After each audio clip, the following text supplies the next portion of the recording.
No Soundbites Allowed is a podcast hosted by Michael Vass. The podcast focuses on providing in-depth discussions on various political and social issues. As the title suggests, the aim is to go beyond quick soundbites and explore topics in greater detail. Michael Vass, the host, engages with guests to analyze and discuss current events, policies, and political ideologies. The live stream and videos cover a wide range of subjects, including politics, economics, social issues, and more. By delving into longer, more comprehensive conversations, No Soundbites Allowed aims to provide listeners with a deeper understanding of the complexities surrounding contemporary issues. AI is listening. Shouldn't you know what AI knows? Aren't you tired of being treated like a child by major media parrots and want to be respected as an adult? There is nothing to lose and a lot to potentially gain, so check out No Soundbites Allowed on all major social media platforms.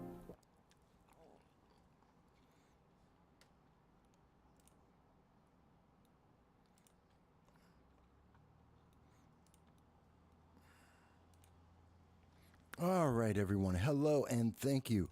Thank you, each and every one of you, for joining us today. It is Sunday at 2:30 p.m. This is No Soundbites Allowed, and I am your host, Michael Voss, the political dragon here in the Bronx, and we're going to have a great conversation. July 7th, a couple days after the Independence Day, July 4th, 4th of July, which is always a great time in America. America now being 248 years old, which is a great thing. About to hit 250 years very soon.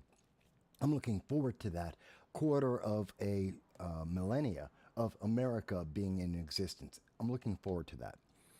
But, of course, we want to talk about what's been happening since the 4th of July. Obviously, everything shut down. A lot of people are taking this weekend as a holiday to enjoy themselves. We're seeing that across America. And, of course, a lot of people are taking their summer vacations. So I thank each and every one of you who've taken the opportunity to be here with us, to be here with me today, as we are going to talk about what's affecting the world, what's affecting each and every one of our lives.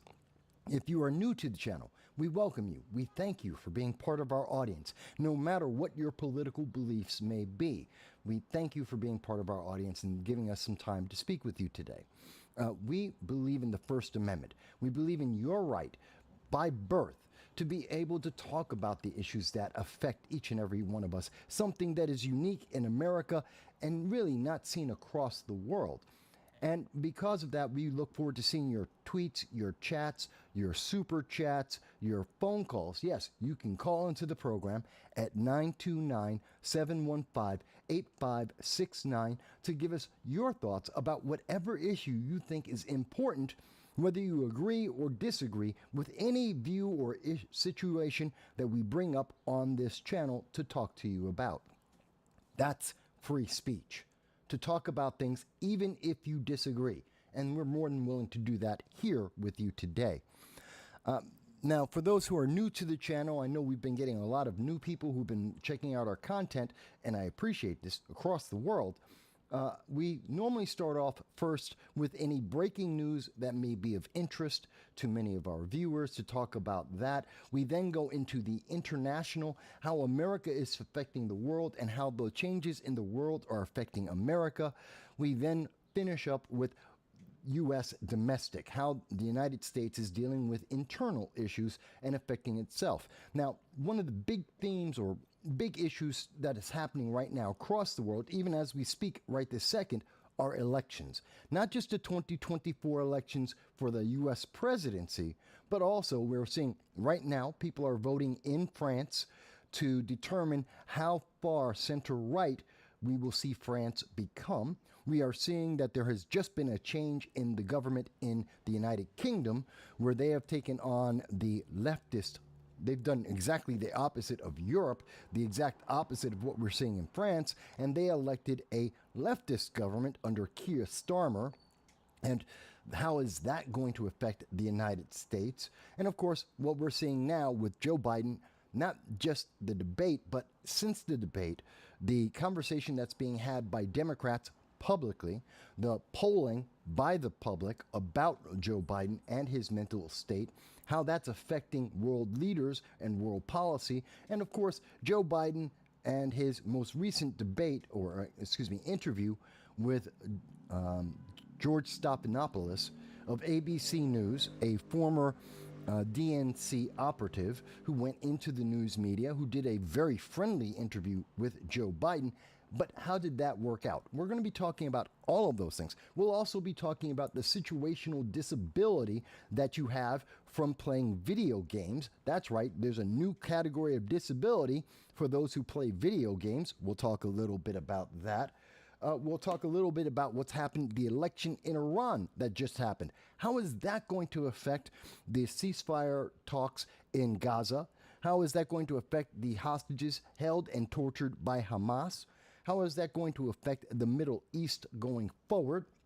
As well as talking about H.R. 3018. I know a lot of people don't even know what that is. That is a national red flag law. That is gun control on the federal level. Will that work? Will that help you? Is there any support for that? We'll talk a little bit about that as well. So we've got a lot of things. Plus, obviously, all of your comments, which we will be looking forward to seeing and hearing. So we're going to cover all of that. And we're going to go into some detail. We do long-form political commentary. That means we don't just give you a headline. We're going to be looking at the articles. We'll be looking at the news. We will be understanding and having conversation. And yes, indeed, this is a conversation. I'm looking at Rumble, at YouTube, at Twitter, at Facebook, many of the social media, and I'm looking forward to your comments. Please, let me know what you think, whatever format you may be on. Let's see here. So, to start off with, I just want to cover something that we're seeing a lot of people on the internet. And bear with me one second. I just want to bring this up for you guys so you can see what I'm talking about here. We are hearing from organizations. Where is it? Here it is. Where is it? Oh, there it is.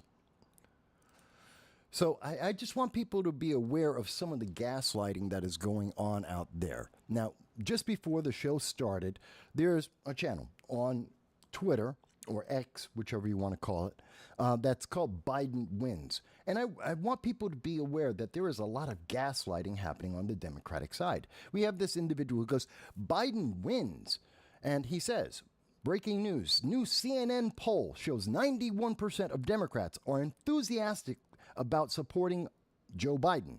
Mainstream media is wholly out of touch with where the Democratic base is. We will be going into that in some detail because this statement makes no sense. You notice, and this is how you can tell when you are being gaslit, when someone is pushing propaganda on you. What is the link? Where is the source of this information? As I responded, please link the poll to show the proof of this, because in doing a casual Google search, what we will find is no poll actually shows that. Not one. There is no evidence of this. The closest that we were able to find 9 minutes ago was a poll, a CNN poll, that said that 56% of Democrats that they polled, regular rank and file Democrats, want Joe Biden replaced. 56%. So I don't understand what this Biden wins is saying, but this is an example of some of the things that people are saying to try and it's propaganda. It's trying to manipulate your emotions to make it sound like what you have seen, what you have experienced, it's not real. It's only what is approved. The approved messaging is the only thing they want you to vote on. That's called fortifying the 2024 election. We've been talking about this for several months, about a year now, of how we are seeing certain groups and organizations, both in social media, political, and other, that have been working towards trying to funnel you into a single choice, regardless of what news is out there, regardless of what the truth is. They just want you to vote one way to advance their political power, and that is upsetting. So I want to give you that evidence to show you how they're going on and saying, oh, yeah, Joe Biden's doing fantastic. Don't believe what everyone has said and what you have seen. No, just vote for him anyway. Well, where's your evidence? Where's your proof? They don't have any, because they're lying to you. And they don't think that you're going to actually double check and see what is actually going on. And that's kind of upsetting. And I admit, You don't have to believe anything I say. I will show you the links of everything that we are going to be discussing today at the end of the show, about an hour afterwards. All of the links that we are talking about will be available for you to see for yourself, as well as what we're going to show you on the screen. Because we stand by our word. We will show you the evidence of how we get to the conclusions we get to. So in terms of breaking news, I think it's kind of important. We are now seeing that the Philippines, it was reported 2 days ago, July 5th, most people may have missed this, that the Philippines, which has been going on since the beginning of this year, so we're talking about roughly 7 months now, have been in escalating tensions with China. China in the Southeast Asia has been ramping up as they promised Joe Biden. They're going to go into Taiwan by force. That is a threat to Japan. That is a threat to South Korea. It is a threat to the Philippines. Japan's response to that was to build their own army, the first army since 1945. Even though there's a Marine Corps base on Japan, they're building their first army because they don't trust Joe Biden. In addition, South Korea has become the fourth largest weapons manufacturer in the world because they don't trust Joe Biden. They don't trust Democrats and progressives. And that's been the trend in American politics. They don't trust that. So even though both countries have treaties with the United States that are ironclad, that absolutely require the United States to defend them for any and all reasons, especially Japan. Doesn't matter if Japan is right or wrong. The U.S.-Japan Treaty of 1960 guarantees we will defend them even if they are wrong. And yet, they still felt the need to build the first army since 1945, which Joe Biden lied, and we'll get into this a little bit later, but when Joe Biden lied to ABC News and said that he helped expand Japan's economy, well, yeah, that's because they're building an army. Because they don't trust Joe Biden, because they don't think he'll live up to the treaties that we have. So they expended their economy to build an army. It's really misleading, but let me go on. So this is important, what's happening with the Philippines, because it shows they don't trust Joe Biden, an individual who's been shown to be only able to do the job of the presidency part-time. He's only able to do it from 10 a.m. to 4 p.m. This is coming from the White House. This is coming from internationally credible, confirmed sources. This is not denied by anyone in the White House. It is not denied by the Democratic Party. They confirm Joe Biden only works between 10 a.m. and 4 p.m. because that's the only time that he is cogent. That is the only time that he is lucid and capable of doing the job. That's it. That's 6 hours. And the rest of the 18 hours a day, he's not in charge. Who is in charge of the United States government? We don't know. But the Philippines, knowing that they only have 6 hours a day for Joe Biden to make a decision to help them, have said, no, they're just going to handle China on their own. They have denied Joe Biden's help in protecting them from Chairman Xi of the Chinese Communist Party. They just turned him down and said, no, we'll have to deal with it ourselves, because they can't trust that in the 6 hours a day, most days, Monday through Friday, that they can count on Joe Biden. That's not enough. That's not going to get the solution. So they turned him down. A lot of people didn't see this news because it was on Friday. It was on July, that was Friday, July 5th. A lot of people didn't pay attention. And I quote from the article, this is from Reuters, international news. A Philippine official said last year that Manila was consulting the U.S. Army Corps of Engineers on how best to stabilize the BRP Sierra Madre. It's a location that's in contested waters, while the U.S. aircraft have been filmed providing overwatch of the ships on multiple occasions. So a year ago, Philippines was involved. They were counting on the Biden administration. Somehow, in the last year, the Philippines became dissatisfied, less trusting of the United States government. And what we have seen in the last year is Joe Biden, his mental stability has deteriorated more and more. He is on a downhill descent in his mental capabilities. And in that year, they went from talking with the United States and working with the United States to protect themselves from China to now saying they're just going to do it on their own. I have to believe that has a lot to do with the inability of Joe Biden to do the job, to have the conversations, to make the coordination of U.S. military and support to live up to our treaty. They just don't trust him. I truly believe that. Now, if there's anyone who disagrees with that, who says, oh, Mike, your analysis is incorrect, let's go into it. Let's have that conversation. I'm willing to do that. Unlike many Democrats, unlike the left, I actually am willing to hear when you say, Mike, I just don't understand. How did you get there? I'll be happy to talk about it. We've been talking about what's happening in Southeast Asia for literally 3 years now. It's part of what we believe is the fear is not World War III.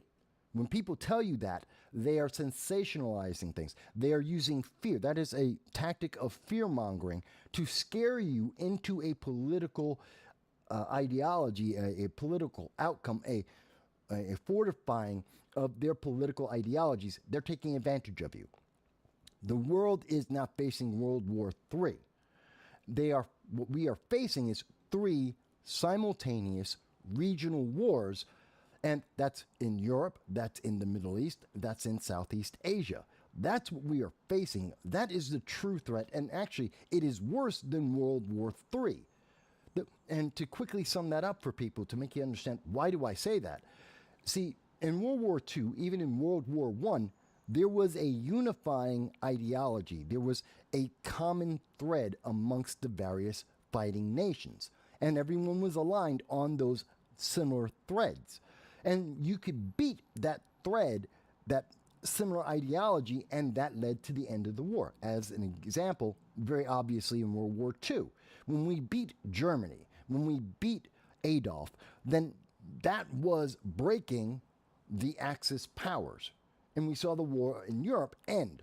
We broke that common thread that connected Italy and Germany and Japan and, of course, the Ottomans. All across the world, they were unified by that similar ideology. We broke that ideology. Not only did we end World War II, we also ended those groups and their political ideologies from being a power in the world. That's how you win that kind of war. We're not seeing that. China, North Korea, Iran, Russia, do not have a common thread. They don't have a common ideology that we can fight against. They all have different beliefs. They don't like each other. They don't agree with each other ideologically. So we have to fight each one separately. Beating one of them does not beat all of them. It doesn't weaken the others. That's the problem with 3 simultaneous separate wars. They are not connected. So we could beat Russia, but that does not end the threat from Iran, which is theological. That doesn't beat the threat from China, which is communist. That doesn't stop these nations. So that's the problem. So when you hear someone say World War III, they're fear-mongering you, and they are not giving you the honest truth about what is the threat we face going forward, and we believe by 2028 will be realized. We will go on. Again, if you disagree with this, or if you don't understand, or if you need me to go into detail, I'll be happy to have that part of the conversation. You can super chat, you can leave a regular chat. I will be happy to have this conversation with you. But let me move on. So that, I believe, the Philippines saying they do not trust Joe Biden, they do not trust the leadership of Joe Biden, I think is self-evident when they are now flipped their position and said, instead of trying to get the U.S. to be actively involved in helping them against China, they're going on their own. Just like Japan, just like Australia, just like South Korea, that's what we're seeing right now. And I think that's kind of terrifying when we understand that. Some other breaking news that's out right now. We are seeing that today in New York City, in New York State and New York City, which is an anti-Second Amendment state, under Governor Hochul, just like under Governor Cuomo and many of the governors beforehand, New York State is a single party. It is a progressive stronghold, the bluest of the blue states, at least on the East Coast. the only competition being California. And New York State is failing. The progressive policies have absolutely failed in every single instance. But we've seen that they have been one of the biggest proponents of gun control in the entire country. They have tried everything to try and get you separated from your Second Amendment rights, from your ability to defend yourself. And they've told us that they are effective, that they're working. The red flag laws, the New York SAFE Act, all of the restrictions, the violation of the Supreme Court. They say, oh no, you're safe now. They're doing this to make you safe. You will be safe because somehow, after 22,000 gun control laws have been passed, criminals now will start following the law, which is an oxymoron by itself. But what we see? A masked gunman targets and shoots a pair of youngsters at a New York City McDonald's, and this happened last night. This was on July 6th, 9:50 p.m. So it wasn't that late, although a little bit late, for a 12-year-old and a 13-year-old apparently on their own, not with a parent, not with an adult. These two kids were targeted by this individual who was wearing a hoodie and was masked up, walked into the McDonald's, specifically looking for these two children, and shot them. Now, luckily, the kids are not dead. They are alive. But the thing that's very important, and this wasn't very far from where I am in our offices here in the Bronx. It's not far away on White Plains Road and Mace Avenue. It's very close to us. But these kids were shot. And the question you have to ask is why? Why were children targeted? And what about all these gun control laws that said that you are going to be safe, that gun crime, you've heard this from Governor Hochul, you've heard this from Eric Adams, you've heard this from Joe Biden, that gun crime is down, gun violence is down, and you are safe. They leave out the fact that gun violence is down from 2020, the peak. It's down from when there was a BLM and Antifa and autonomous zones across this country where we saw them trying to burn down cities like Minneapolis and Portland and Seattle and Atlanta and Austin and Brooklyn. Yeah, it's down from that level of violence. But if you looked at 2013 to 2019, the violence is up. We're actually above the norm, and that's something they leave out because they don't want you to think about it. And this is an example of that the violence is up. And we are seeing this rampant. Now, who would do this? I don't know. Was this because of drugs? Was this because of a gang? Was this illegal alien? We don't know yet. And there is no evidence at the moment to tell us. But this is important. Was this black on black violence? Was this racial violence? Was this illegal immigrant violence? There's a lot of questions here. But one thing's for sure, violence isn't down, it's just less reported. There's less arrests. And so you don't see as many of these charges. And you have people like Alvin Bragg who are releasing criminals on a regular basis. New York State believes they passed bail reform, so the criminals are being released over and over again to go back out to recriminalize, that's not the word I want to use, to reoffend more and more. This is a problem. And we're seeing this, and I think that may have a lot to do, it might have a lot to do with what we saw in the Bronx. But the thing to take away from that is, very simply, there is no reduction in the crime. They'll tell you, statistically, it's down. Don't worry. They leave out, it's down from the peak. It is up from the norm. Big difference. When you word it that way, when you understand in context the reality of it, looking back over the last 10 years, the crime levels are, the gun violence is up versus the last 10 years, down from the peak, but up from the norm. That changes everything. This is why Governor Hochul activated 750 National Guard troops to put them in the subway, because violence is down. Really? Then why do we have to have 750 National Guard troops? We have to have state troopers in the subway system. Why are we seeing these kind of crimes happening every day, every week? Oh, they don't want to go into that. They don't want you to think about that. You're not supposed to think about that. You're supposed to say, well, they said crime is down. I saw the quote on CNN and MSNBC. ABC News said it's down. They left out the part that it's down from the peak, so they didn't lie.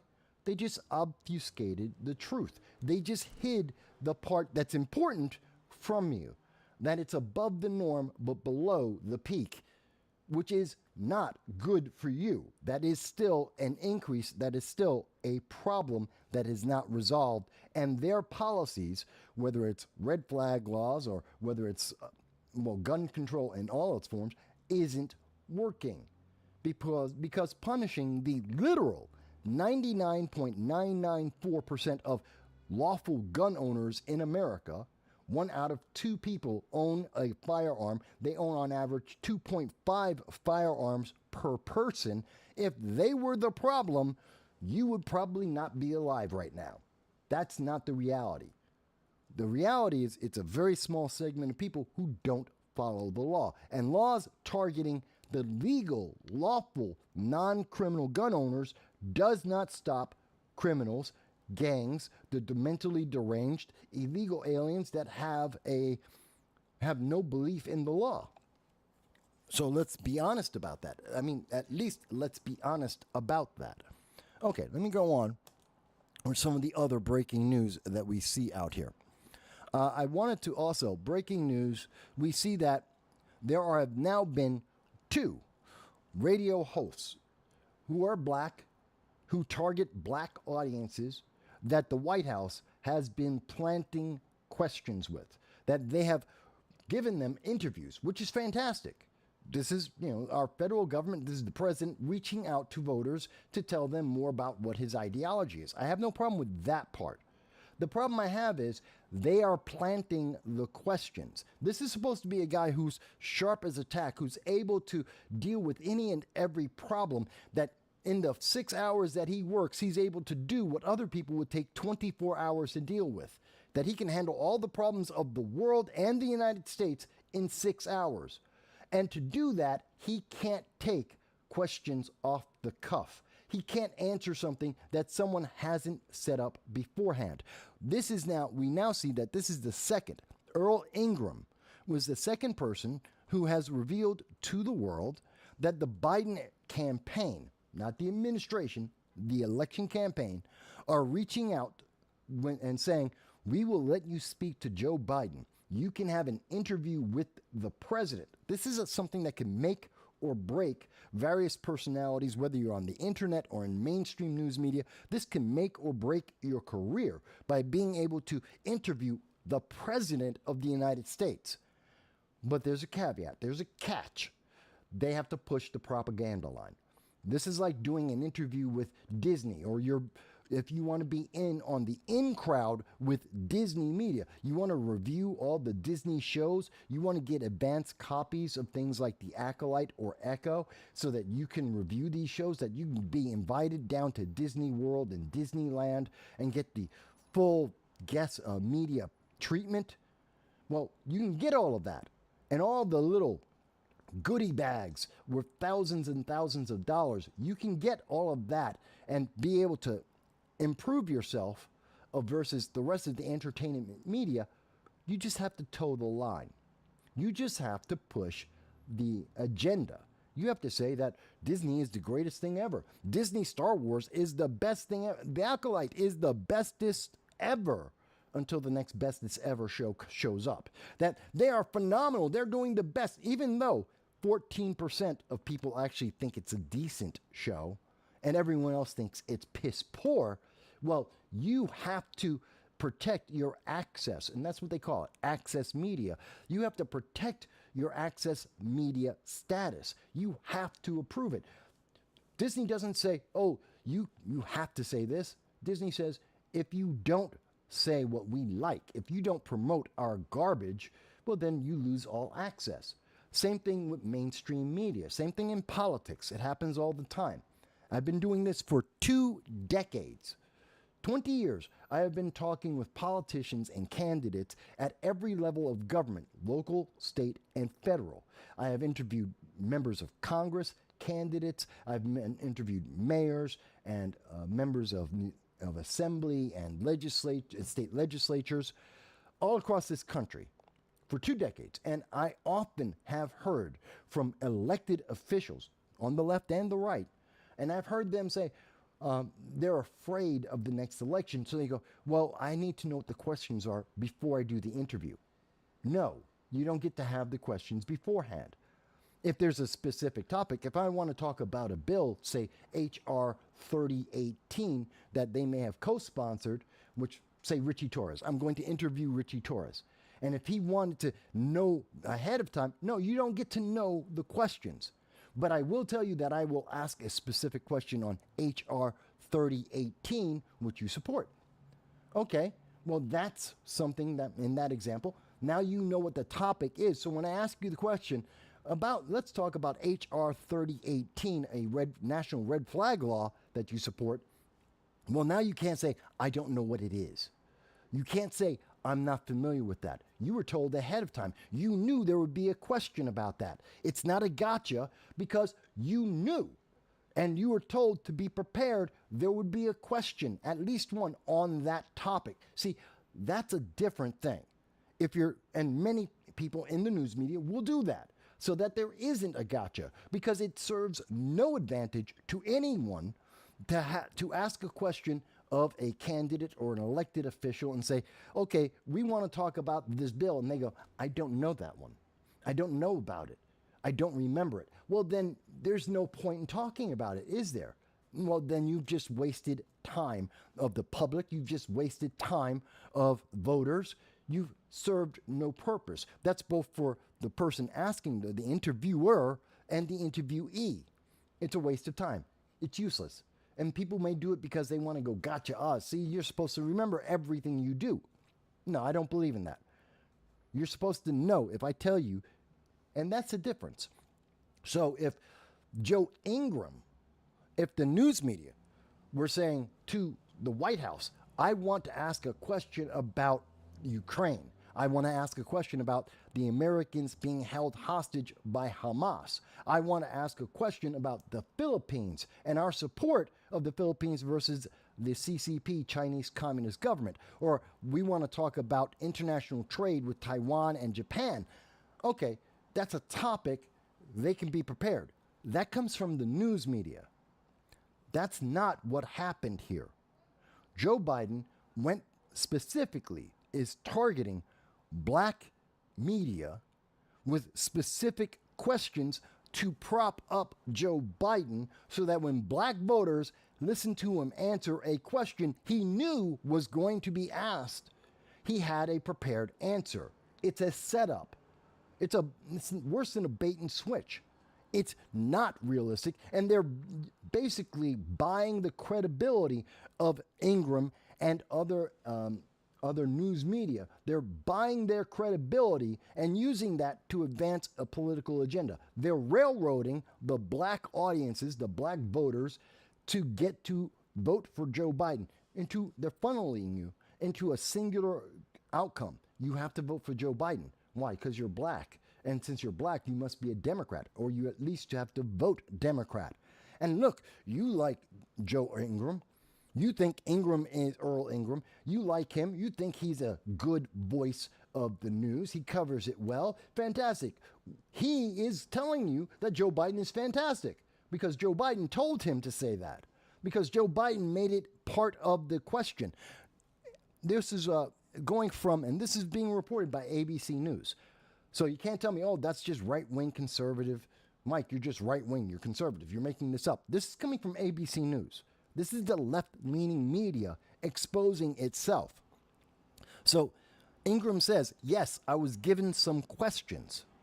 He didn't get a chance to ask. He asked 4. He was given 5 questions. He asked 4 of them. So he basically was in full compliance with what the Biden campaign wanted. This is how we want you to convince black voters to vote for Joe Biden. Here are the questions that will lead those black voters to vote for Joe Biden. It's completely artificial. It is a setup. It is a scam. And he goes, I didn't get to ask all the things I wanted to ask. So he had questions he wanted to ask Joe Biden that had nothing to do with the things that Joe Biden wanted to say to black voters to get them to vote for him. That is a setup. That is a scam. He didn't get to ask his questions because he was too busy asking the questions that the campaign wanted. I'm getting to the comments in just one second. And that is dishonest. That is authoritarian. Literally, that's authoritarianism. Let me go to some of the comments here. So, Democrat Mike, and yes, we do have Democrats that watch the program. Some of them actually respond, some don't, and we are happy to have all of them. Democrat Mike is with us, and he says he can't wait until 2028 when either Wes Moore or Josh Shapiro are president. Well, maybe. I don't think those are the only choices we will see, and I definitely don't think either of those individuals will be the lead, but that's 2028. We're talking about more than 4 years from today, so I'm not really concerned. And it's not that you are wrong or right, Democrat Mike. You might be right, but that's not the race that's in front of us. That's not the options we have right now. And it's not the level of dishonesty we are seeing from Democrats at this moment. What is important is look at what they are doing to try and win and to maintain power. This is all about power. They're doing this, they're being dishonest. And this is the Democratic Party. If they're not saying, oh, we didn't do this, they're saying, yeah, of course we did. But it's not that bad. Don't worry, it's not that bad. If a Republican did this, they'd be screaming bloody murder. Same thing if it was a Libertarian, if it was the Green Party, they'd be screaming bloody murder, that this is a setup, that this is so dishonest, they're deceiving the voters. But that's not what's happening here. They're saying it's perfectly fine. He didn't have to. He could have asked any question he wanted. He just happened to pick 4 out of 5 and didn't have a chance to ask the questions he wanted to ask. Oh, that's not their fault. Yeah, it is. Yeah, it is, because if he didn't, he'd lose access. He would lose access to not just the president, but how many other Democrats would he lose access to because he didn't play ball? See, that's the threat. You don't just lose access to one person, you lose it to the entire party. All the Democratic Party would then shun him, and he would no longer be able to provide the level of quality of news and questions that he's able to provide to his audience. That's the problem. Democrat Mike goes on to say, in my mind, Republicans screwed up choosing Trump as their nominee. If it were DeSantis or Haley, they would win easily over Biden. Well, the fact is, Democrat Mike, Trump is winning over Biden easily. He's winning in every single battleground state. He's winning in the popular vote. He has been winning that for over a year. And that the amount that he's been winning, according to all polling, has been increasing, not decreasing. So it doesn't matter if you may have preferred someone else. The Republicans didn't pick anyone badly. And by the way, the Republicans gave the choice to the Republican rank and file. They had a process, the primaries. Trump won in the primaries. DeSantis had his shot. So did Nikki Haley. So did Doug Burgum. We saw Mike Pence went in. They spoke to the public. They had their shot. You didn't get that from Democrats. RFK Jr. was shut down, told you don't get a chance to have a debate. You don't get a chance to talk to Democratic voters, even though he was a Democrat and he had the money. He had a legitimate reason to run, and they said, no, you can't. So he had to go independent, and then he got a news media blackout. Marianne Williamson never got a fair shake. She got a news media blackout, but she never had a chance anyway. And we know that groups like MoveOn.org went to Senate Democrats, the United States Senate Democrats, and had meetings with them in June of 2023 and said, if you support anyone, if you vocally say you support anyone except Joe Biden, then you're going to be cut off of all of your funding. You won't get any donors, that they were going to pull all of their money and they would be ostracized, that they would lose their elections. Yes, that did happen. We covered that in June of 2023 when they had that meeting. So there's that. Let's see. Democrat Mike goes on to say, he says, no, Trump isn't. Wait a minute. Let me catch up to the comments here. He goes on to say, you would have had a lot of Democrats stay home if either was a nominee. Well, Democrats are staying home because Joe Biden is the nominee. They are 56, as I just showed you. Poll from CNN. 56% of Democrats don't want Joe Biden. They are dissatisfied. They want him replaced. And that number has been increasing. So there's a lot of Democrats who are staying home. And Democrat Mike goes on to say he has many friends who are voting for Biden just because they don't want Trump. Well, that's a dumb reason to vote for someone. And I'm not telling you who to vote for. You can vote for Joe Biden if you want. If you see a reason that makes Joe Biden worth voting for, fantastic. I don't see it in his policies or his actions. And quite honestly, if he's part-time and only working 6 hours a day, he's not president. Who's in charge of the country the other 18 hours every single day? Who's making all the decisions? It's not Joe Biden. We know that for a fact. So who's in charge of the country? You vote for Joe Biden, you're voting for some mysterious person behind the curtain pulling all the strings 18 hours a day. Who are you really voting for? Democrats have no idea. Americans, the world leaders have no idea who's pulling the strings when Joe Biden is taking his nap. And that's a problem. So if you tell me, oh, I'm voting for Joe Biden because I don't like Trump, then who are you really voting for? That's a dumb reason to vote. That's a dumb reason. Just because you don't like, look, you don't have to like Donald Trump. You don't have to like any president. Their personalities are immaterial to, are they effective?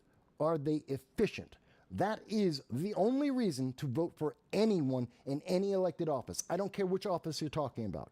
It doesn't matter to me whether you're voting Libertarian or you're voting Conservative or you're voting Republican. I don't care.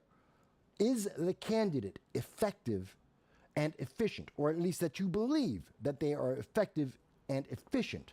If they are, then vote for them. If they aren't, don't vote for them. It's as simple as that.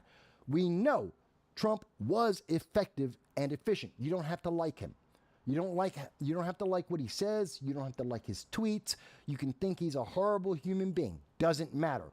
Was he effective and efficient when he was president? The only true answer to that is yes. Empirically, we have the data. We have the statistics. Empirically, the answer is yes, he was. Is Joe Biden? Empirically, looking at the data, no, he isn't. That's it. And whether you like him or not means nothing. It is useless. I don't care about feelings. Your feelings are not a reason to elect anyone for anything, ever. You can have whatever feeling you want, completely meaningless. The nicest person in the universe will not stop Putin. But let me go on.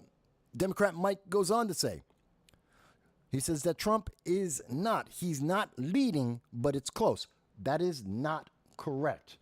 According to Real Clear Politics, which is the aggregate and each and every poll that they go through, all the credible polls, yes, Donald Trump is leading, has been leading, and that lead has been increasing. And you know what? I don't want to just say that I'm saying this.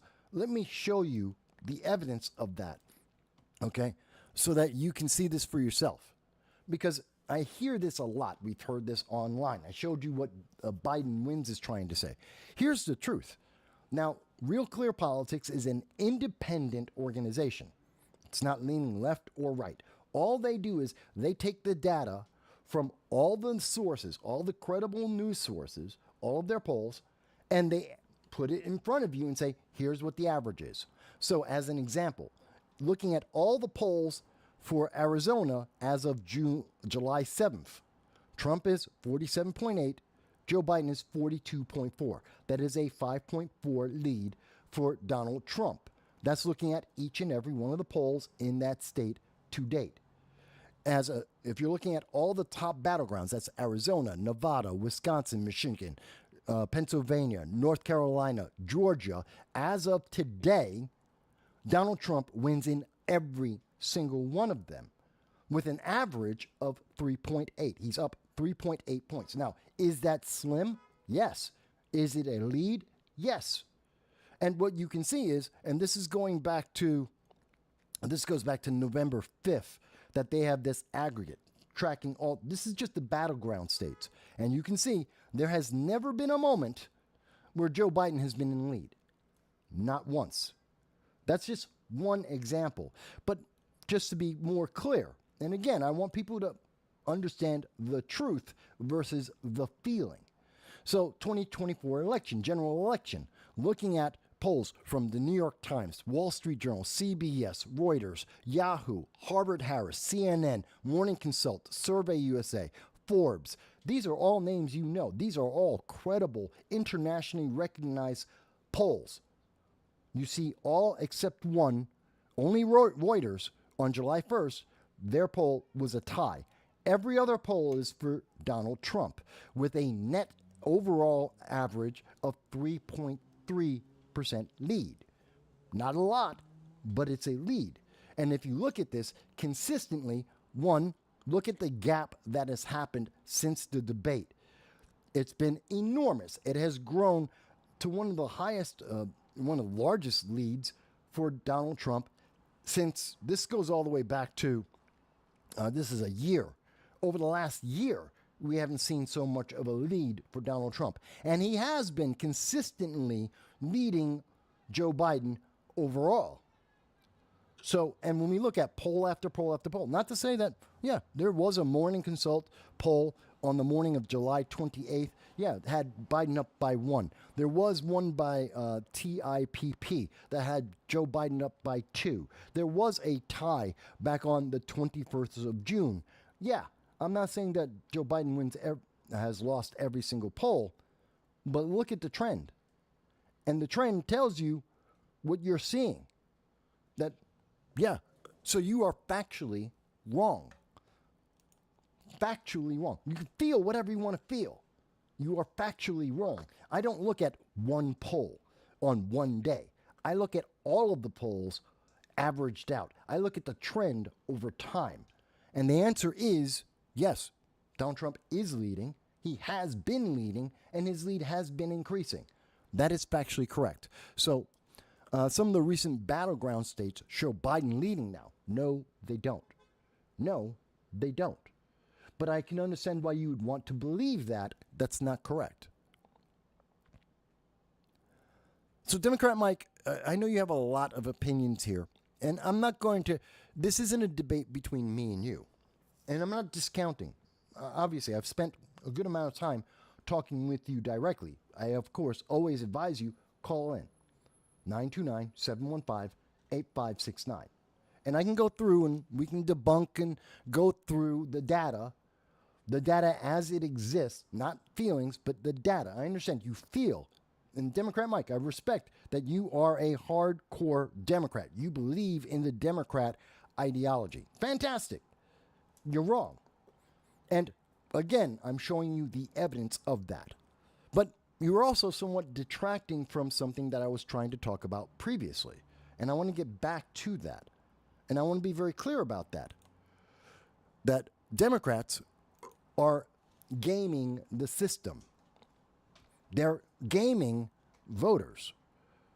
So no matter what you feel, this is the fact. This is empirically correct. There is no feeling about this. I don't care how you feel, but yes, they are rigging the game, in particular towards black voters that Democrats are desperate to maintain. They have to have at least 70% of black voters voting Democrat. Otherwise, they are very likely to lose the election. They have to have black voters show up. They have to have them vote Democrat, or they are guaranteed to lose. So they are losing their minds.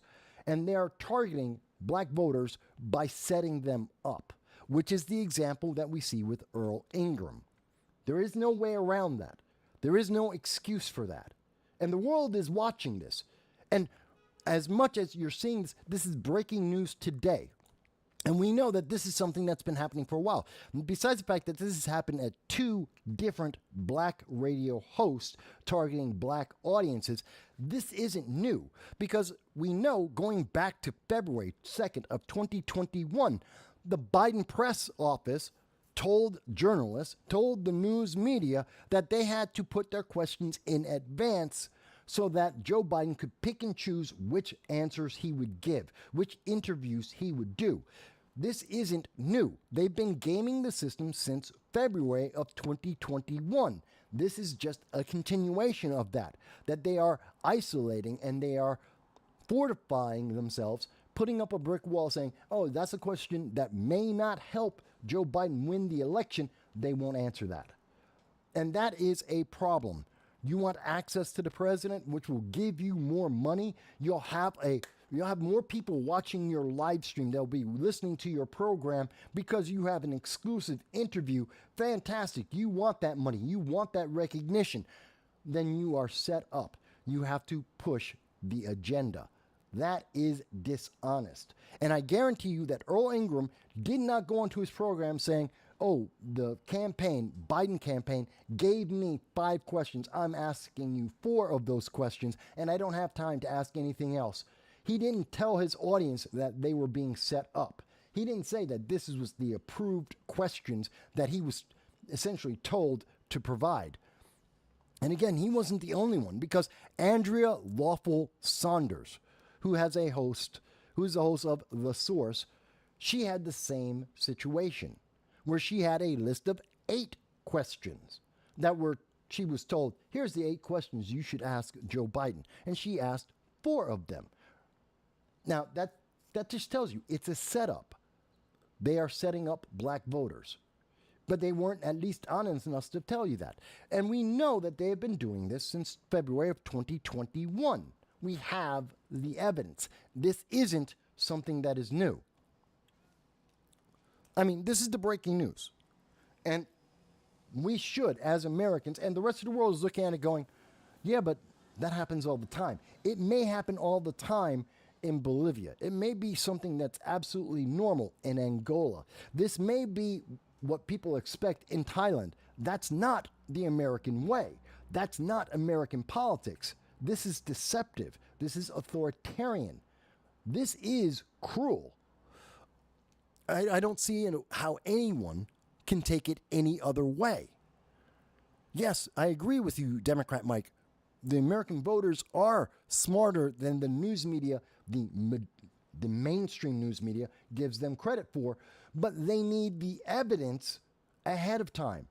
They need to know this. If you don't tell someone the truth, if you have lied to someone all their life and all they know is 2 + 2 = 5, when you suddenly tell them 2 + 2 = 4, they will be astounded because they didn't know, because they never had an option. You denied them the knowledge to therefore make a choice. It's like this program. I don't require you to believe what I believe. I'm giving you the evidence. I'm telling you my reasoning. You are smart enough to make whatever decision you want with that. I'm showing you the sources so that you can go back. If you don't believe that Joe Biden was in February of 2021, that he was cultivating the questions, that he was blocking people's access so that he could push an agenda, if you don't believe it, here's the article from Business Insider. You can see it for yourself. You don't have to believe me. Read the article. See, because people are smart when you give them the information. The thing is, most people aren't getting the information. What they're getting is what Earl Ingram just did, which is he pushed the agenda, he pushed the access, but he didn't tell anyone. He wasn't honest. And that's the problem. So, that's just some of the breaking news here, and I think these are important things. And again, you're not hearing this from the mainstream. The mainstream news media does not want to talk about any of this. They really are going to push this down. I guarantee you by tomorrow, you're not going to hear about Joe Biden. It's just like what happened in February of 2021. Oh, everyone was uproar. Oh my God, look, Joe Biden is manipulating the news media, which means he's manipulating the American public. He's hiding information from them. He's cultivating the questions. He's setting people up. It's a scam. And by Monday afternoon, this won't be a story anymore. They're going to move on to something else.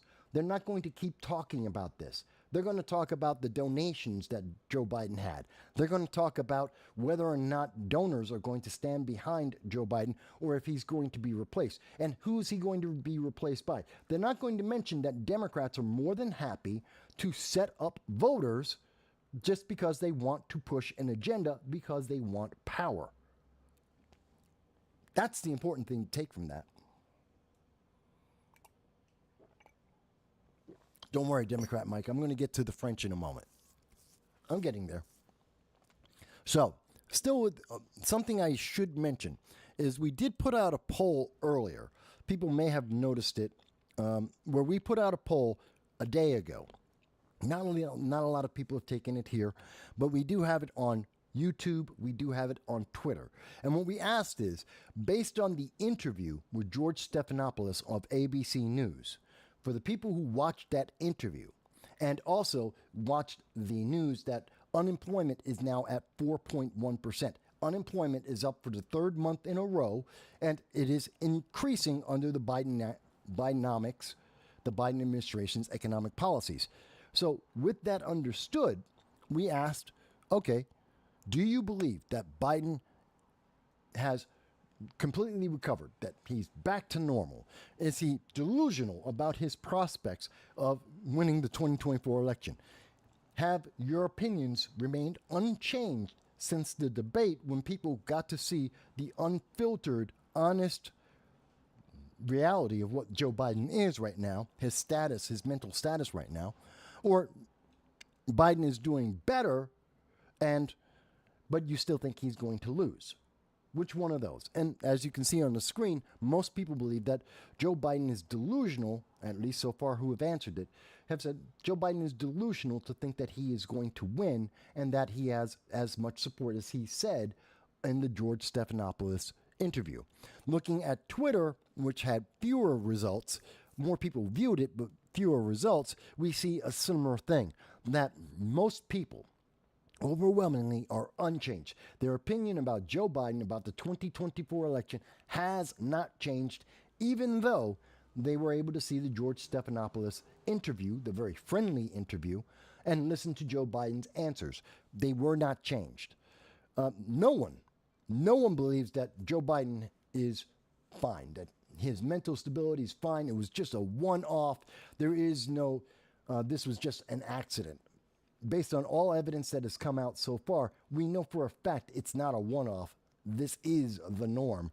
So no one believes the argument that, no, it's just one time. No. But some people did believe that Joe Biden did better than when he did in the debate. It's still not enough for him to not lose the 2024 election. I wanted to also mention, it's somewhat breaking news. It's starting to be a trend. A lot of people have not heard about this. You're going to start hearing something called bridge. In the news media, in many corporations, you're going to start hearing, and this will come into politics shortly, you'll be hearing bridge. You're going to hear people talking about bridge. Bridge for inclusion. It's going to be the new word. Instead of using DEI, which has been, rightly or wrongly, it has been demonized, that people have identified diversity, equity, inclusion, DEI, is synonymous with failure. It is synonymous with, abuse. It is synonymous with racism, sexism, isms overall, that it is counterproductive.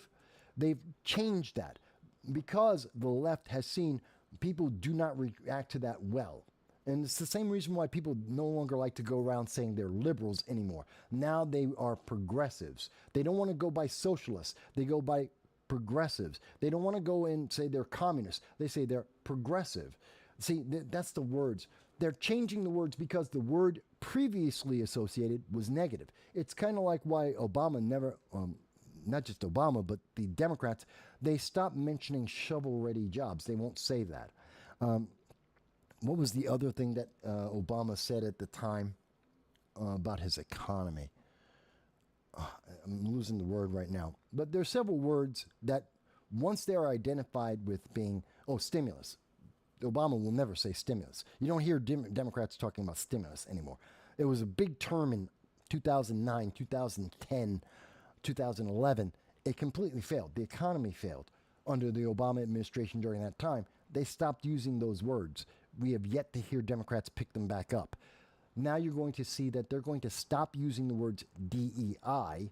They're not going to use diversity, equity, inclusion. They're going to move to bridge. They're going to say we need to bridge our economy. We have to bridge our businesses. We have to bridge our politics, which is, what does that mean? DEI. It means diversity, equity, inclusion. They're just using a new word.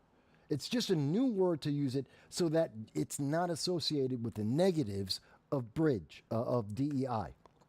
It's another deceptive action because it's still about inclusion, which is very exclusive. Inclusion is exclusive. It's very racist, to be honest. It's very, very sexist. It's all the isms because inclusion ranks and prioritizes various groups. You're just changing what bias may exist. If you say, oh, well, the bias is all about white people, well, now it's all about black people, or it's about women, it's about gays, it's about trans, it's about whatever the most popular group is at this moment. It's not about making things fair. It's not actually making things equal. It's about equity. It's about priority. It's about political agendas. And the new political agenda is bridge. They've changed the word. And you're going to start hearing more and more, especially at businesses. You're going to hear all the Coca-Cola, instead of having white privilege courses with the HR department, you're going to go into a bridge meeting, which is exactly the same thing. It's very deceptive, it's very misleading, and it's really upsetting. But you're going to hear more about that coming up, and I just want people to be aware of it ahead of time because you're not hearing enough about it. Now, I know as Democrat Mike wanted to switch subjects and talk about France, and he mentions that French right-wingers are down bad today, and he thinks that Republicans in 22, there was no red wave. Well, actually, that's not correct. If you actually look at the data from 2022, Democrat Mike, you'll see that, yeah, Republicans actually had huge wins, like in the governor's races. There was a red wave. It wasn't a red tsunami. See, there was a difference. The left-leaning media said there was going to be a red tsunami. It wasn't a wave. It was a tsunami, a flood that Republicans were going to win everything, everywhere, in total. They oversold it so that less Republicans actually showed up to vote because they didn't think they needed to, because they were going to win. Well, Republicans did win more than normal, so there was a red wave, but it wasn't the tidal wave that we had been promised. So the left goes, see, there was no tidal wave, so it didn't happen at all. Well, that's not true. Republicans did win, conservatives did win more than normal, and did have a good turnout. It just wasn't a tidal wave. They manage, see, that's the left managing your expectations. That's trying to manipulate your feelings so you feel like you didn't get what you thought you were going to get. There was a a right-wing success. It just wasn't a overwhelming tidal wave of success. There's a big difference. And in the France right now, yes, the progressives of the French government are protesting. But remember, it was the French overwhelmingly that voted to go center-right, to stop running towards the left. That's what we saw in the both in the EU, in the voting in the EU, as the EU, European Union, said we're going to stop running towards progressivism. We're going to stop becoming more and more socialist. And They didn't say that that's center right. When you stop running towards the left, you become center right because the left never stops. You can never be progressive enough. You can never be socialist or communist enough. You're always trying to do it. That's why the left eats its own on a regular basis. You can never be perfect enough as a progressive. You always have to keep pushing the new thing. Otherwise, someone will say, you'll stop, and suddenly you're on the outside. You're suddenly center or center right because you didn't keep moving left. And that's what we're seeing in the European Union, and that's what we're seeing in France right now.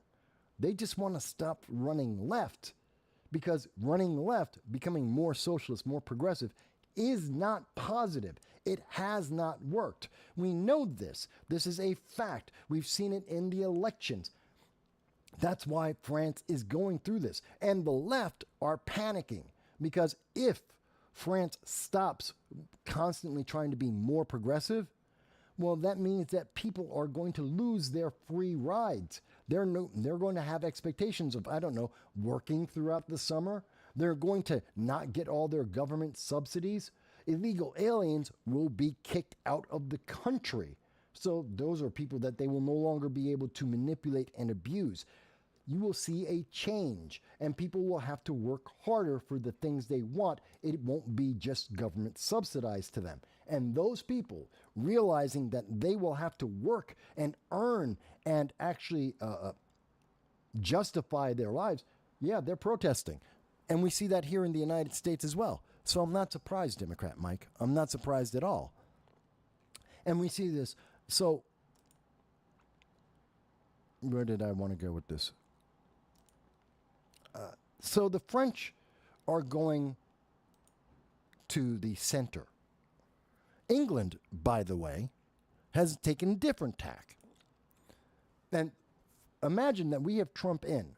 So with France going center right, with the European Union going center right, that is closer to where Donald Trump is. Because Donald Trump is center right. He's not a far right politician. I know people love to say that all the time. He's not. He's not a far right Republican. He's center right. He's right of the Progressive Party of Democrats. Yeah, but he's not far right. He's center right. It only seems extreme because the left-leaning news media of America, the New York Times, ABC, CNN, MSNBC, they are so far left that anything that isn't part of their Van Jones-esque style, well, that absolutely seems like a chasm of difference. But it's actually where most of America is. Where Donald Trump is where most of America historically has always been, center right. And that's where the EU is going, and that's where France is going. And that means we would have, most likely, better relations under a Donald Trump who matches their political ideology, you know, like actually limiting illegal aliens, closing the border, not supporting terrorism, you know, little things like that. Yeah, that would be more in line with Europe, and we would have better relations with Europe, it would seem. Now, in England, they have decided to go in an entirely different direction. And that is, they decided, because the Conservatives in England failed, Rishi Sunak absolutely failed. We said this when he got elected. We said this when Liz Truss was elected under the Conservative Party in charge of England as Prime Minister. She lasted 45 days, complete failure. And we knew it. We said it. We said they should have gone with Kemi Badenoch. Thought she was fantastic. She should have been Prime Minister. But the Conservative Party went with Liz Truss. She failed. They then replaced her with Rishi Sunak, who is another absolute failure. He was a rhino, if we're using U.S. terms. He's Republican in name only. He was conservative in name only. And he failed. He promised to close the border. He didn't. He promised to evict some of the illegal aliens from England.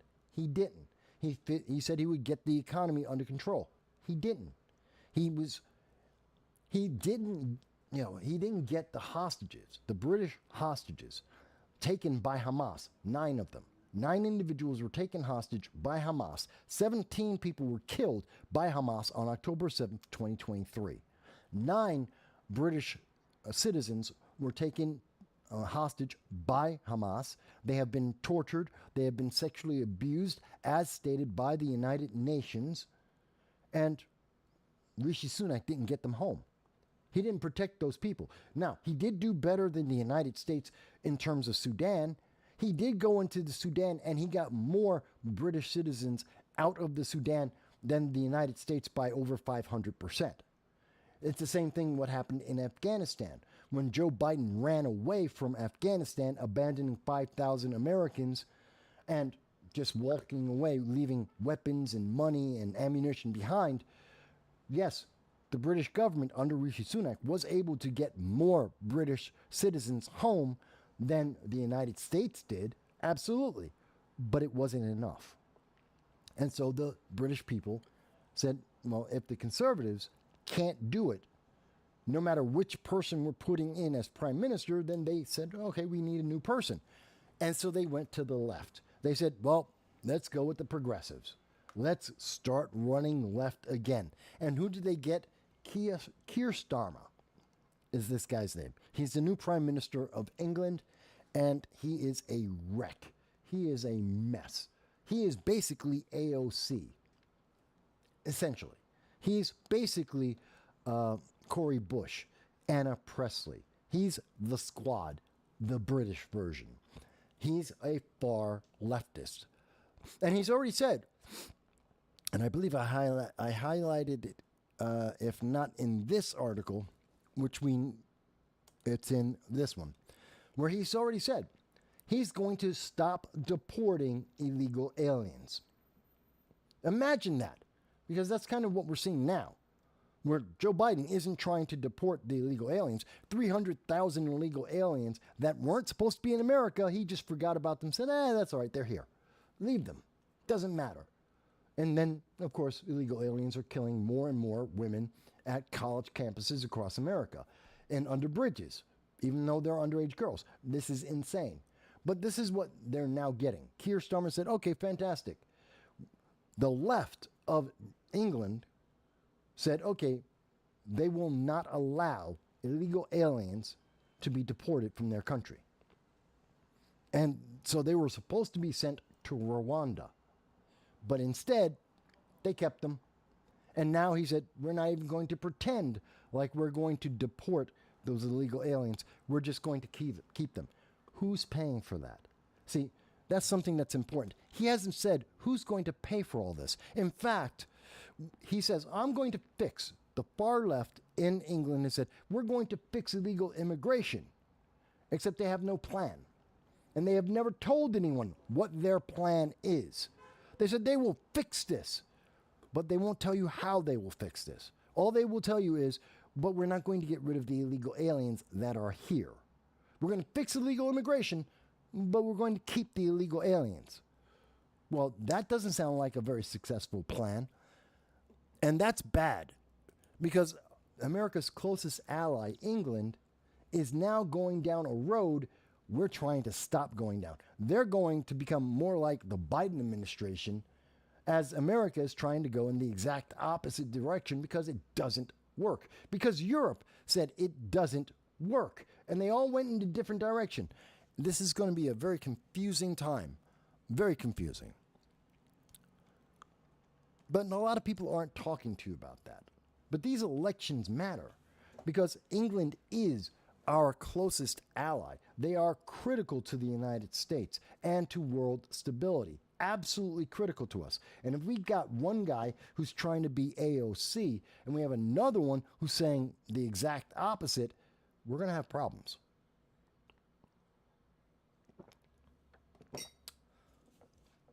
But I think it's a problem we want to have, because we will pick up the support of Europe. And France will no longer be able to cozy up with China, which has been what Emmanuel Macron has been doing. He has been getting closer and closer to China. He's openly said this.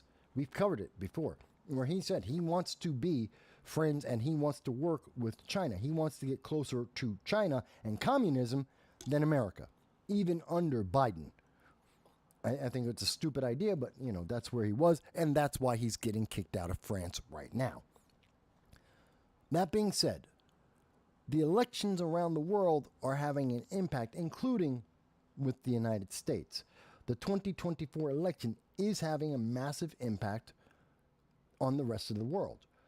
I think, in part, the reason why the European Union, why Europe has been moving center-right, which means they stopped moving left, why they're going center-right, the reason why we are seeing this impact other nations is because Donald Trump is going to be in charge in the United States.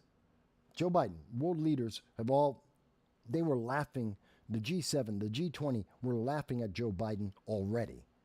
Now they know he's gone. The replacement, which was the real question, who is going to replace him? Well, it's going to be Donald Trump. They've dealt with Donald Trump before. They had 4 years of dealing with Donald Trump. And he was very America-centric. And that was good for America. It also happened to be good for the entire world. There were less wars. There was less terrorism. There was more global stability. There was more peace in the world in the 4 years under Donald Trump than under Obama or under Biden. That's a fact. So that helped motivate Europe to move center-right, which could mean more global stability again. And it's having an impact because we're seeing that also in the Middle East, where we have seen absolutely nothing. The Biden administration has completely failed when it comes to Hamas. They have completely failed about getting the American hostages home. 9 months. It has been 9 months that Americans have been tortured and sexually abused by Hamas. Many of them have been killed because of the torture and because of the sexual abuse by Hamas. These are the same people who were killed because of the terrorist attack on October 7th by Hamas. But now that Donald Trump is definitely going to be the president, because Donald Trump doesn't play the same games that Obama or Biden do, because he has a very different outlook. Suddenly, there's the Gaza ceasefire talks are back on. Hamas is making concessions. Hamas, which even Joe Biden said, the only reason why there isn't a ceasefire in Gaza at this moment is because of Hamas. They were the only ones stopping this. And they are now trying to give ground. Why? Because Joe Biden is done. And Europe is changing. The world is becoming more conservative. And that's bad for the terrorists. When the world is more conservative, when America has a strong leader, terrorism goes down because no one will put up with it. And they know that. So their only hope is to try and resolve this battle with Israel before Donald Trump takes power in 2025. And that's natural power, power because of winning the election. People should understand that clearly. And this is being amplified by the fact that in Iran, now that Ibrahim Raisi, an evil man who was the prime minister of Iran, president of Iran, he died. He's dead because he got into a plane accident, and I do not shed a tear for the loss of Ibrahim Raisi in the world. He did evil, and he is gone. The world is better off because of it. But they had an election in Iran to get a new president. They now have picked this gentleman, Masoud, his last name is tough, Pezeshkian, I think that's how it's pronounced, Pezeshkian. They voted for him. He's a doctor who became a politician, kind of like Ben Carson in a way. And he is a moderate, at least for Iranian points of view. He's not a hardline theocratic individual. He's not under the thumb of the Ayatollah of Iran. He wants to have the Iran nuclear deal. He actually wants to stop Iran from getting nuclear weapons. He actually wants women to be able to go to work, to be able to have long hair. He wants them to be able to read so that they don't get poisoned in schools. Let's remember, in Iran, they poison women, young girls, for learning how to read and write. In Iran, they stone women to death because they have clothing that you might see anywhere in America. Because they're not completely covered head to toe, those women get stoned to death. Gays get thrown off of buildings in Iran. This is what you support when you support Hamas, when you support Hezbollah, when you support the Houthis, because they're small. Well, you're supporting people who throw gays off of buildings, that stone women to death because they read and they write and they don't cover their entire bodies head to toe. That's what you're supporting. Now, Iran is tired of that, the Iranian people, and they want to get more like the rest of the world. They want to be less hard line. They don't want to kill their women just because they can read and write. They don't want to throw every single gay person off of a building. These are good things. Do I trust this guy? Maybe. He might actually be legitimate. He might actually want to improve Iran. Because, again, Hamas changed their tune. Hamas gets its orders from Iran. They get their money from Iran. They get their rockets and their weapons from Iran. Hezbollah and the Houthis get their rockets, their weapons of war. They buy them from Iran. They get their money from Iran. Iran is the greatest sponsor of global terror in the world. And they now, in Iran, have a moderate, someone who believes in less terrorism, not more, who believes that Iran shouldn't be funding global terror, that they shouldn't be killing women across the world. That's a good sign. And because of that, we now see that Hezbollah is saying they will stop fighting if there is a ceasefire. And Hamas is saying they might consider a ceasefire. They were the ones stopping it. All of this comes because Joe Biden cannot win. That Joe Biden will not win. That's how this is all connected. Because Joe Biden is guaranteed not to win, because Democrats have abandoned Joe Biden, even as Joe Biden has said he is absolutely going to run, that the Democrats cannot kick him out of the race, which is probably true. Because he has said that, the rest of the world has been reacting. They know the part-time president is going to be gone, and they're going to have someone who's on the job 24/7. Whether you like that or not, that's the reality. Whether you like Orange Man bad or not is immaterial. He will be there more than 6 hours a day every day. That is a fact. Therefore, the things that people have been getting away with, they won't. And the rest of the world has been moving more towards Donald Trump and to center-right Republicanism than anything else in the world. They've been making that shift, and the terrorists know that.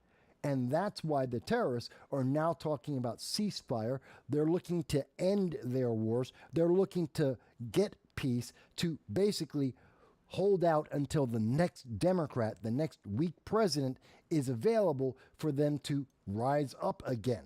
So they're basically looking to hibernate. And that's what we're seeing.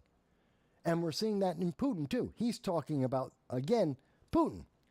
Now that we've seen what's happening with Biden and that the part-time president, is going to be gone, we're now seeing Putin say, oh, let's talk about ending the Ukraine war again. Now he's talking about ceasefire as well. This is all because they're afraid of a strong U.S. president, which happens to be Donald Trump. I know there are people who are watching the show, Democrat Mike and others, who are saying, but I don't like that. Don't care. Doesn't matter if you like it. This isn't about whether your feelings. No one cares if you like that Donald Trump is stronger than Joe Biden. No one cares because like is not a factor. You don't have to like it. It's what's effective. Big difference. Big, massive difference there. Okay. Bear with me. Wow, we've covered a lot of ground in just an hour and a half. By the way, if you have been with us for the last hour and a half, please like, share, and subscribe. That's all I ask for. Just like, share, and subscribe.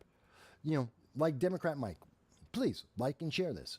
Show people the conversations that are being had. We want to have these conversations, whether it's on Rumble or YouTube or Facebook. We're under a lot of pressure.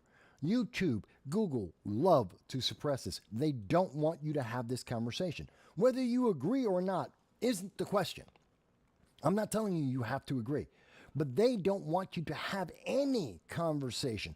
This is like with Earl Ingram.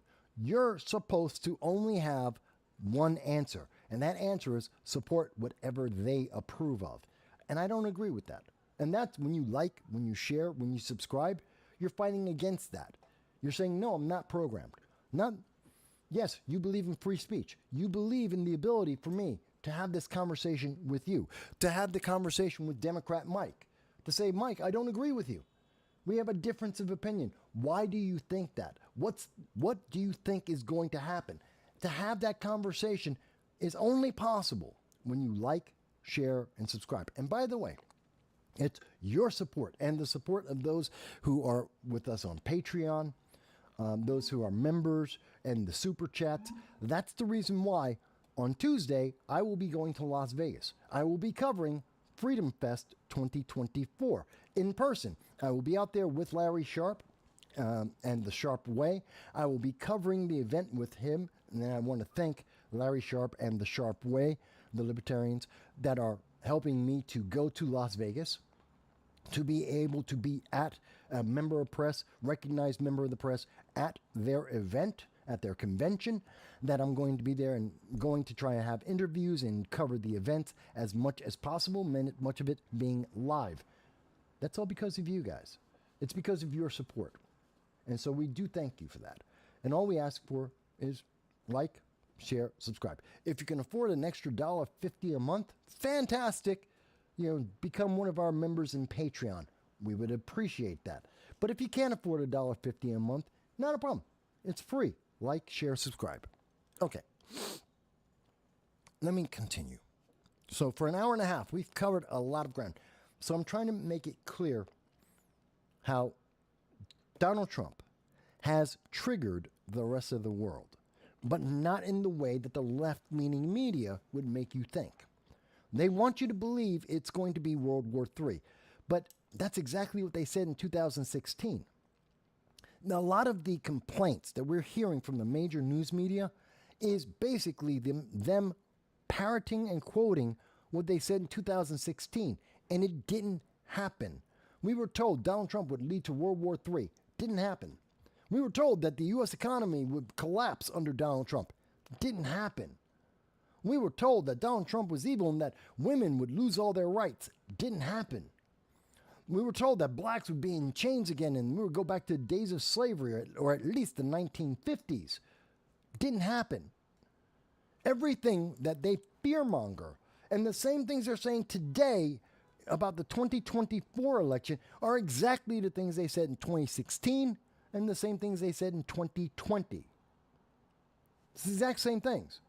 And we have the evidence to look back on. We now have the comparison. We got to see the 4 years of Donald Trump. We got to see the 3.5 years now of Joe Biden. We can see what the difference is of having a full-time strong president versus a part-time weak president. That's it. And their only answer from the mainstream news media is Orange Man bad. Orange Man bad. That's all they can tell you. You notice they're not telling you how great the Biden administration is doing. They're not telling you that Joe Biden has been a wonderkind, that he has been helping people. Let's go into that a little bit. You know what you didn't hear this weekend? What you didn't hear, and I'm going to go into the interview with George Stephanopoulos of ABC News and Joe Biden in some detail in just a little bit. But one of the things you did not hear, unemployment is up. Unemployment. You've been hearing a lot about 200,000 jobs. We got 200,000 more jobs. Joe Biden increased 200,000 jobs. Unemployment is up 4.1%. That is higher than last month. It is higher than the month before. It is higher than a year ago. A year ago, we had unemployment at 3.6%. It's now 4.1%. That is a huge difference. Those are hundreds of thousands of people who don't have a job anymore, that are now dependent on the government. This is a problem. This is Bidenomics. More people are losing jobs under Biden's Bidenomics as time goes by. And that's just the truth. That's just the facts. This is coming from the Bureau of Labor Statistics. Matter of fact, let me show you that. So anyone who's questioning, Mike, what's your source? The government. The government under the Biden-Harris administration itself is telling you that month after month, year over year, the economy has gotten worse. Joe Biden has not made things better. Joe Biden has made things worse. That's just a fact. Now, they don't want to talk about that. That's why you saw all the headlines this week and this weekend. They're all saying 200,000 jobs, 200,000 jobs. You're hearing the quotes from the press secretary. You're hearing it from Biden and from Kamala Harris. You're hearing them say 200,000 jobs, 200,000 jobs. Unemployment is up again. Month over month, year over year, it is up. That's Bidenomics. Less people working, that is a worse economy. According to the debate itself, you know that inflation is up at least and CNN was trying to minimize the damage as much as possible. They were trying to help Joe Biden as much as possible. And they said inflation was up 20%. Well, you've seen the guy on TikTok who went back to his old bill and saw that it was a 400% increase just from a year ago. You know, people routinely have gone back and looked at their bills, and everything they're buying is 30, 40% more expensive today than in 2021. You know this. But if we go with just what the news media in protecting Joe Biden and assume it's only 20% inflation, and we have more unemployment, and we're up over the year, we're up over the last month, we are increasing more unemployment, and the economy is not getting better. But the left-leaning media doesn't want to talk about that. That's not the conversation they want to have with you. Because if you recognize that unemployment is up over the year and over the month, over the last quarter, you might not vote Democrat. And they want you to vote Democrat, which is why they changed the headline. Instead of talking about unemployment, they're talking about 200,000 jobs. They're taking away the context.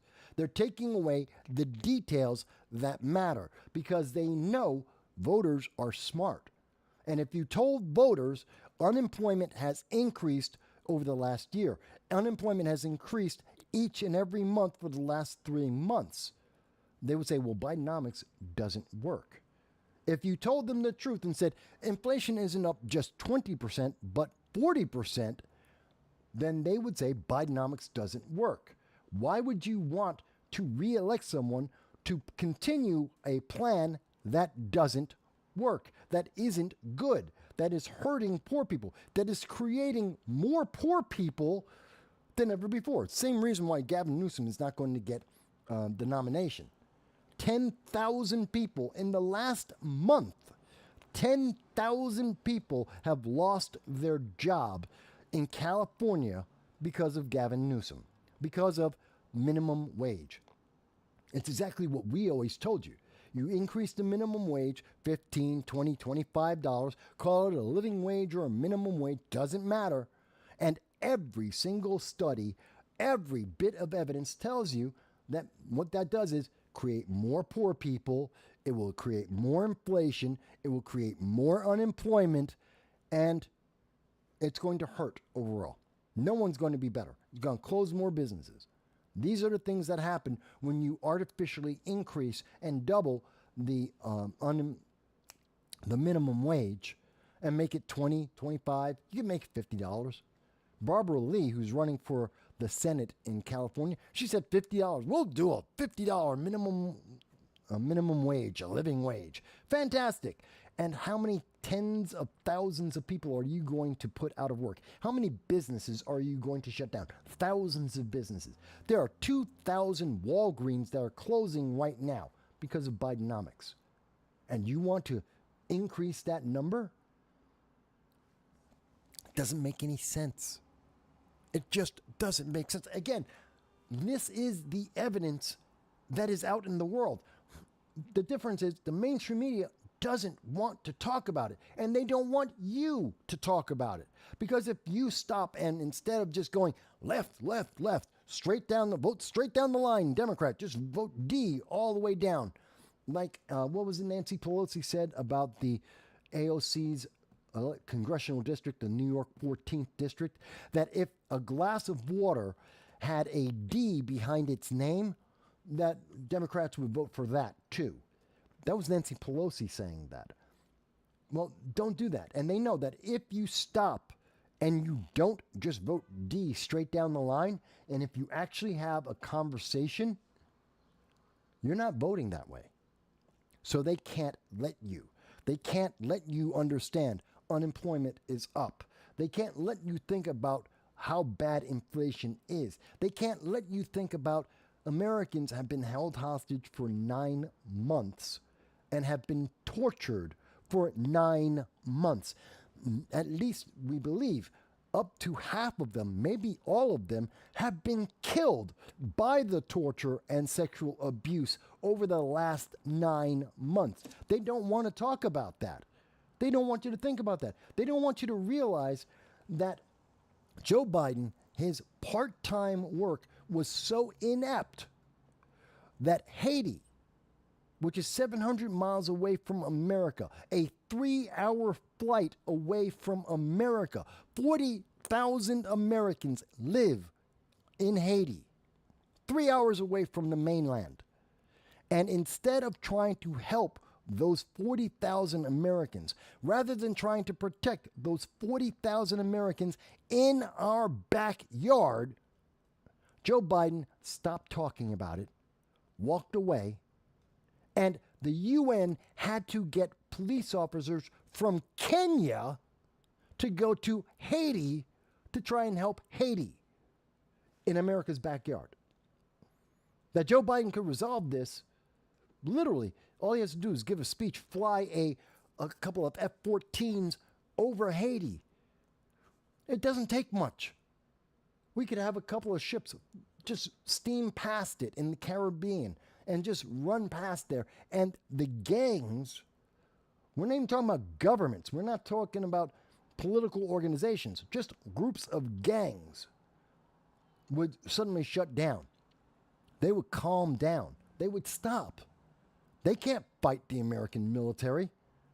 Not when if the American military actually even paid any attention to what was happening in Haiti, we could resolve this in an hour. And the gangs in Haiti know that. They're not afraid of Kenya's police.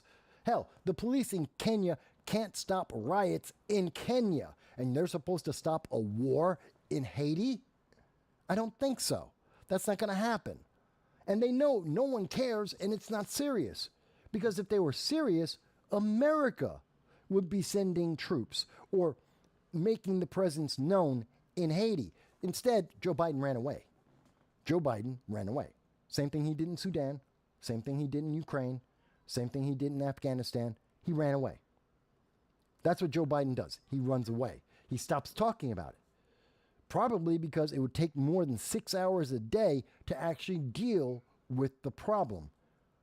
Probably because the people who are in charge 18 hours a day, every day in America, don't care about Haiti. They don't care about Sudan and Africans and the Americans, 16,000 Americans that were in Africa. They don't care about them. So since they don't care about them, they don't care what happens. And the gangs in Haiti know that. That's why they're not afraid of the Kenyan police. But they would be afraid of a strong U.S. president who would actually do something to protect the 40,000 Americans in Haiti as we speak.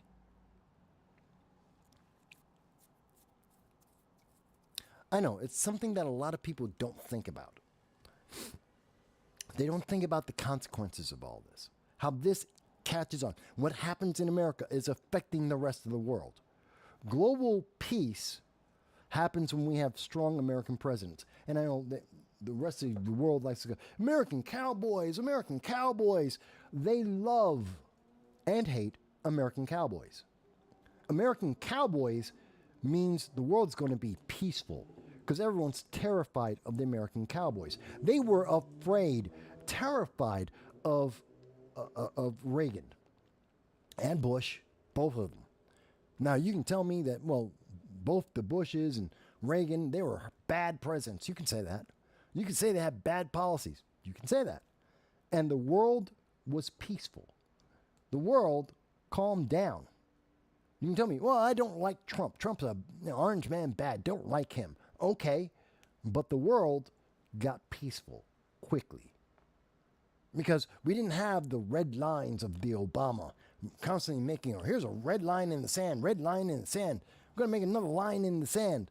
No, didn't have that. Didn't need to. Does that make sense to people? Again, I know there's more people than Democrat Mike who are watching the program, even with YouTube trying to suppress this and to hold this back. I know that even though Google wants to hide from the American people that Joe Biden is weak and that he's desperate and he's willing to rig conversations, and they're more than happy to let people hear Earl Ingram as long as he says what's approved. By the way, you want to talk about someone who is a bought and sold person? Earl Ingram. Laura, what's her name? Oh, God, I forgot her name. Laura, what's her name? Hang on. I want to remember her name. I want to get it right. I don't have it right now in front of me. But Earl Ingram and Laura with the source, they're bought and paid. The Biden campaign came to them and said, tell this is what we're going to talk about to your black audience so that they will vote Democrat. Do this. You don't have a choice. Here's the questions. This is what you're going to do. They said yes. So that they would have access. So that they would have power. So that they could make money. They sold out their integrity.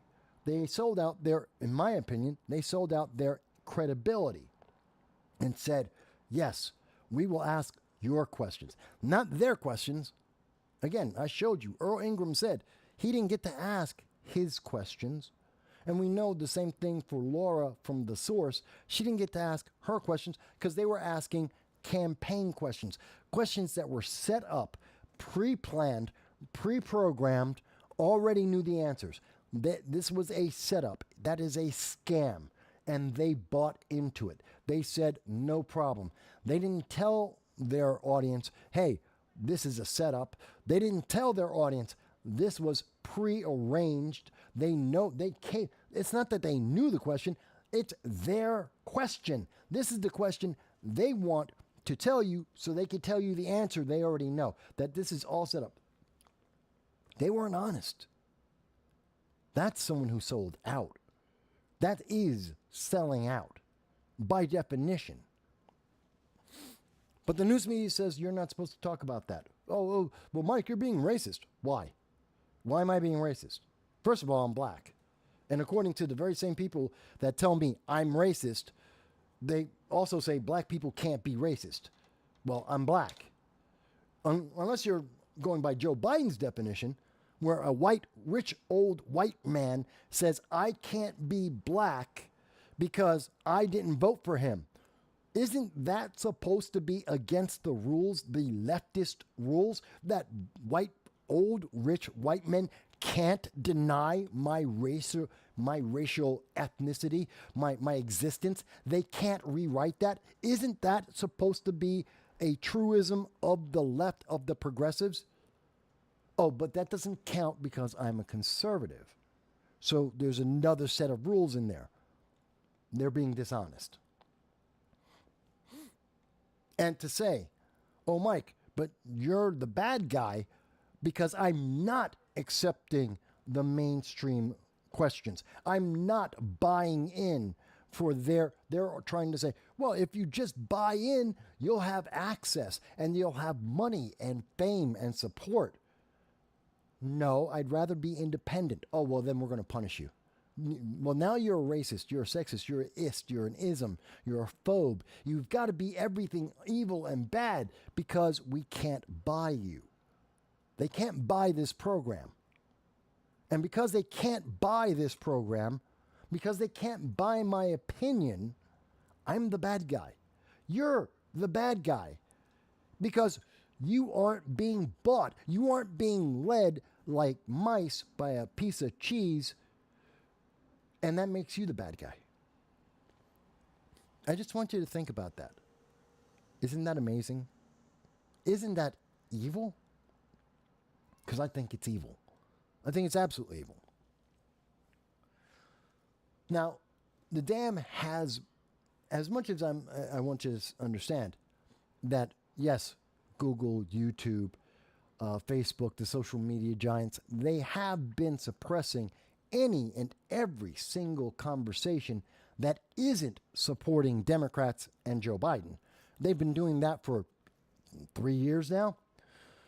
But the dam has burst when the public got to see at the debate, to see Joe Biden unfiltered.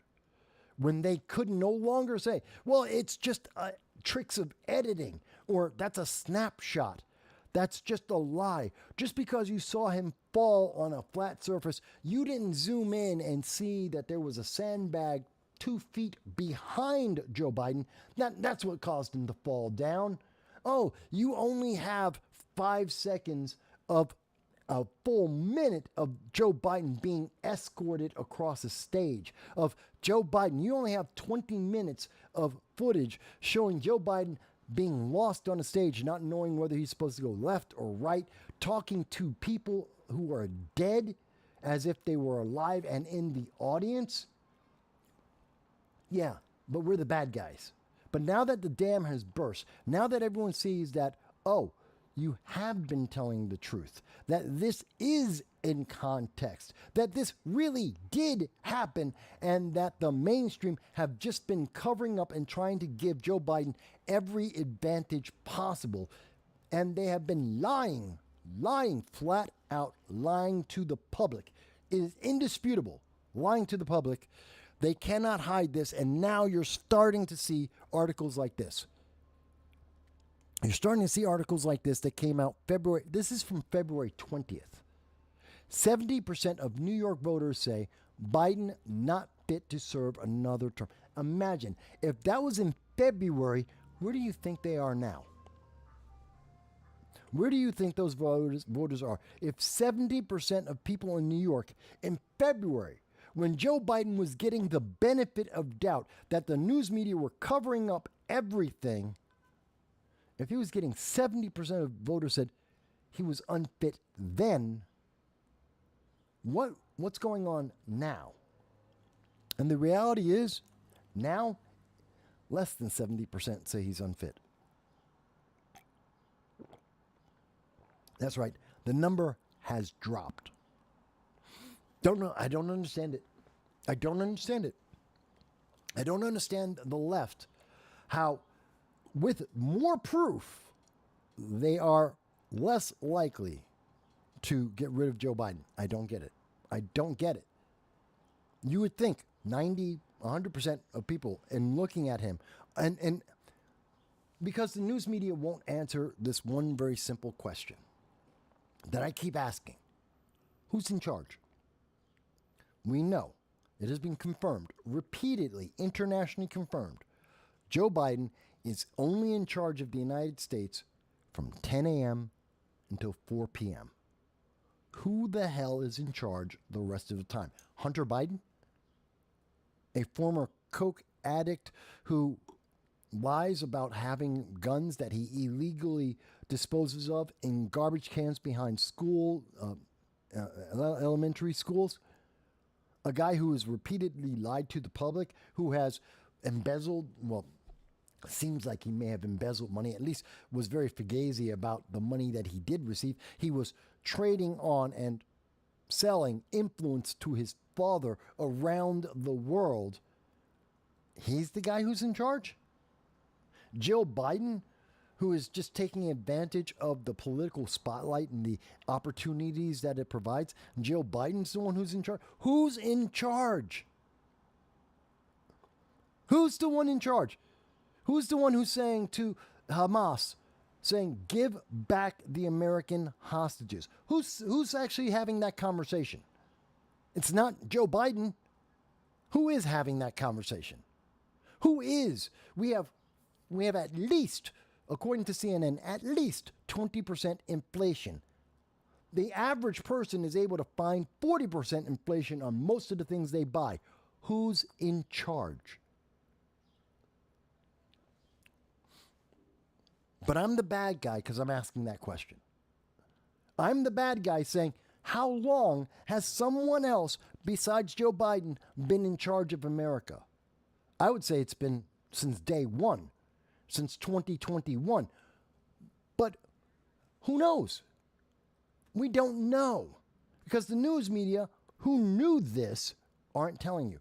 Notice, we have immediately seen the news media come out, and they have instantaneously, since the debate, they have miraculously, automatically come up with these stories and told us, well, Joe Biden only works 6 hours a day. They've told us how he has failed. He doesn't know what he's talking about. He's making all these mistakes. They're willing to show us all this evidence that they've had. They just never told us. They knew. They knew and they didn't tell you. And the only reason why they're telling you now is they can't hide it anymore. So they make it, we just found out. No, you guys knew.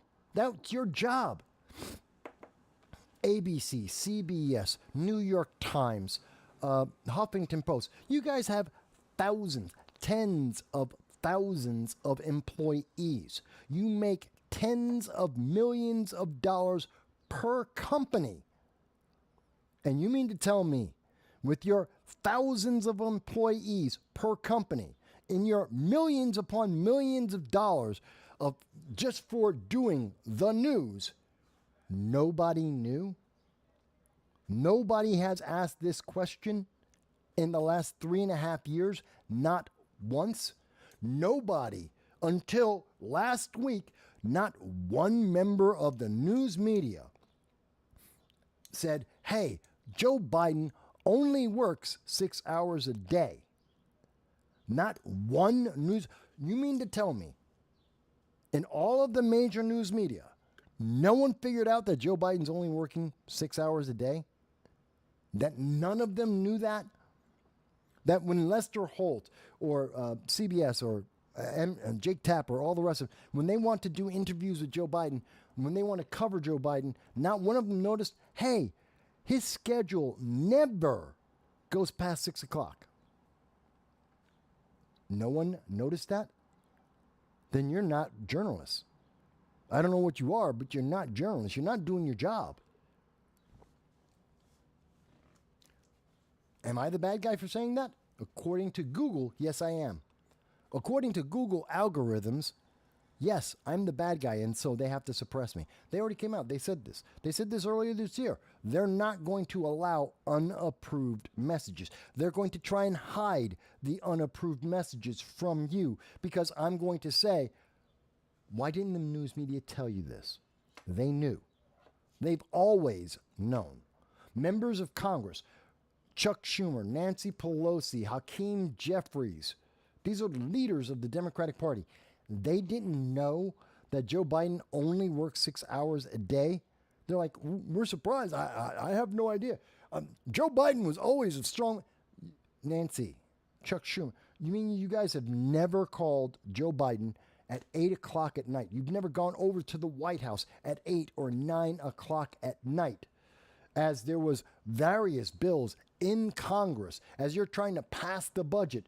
You're having an all-nighter negotiating with Republicans trying to pass the debt ceiling, and it's 11 o'clock at night and deals are still being made, and you didn't talk to Joe Biden? You let that go until the next morning and told Joe 12 hours later, hey, Joe, last night we had to make a deal. You were asleep, so we just made the deal. Are you kidding me? And they didn't notice that? It's so blatant that people have been lied to. And we don't know who's running this country.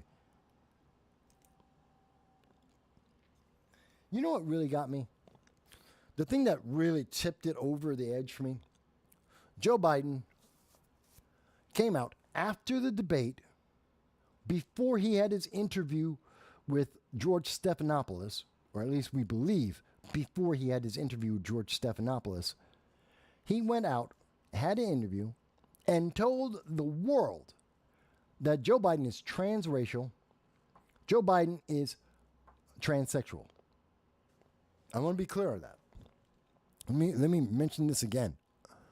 Joe Biden, on July 5th, Joe Biden told the world that he is transracial, that he is transsexual, that he is a black woman in the White House.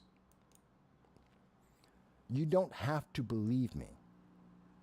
Here it is. This is from The Guardian, which is a left-leaning, international, credible news agency. And they have the audio too. This is an audio. We know it is a fact. It's not a question. It's not an if. It's not a maybe. It's not political. This is what he said. This is the guy in charge of America part-time. This is the guy who's telling you need to vote for him. This is the guy that Democrats are saying you need to give him tens of millions of dollars. That he should be the guy to make the decisions that will affect your life and the global stability. This is the guy who's supposed to be in charge, and he thinks he's a black woman. I don't even know what to say about that. Joe Biden thinks he's a black woman. Now, when I say he's transracial, I'm trying, not only is it a joke? Absolutely. It's a joke. But I'm also trying to give him the benefit of doubt. Because according to the left, you could wake up tomorrow and you can be transracial. Tomorrow, I could wake up and I can be Samoan. Tomorrow, I can wake up and I could be Jewish, or I could be white, or I could be an Eskimo. I could be anything. According to the left, you could wake up at any time and you could say, I am X. And everyone is supposed to instantly know that's what you are, and they have to respect you. They have to. This is a requirement. Listen to the progressives. It's a requirement that whatever I identify as, you have to accept it. That's what they have told you. So giving Joe Biden the best of excuses, to give him, to go with the left, he woke up and decided that he's now a black woman, so he's transracial. That's the best case scenario. And in that same best case scenario, Joe Biden, at the same time when he woke up and said, I'm black now, he also woke up and said, but I'm also a woman. Because again, gender fluid. There are infinite numbers of sexualities according to the left. That you could be any difference at any time, you could be any sexuality infinitely. There is no limit. And everyone has to accept that, and they have to know that instantly at all times, every time, no matter what you are. They have to be able to tell whether you happen to be a he, a she, an it, a they, a them, a z, a zur, or whatever else stupidity they want to identify as. You have to know that instantly, and you have to respect it. So to give Biden the benefit of doubt as 1,000% going by the rules of the left, he either woke up in the morning and decided that he is both black and a woman, or he has a issue. Either it's one or the other. It can't be both, because that's not a misspeak in the speech that he was reading that was prepared for him, that he's not suddenly going off the cuff. And even if you're going off the cuff, I'm not going to just off the cuff refer to myself as, I don't know, I can't even think of an illogical, stupid example of that magnitude. It's not something that I just suddenly, I got confused. I looked in the mirror and I thought I was a woman. No. I looked in the mirror and I thought I was Russian. No. I looked in the mirror and I thought I was, Thai. I'm Southeast Asian. No. That's not how it works.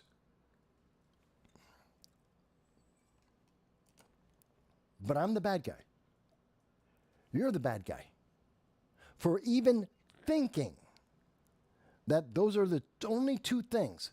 Either Joe Biden has lost his marbles, or he has jumped down the progressive rabbit hole and he's now gender fluid and transracial. Those are your only two choices. That's the only ways to explain this. There is no other explanation.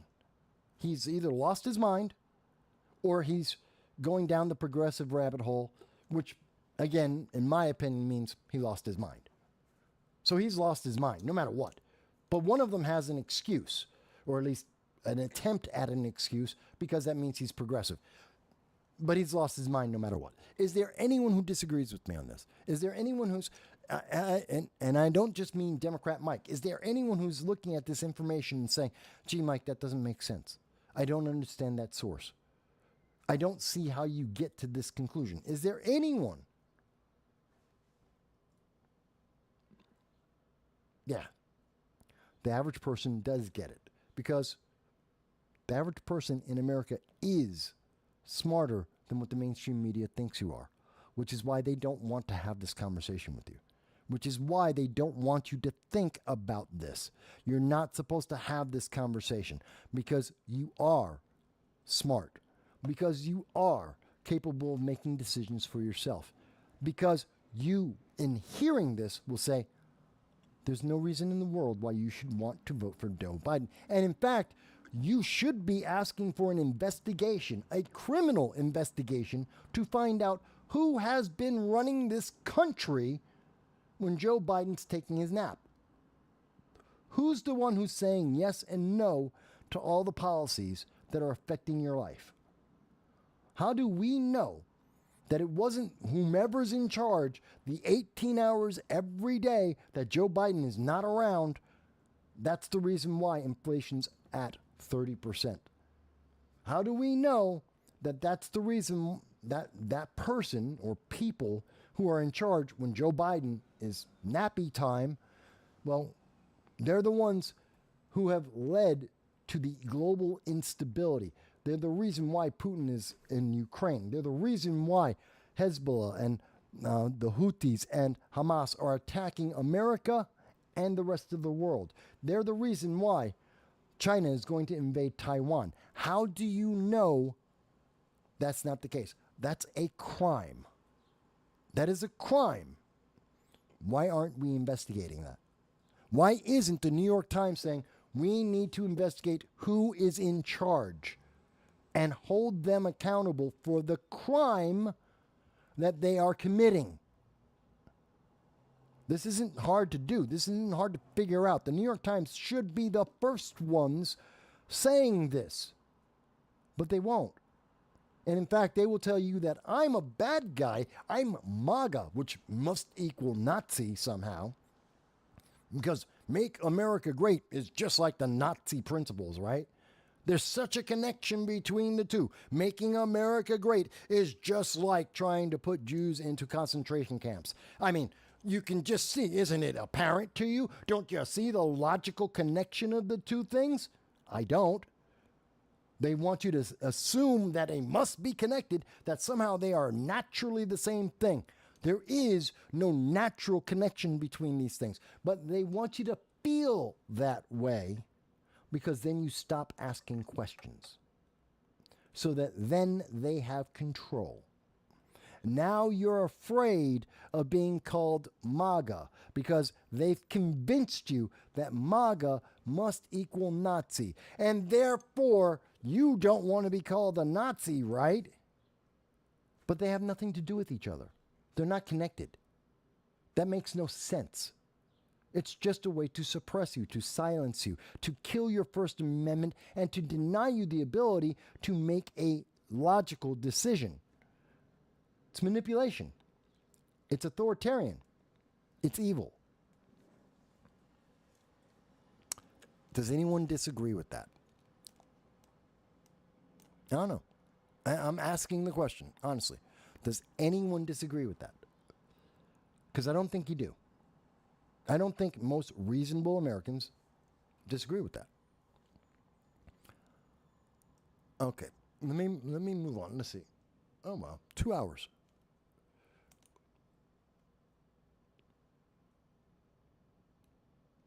So, we're going to be talking about, I do want to go over, just to let you guys know, I do want to go into, in detail, Joe Biden and his interview on ABC with George Stephanopoulos. Like, I want to play that for you. I want to go through how bad that interview was, how much of a setup they were trying to make, how they were trying to manipulate you, and it completely failed. I do want to get into that. And I do want to talk about what else is happening out there, because I think there's more to it. There's more to the polling than just what we've seen. There's more to the responses that we're seeing from everyone. We're seeing this from everyone. All of the donors, Disney, and so many others are saying, hey, they're not throwing good money with bad. They're not going to keep funding Joe Biden because he cannot win. The public is saying he cannot win. Democrats in elected office in Congress are saying he cannot win. Predict It is telling you he's not going to win. Who will win the Democratic presidential nomination? They're not even sure, the predicting, the betting, they're not even sure that Joe Biden's going to be the nominee. I think he is. But Kamala is more likely to get the nomination than Joe Biden at this point. But let me just take a moment to not talk about the election for a second. We'll take a break in a little bit. Let me deal with this simple thing first, which I think is this. There's a bill. It's called H.R. 3018. Most people have probably not heard about it. It is a national red flag law. This is pure evil. It will never work. It doesn't even come close. Now, I covered this with the Liberty First Foundation on Friday. We were having a conversation. We were talking about H.R. 3018. This is just like the other 18 red flag laws found in states across America. It will not stop suicides. It will not stop mass shootings. Because the red flag laws have never stopped mass shootings. In fact, red flag laws weren't created to stop mass shootings. That is not their primary purpose. And they do not do that well. That is a fact. Every study that has been done on this has said that. What they're supposed to do, red flag laws are supposed to stop suicides, suicide by gun. That's what they're supposed to address. That's their primary purpose.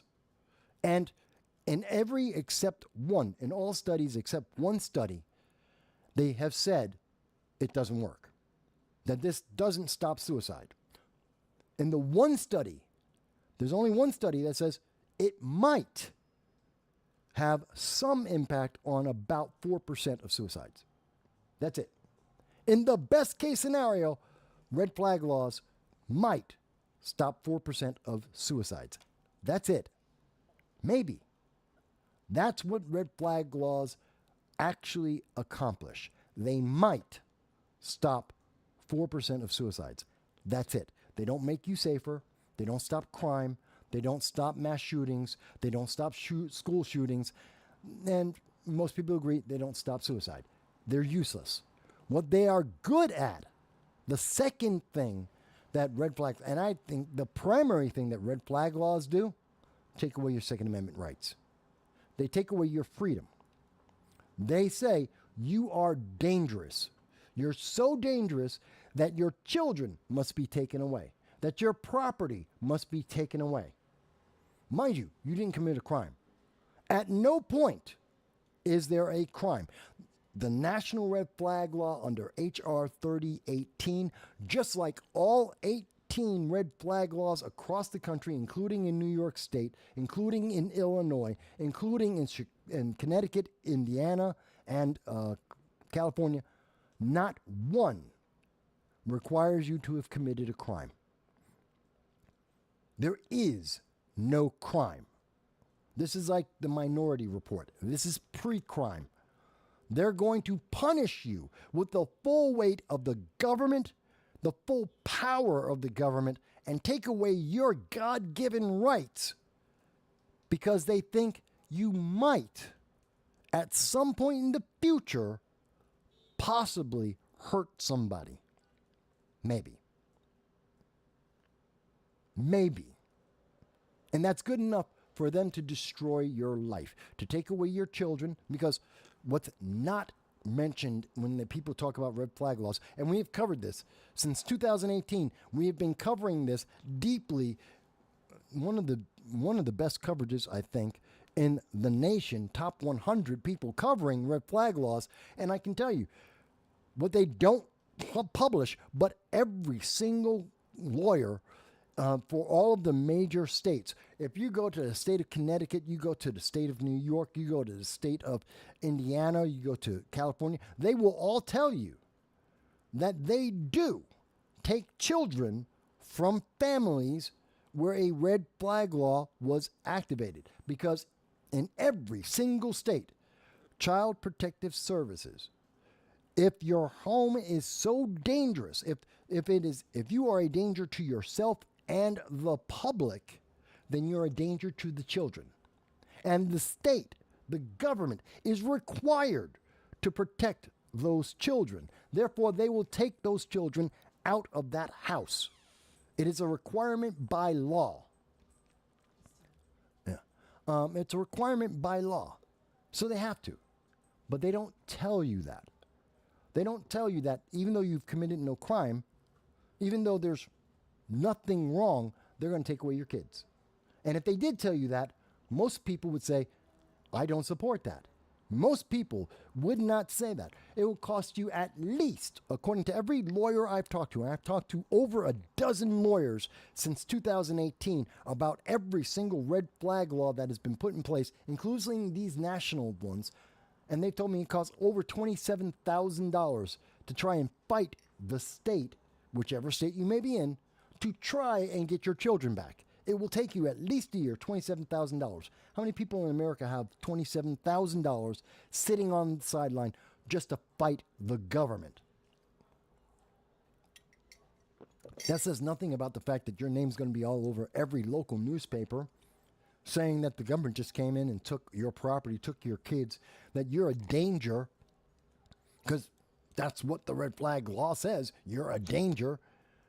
You won't be able to go to schools anymore. You won't be able to go and pick up your kids from school anymore. You can't go to parks and to other open public places because you are a danger. You have to be ostracized. You need to be punished because you're a danger, even though you've committed no crime, even though you have done nothing wrong.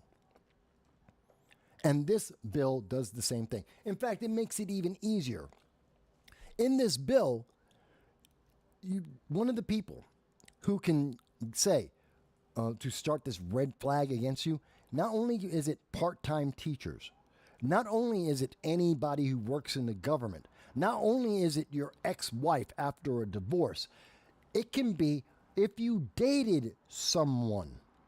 If you dated someone at all, doesn't matter how long. If you were dating someone, so let's say a week, you went out, had a couple of dates, they came over to your house once, no matter what happened in the house, they came, spent the night in your house, and you guys then said, we don't get along that much. Decide never to see each other again for whatever reason. That person who was dating you can now have a red flag against you, say you are unsafe, you are dangerous to the public. And there is no penalty. There is no crime here. The law says, HR 3018 says, hey, well, if they knew that they were lying, well, then they're going to pay a $5,000 fine. Mind you, it's already too late. You've already suffered all the penalties. You've had your kids taken away, which you don't get back. Even if this was false, you don't get your kids back. You still have to fight the state to get your kids back. So that's still $27,000 you're going to have to spend. A year of your life you're going to have to spend fighting the government, even when this was false. Doesn't matter. So you're still going to be in the newspaper. You're still going to lose your property. You're still going to be demonized. But that person who did this to you, who might have dated you for all of a week, yeah, they're going to, if you can prove that they did it on purpose, that they didn't know you were a danger, they didn't know you were not a danger to the public or yourself, that's impossible to prove. You can't prove that. You can't prove what someone else is thinking. You can't prove what's in someone else's mind. You can't. You can guess at their motive. You can't prove just that, well, that's what they were thinking. They thought, you know what? He sucks in bed. I'm going to go and get a red flag against him. Can you prove that? Impossible. Unless someone confesses that, it's just not possible. There is no penalty for this. They want you to think there's a penalty, that they're going to make sure that no one is going to abuse this. As someone who has been covering every red flag law in the country, they are all abused. This is abusive. They are using this to punish you. Okay. So we've been going for about 2 hours and 15 minutes. For those who have been with us before, right around the 2 hour mark, we normally take a break so that you can go and get a drink of water because it is hot today, and more importantly, it's very humid. For people to be able to get something to eat, to get something to drink, run to the bathroom. I myself, I'm doing this because I have a 13-year-old puppy. He needs a break. He needs me to go and run outside with him. So we take a break for me to be able to do that because I love my puppy. And even though he's 13 years old, he looks like he's a little puppy, but he's 13 years old and I love him. So I'm going to take a quick break. What we're going to do is I'm going to play an earlier show that we've done, and then we'll come back. It is now 4:48, so we'll be back at 5:45. We will be back 5:45, and at that time, we'll pick up the show where we've left off, and we'll go into George Stephanopoulus. We'll go into Joe Biden and his interview. Did he lie? Did he convince you that he has his mind all with him, that he's in charge, that he's going to win 2024?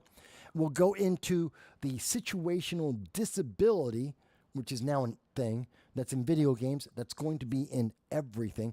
That's the new thing, is situational disability that you're going to have to live with. It's crazy. And we'll go into some of the predictions that are coming out about who is going to be the nominee for the Democratic Party and what is their chance of winning the 2024 election. We'll go into all of that at 5:45, but in the meantime, where is it?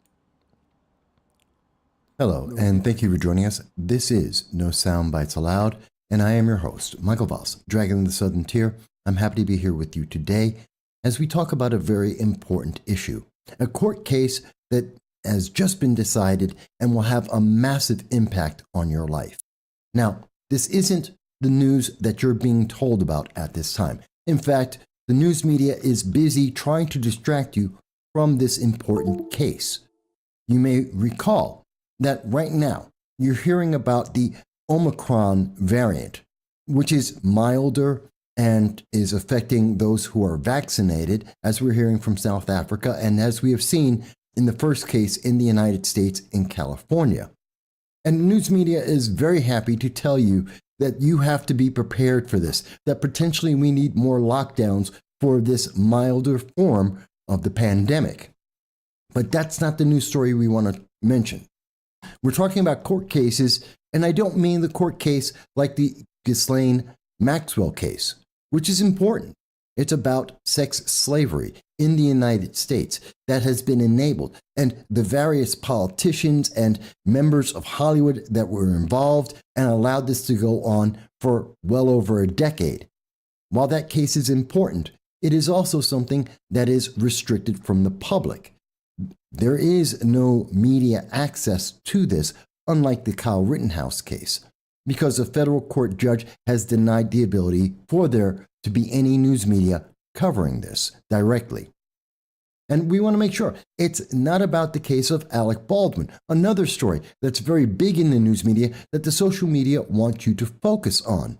In this case, where we are now hearing from Alec Baldwin himself, as he is telling ABC News he didn't pull the trigger, that somehow this firearm miraculously fired by itself while in his hands as he pointed it at the camera woman and the director, and it just miraculously went off, even though witnesses have already been stating he did in fact do this. But that's not the story we're talking about. We're not even talking about the other really big entertainment news, the trial of Jussie Smollett, an actor who, in his hate of American principles, in his hate of then President Donald Trump, in his then hate of conservatism, he decided to fake an attack to increase the racial tensions in the United States 3 years ago.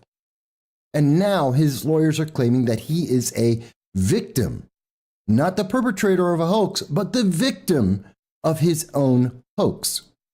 Even as we get to hear from witnesses who have clearly stated that the actor staged the attack and wanted to be fake beaten as to improve his standing both in media as well as to promote his far left ideology.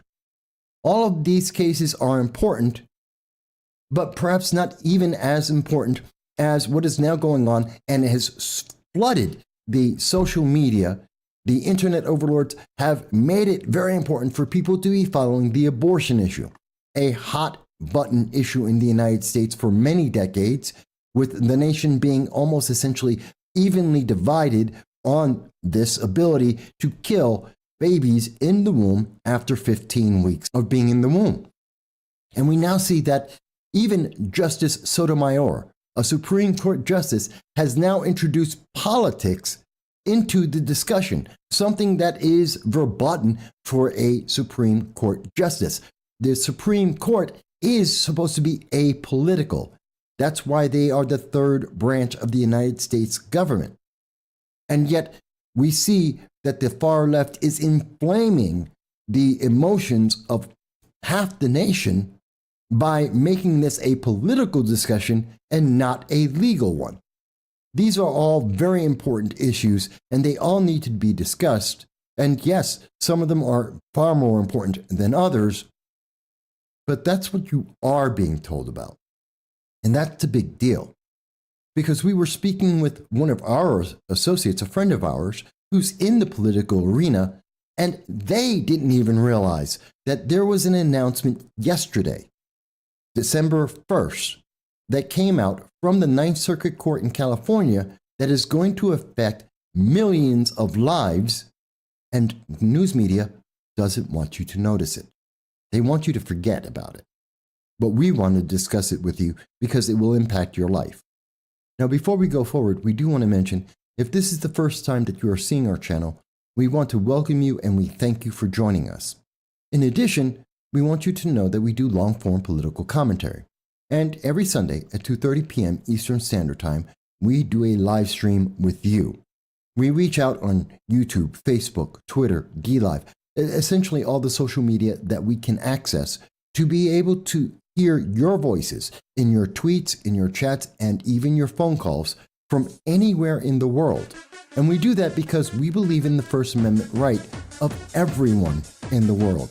It is an unalienable right of birth that you should be able to speak, even if your government disagrees, even if the internet overlords disagree. You should speak and be heard. And every Sunday at 2:30 p.m. Eastern Standard Time, we do hear you. And we look forward to seeing you every Sunday to join us to tell us what you think about the issues that are affecting us all across the world. Now let's address what this case, this very important case out of California, out of the Ninth Circuit Court, which is the next court just below the Supreme Court of the United States. It's a big deal. It affects millions of people. It sets precedents across the nation, and they have been doing this against the best interest of the American people. In fact, they have been reinventing laws and the Constitution. You may recall that on this channel in March, we actually covered a decision from the Ninth Circuit Court that essentially eviscerated the Second Amendment, that they took away your right to defend yourself outside of your home. This is something that will affect women. This will affect kids in schools. This will affect people who are being attacked by mass shooters, even in churches. This is going to have a major impact.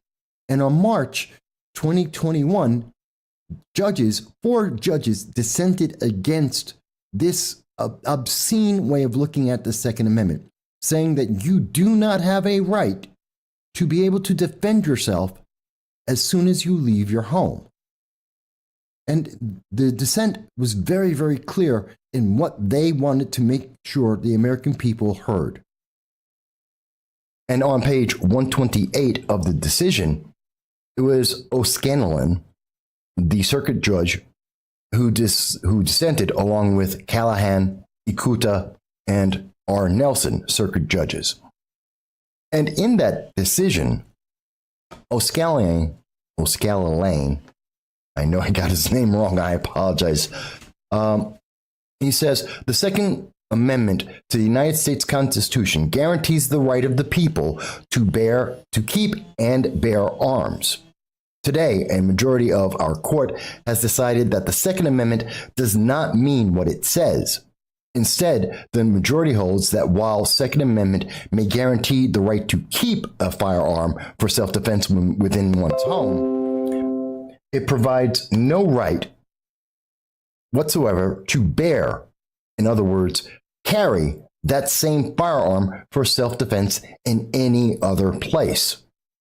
This holding is as unprecedented as it is extreme. While our sister circuits have grappled with and disagreed over the question of whether public firearms carry falls within the, quote, inner core, end quote, of the Second Amendment, we now become the first and only court of appeals to hold that public carry falls entirely outside the scope of the amendment's protections. In so holding, the majority reduces the right to, quote, bear arms, end quote, to a mere inkblot. The majority's decision undermines not only the Constitution's text, but also a half a millennium, 500 years of Anglo-American legal history, the Supreme Court's decision in District of Columbia versus Heller, and McDonald versus City of Chicago, and the foundational principles of American popular sovereignty itself. I respectfully dissent. We want to make sure that you understand exactly what we're talking about here. For those who are not familiar from other countries that may be watching this program, our allies and friends over in the United Kingdom, in France, Germany, Australia, Canada, New Zealand, we want to make sure you understand because you don't have freedom like the United States. Your Constitution doesn't guarantee your right to free speech, nor does it guarantee your right to self-defense. But in the United States, by birth, these are guarantees. And in fact, in the Constitution, it states clearly, Second Amendment, a well-regulated militia being necessary for the security of a free state, the right of the people to keep and bear arms shall not be infringed. The key words there, shall not be infringed. Nowhere in that statement is there a limitation on being able to have a firearm in the public in your daily life. There is no stipulation that you are restricted to only being able to defend yourself in your home. There is nothing in the statement that says for hunting. There is nothing that says for recreation. These are not stated, nor are they implied, especially if we go back and look at the time that this was written, right after the United States declared its freedom from the United Kingdom. There was no insinuation that the American people would be limited in the type of firearms they could have, nor in where they could bear those arms. And in fact, for those who'd like to say that you could only use a musket and single barrel, single shot, they forget that in the time the Constitution was written, machine guns did, or rather multi-barrel, multi-shot firearms did exist. I know Joe Biden doesn't understand that, doesn't remember that up until 1934, there were no restrictions on any firearm that an American citizen could own. But let's go further. So we know that the Ninth Circuit Court has revised, not just revised, they have created their own constitution. They have created their own amendments. And in that, they have defined the American citizen's ability to defend themselves to be restricted to your home. So women who own firearms, and there are tens of millions that do so, to be able to protect themselves from rape and sexual assault are not able to do so, according to the Ninth Circuit Court. That individuals, teachers, and other individuals at schools there to protect our children are not able to do so because, according to the Ninth Circuit Court, they don't have that right.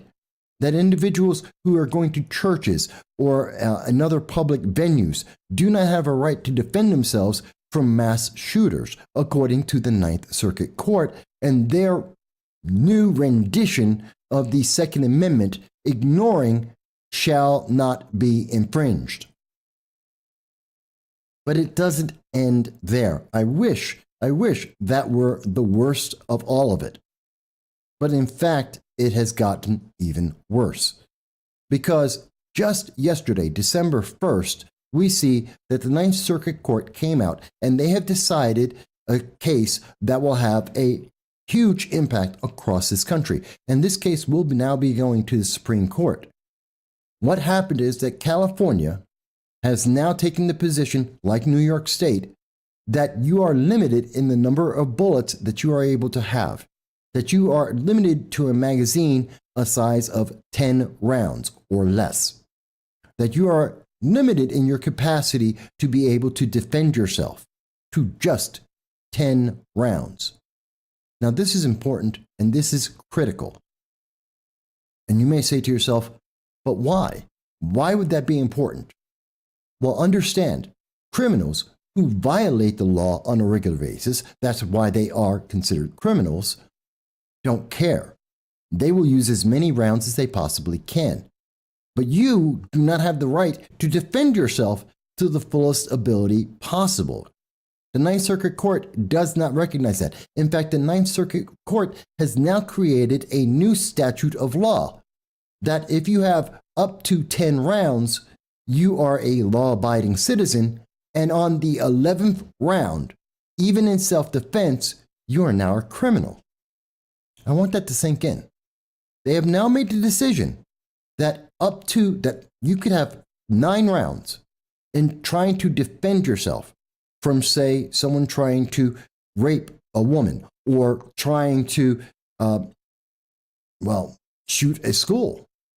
And you are limited at the 9th round. The 10th round, you are legal. and this is okay, except as long as it's in your home. But if you're outside your home, you have already broken the law according to the Ninth Circuit Court. And at the moment you hit the 11th bullet, you have compounded your crime. Does this make any sense whatsoever? Does that sound logical at all? And should we even expect logic coming from the far left? Because it's the very same far left that encompass California and encompass the Ninth Circuit Court that also tell us things like in California that gun control was instituted in the United States, which was created first in 1934 because of the Chicago Valentine Day murders. But instead, they are giving us a rendition of a redacted, a changed, altered, revisioned history where gun control laws were created in 1967 because of the Black Panthers. Now, under this view from the far left, understand, the Black Panthers were able to have firearms and bring them into the courtrooms in California. And they believe that gun laws were changed to negatively impact blacks in America.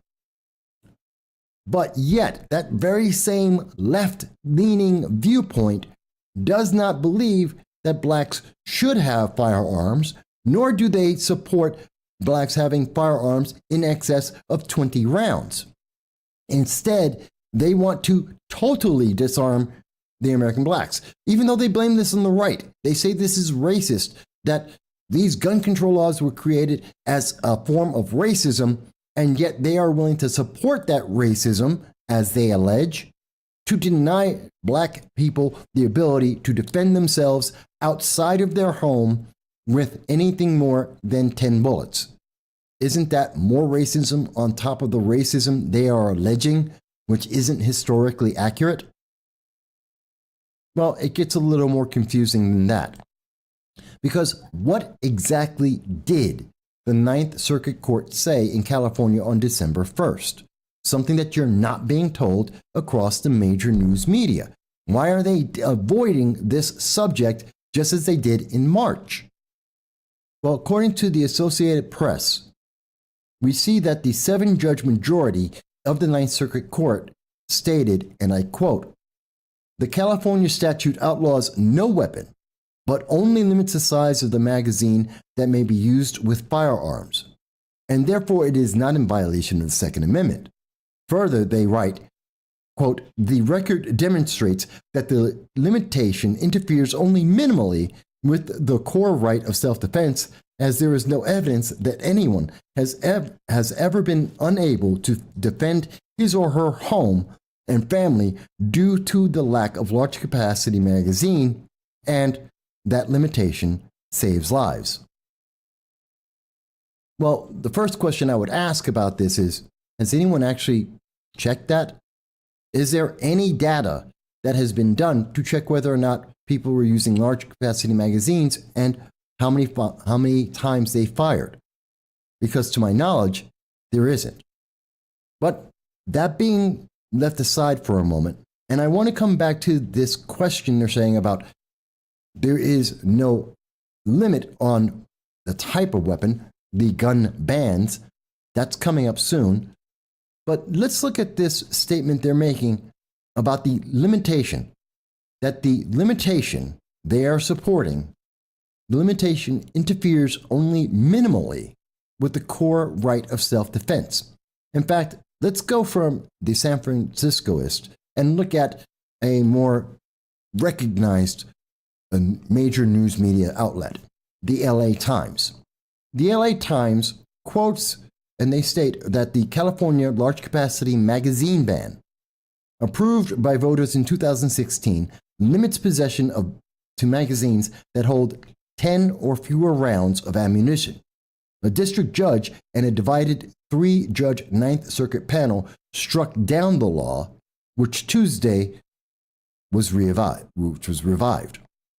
Quote, "Large capacity magazines allow a shooter to fire more bullets from a single firearm uninterrupted, Justice Graber wrote, and a murderer's pause to reload or switch weapons allows potential victims and law enforcement officers to flee or to confront the attacker. This is a bald-faced lie. This is not true. This is a misconception at the worst levels, and we will prove it. Going on, the court noted that Washington, D.C. and 8 other states have also imposed restrictions on large-capacity magazines and that 6 other federal courts of appeals have upheld the laws. They're speaking notably about New York State and the New York State SAFE Act, which went into place in 2013 under the unilateral rule of the Democratic Party and now disgraced former Governor Andrew Cuomo, which is still in court and being decided, although a lower court has already struck down the 7-bullet limitation as unconstitutional. Quote, the ban on large-capacity magazines has the sole practical effect of requiring shooters to pause for a few seconds after firing 10 bullets. This is a lie. To reload or replace the spent magazine. Nothing in the record suggests that the restrictions imposes any more than a minimal burden on the Second Amendment right to keep and bear arms. Again, any more than a minimal burden on the Second Amendment. The Second Amendment states, again, a well-regulated militia being necessary to the security of a free state, the right of the people to keep and bear arms shall not be infringed. This is the whole reason why there was the Heller case that went to the Supreme Court. Shall not be infringed. When we are listening to the various versions from the far left, saying that there is only minimal interference, and hearing the Ninth Circuit Court and Justice Graber say that it is a minimal burden, they are saying it is an infringement on the Second Amendment. The Second Amendment is clear. There is no way to reinvent or somehow reimagine shall not be infringed. Minimal infringement is infringement. Any limitation is infringement. The Second Amendment directly states it cannot be done. And it is not in regard, and this does not matter whether or not you want to go hunting or you want to go recreationally shoot, because the Second Amendment doesn't care about that. It has nothing to do with that. You have a right to have a firearm, period. And up until 1934, you had the right to own any firearm that you wanted. That was the facts. Now, we have limited that since 1934, but again, there is no burden. Any burden placed on the Second Amendment is illegal. It is unconstitutional by definition. And yet the Ninth Circuit Court has decided they have a new way of looking at this, that they have a new version. And their justification for doing this is perhaps one of the most stupid lies we have heard. It is a lie, a misconception that has been said over and over and over again. In fact, we covered it in 2013, right before we saw that Governor Andrew Cuomo, the disgraced governor, came out with his SAFE Act and decided that he wanted to limit firearm rounds.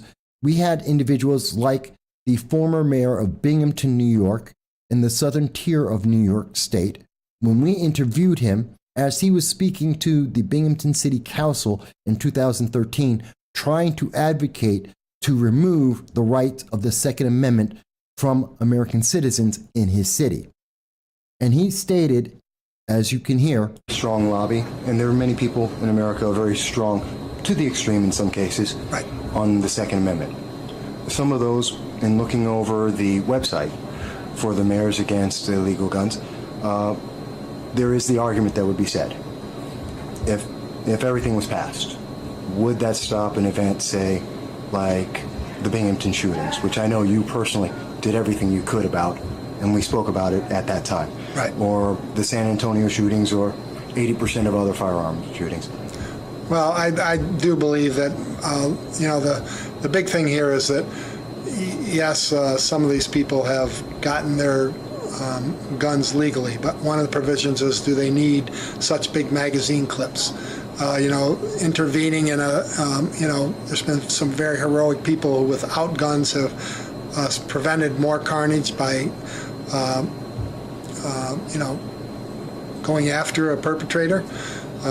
If a perpetrator has to reload and doesn't have more than 7 bullets in a magazine, there's opportunity to, make your heroic activities mean something. And that is just not true. That's not true. In fact, there are millions of individuals who use a firearm that are legal firearm owners across the United States, open carry, concealed carry, and in their homes and outside of their homes, that have stopped more incidents with firearms than heroic actions. That's just a fact. It has always been a fact. It was a fact in 2013. It's a fact in 2021. But this is the argument that you hear. And you have to understand, this is the far left progressive view. Former Mayor Matt Ryan, who I know and have known for the better part of about a decade, is wrong. And he doesn't know what he's speaking about. He's talking about magazine clips. You know, I remember covering magazine clips. And on July of 2018, there was this coverage that we provided about magazine clips. Quickest way to know if you're debating somebody who knows anything about guns is more of a personal pet peeve, but I found this to be true. People with little to no knowledge on the subject are the very first ones to call for further regulations and restrictions on your rights. This is how I know who I'm debating and whether or not I've won the debate. Clips and magazines. Anybody know the difference?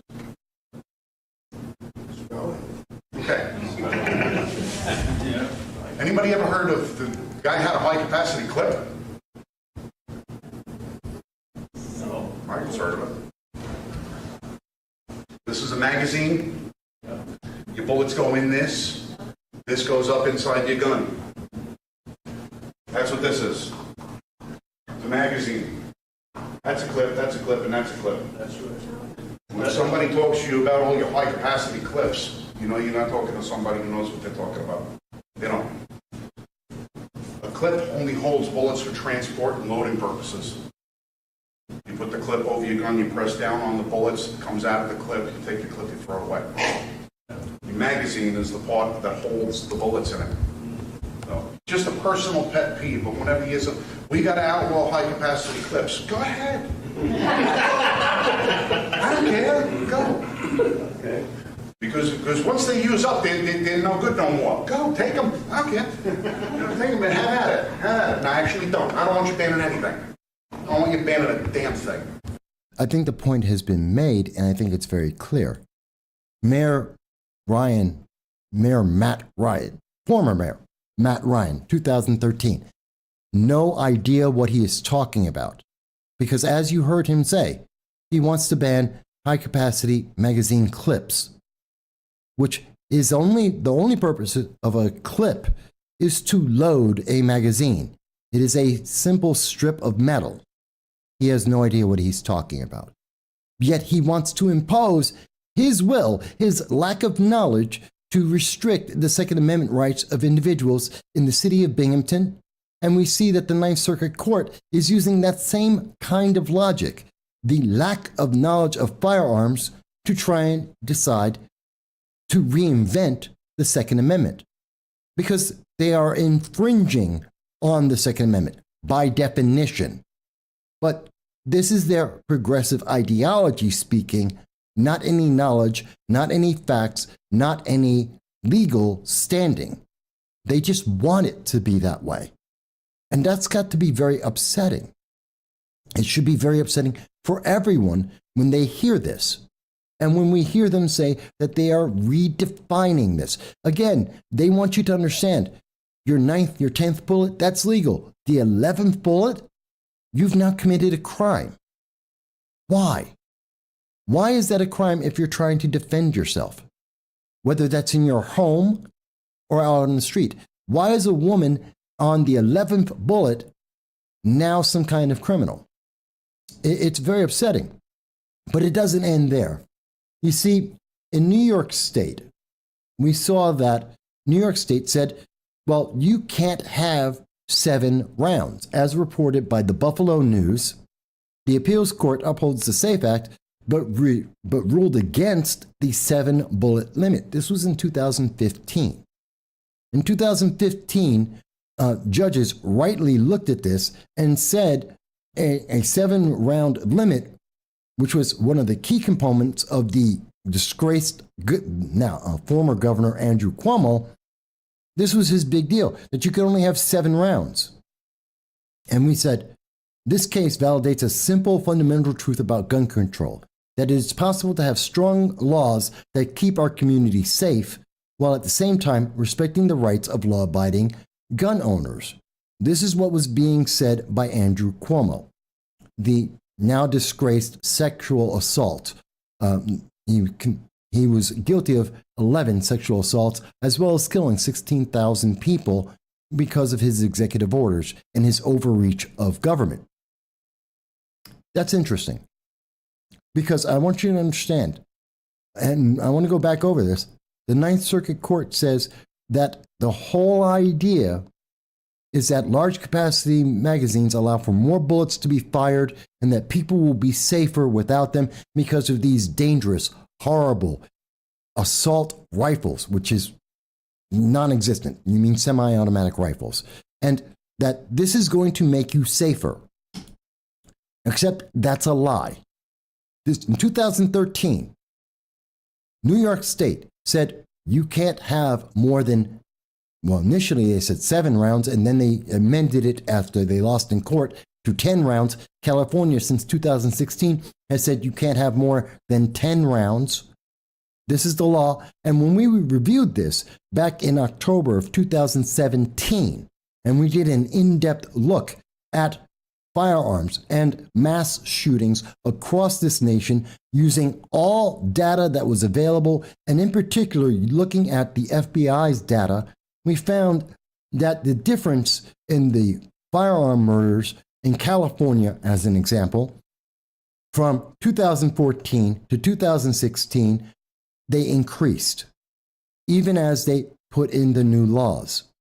And that the reality is rifles, the one thing you keep being told, the AR-15, the very thing that Beto, the fake Hispanic Robert O'Rourke, who's running for governor of Texas, wants to take away from you. The very thing that you have heard Joe Biden say that he wants to take away from you, that Kamala Harris has said that she wants to take away from you. These semi-automatic rifles are the least deadly thing that you could be facing. In fact, knives routinely are 4 to 6 times more deadly every year. More people die because of knives and because of just by knives alone than rifles in every state every year forever. And if you think in 2017, well, Mike, that data is old. This is California from 2011 to 2020. And they passed their law in 2013, similar to New York's law, which was in 2016 for California. From the FBI, homicide crimes by type of weapon used, 2016 to 2020, we see that rifles, 37 people died because of a rifle. It is 1.9% of all people who died of a homicide in California. This includes suicides. This includes every type of rifle, including the AR-15, the AK-47, the Ruger M14, Mini 14, and every other type of rifle you could possibly name. All of them put together, 1.9% of all homicides in California in 2016. 2% or 36 of the people who died in 2017. 24 people or 1.4% in 2018. 34 people or 2.1% in 2019. 41 people in 2020, or 1.9%. Do you see a commonality there? It's not the firearm and it's not the gun. Excuse me, it's not the firearm and it's not the number of bullets. The numbers don't change. In each of these years, 2016, 280 people died from knife attacks in California, 258 in 2017, 252 in 2018, 252 in 2019, 292 in 2020. It's a very clear fact. Rifles, whether you want to call them assault weapons or you want to call them assault rifles, or if you just call them a semi-automatic rifle, are not the problem. The number of rounds are not a problem, because the number of homicides in 2016, 1,900, 1,800, 1,700, 1,600, 2,200. California isn't saving lives with this. In fact, I want you to see something, because you heard earlier when we saw Binghamton Mayor Matt Ryan, who said, well, there needs to be a pause that will allow someone to heroically save lives. We see that the circuit court was talking about the pause, the shooter's pause for a few seconds after firing 10 bullets to reload or replace the spent magazine, that this will save lives. You know, it's very hard to find this, because this is a video from 2013. This is from the state police in Indiana. And this is a demonstration of exactly why the number of bullets and the type of magazine make absolutely no difference. No, they're not talking about clips, because as we have learned, that's just idiotic. No. The very thing that the Ninth Circuit Court is saying is a reason to infringe on the Second Amendment. And I want you to see something. This is an unskilled woman firing, and I want you to see exactly what happens as the Indiana State Police showed us. 30 rounds with 6 rounds from 5 separate magazines.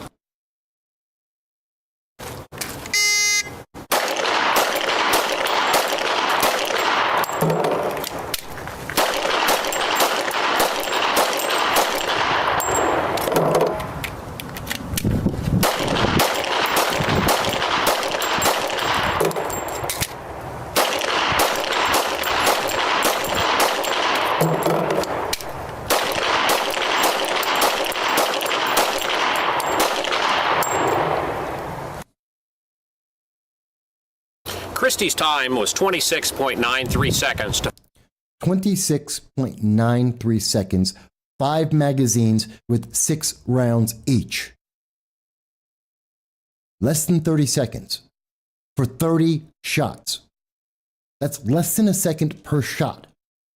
This is what the Ninth Circuit Court said. You saw her change the magazines after 6 shots, not 10. This is the reload, and I want you to understand, this is the reload that the Ninth Circuit Court just said is going to save your life. This is the reload that we hear from Mayor Matt Ryan and the far left. This is the miracle moment that you're going to save your life. And you just saw this. 30 seconds, less than a second per bullet, and that's with changing 5 times. It gets even worse. To fire those 5 6-round magazines. Now, Christie's time is a bit longer than Jim's time, but what we're trying here is to demonstrate the impact of the effect of the magazine restrictions on the time. That is the time it takes to shoot 30 aimed shots. So, to review, Christie's times for 2 15-round magazines. By the way, and you can see the full video and be able to see exactly everything that they just demonstrated. But for the record, Jim is an expert marksman. An expert marksman. Christie is a novice shooter. The differences are the difference between an expert and a novice.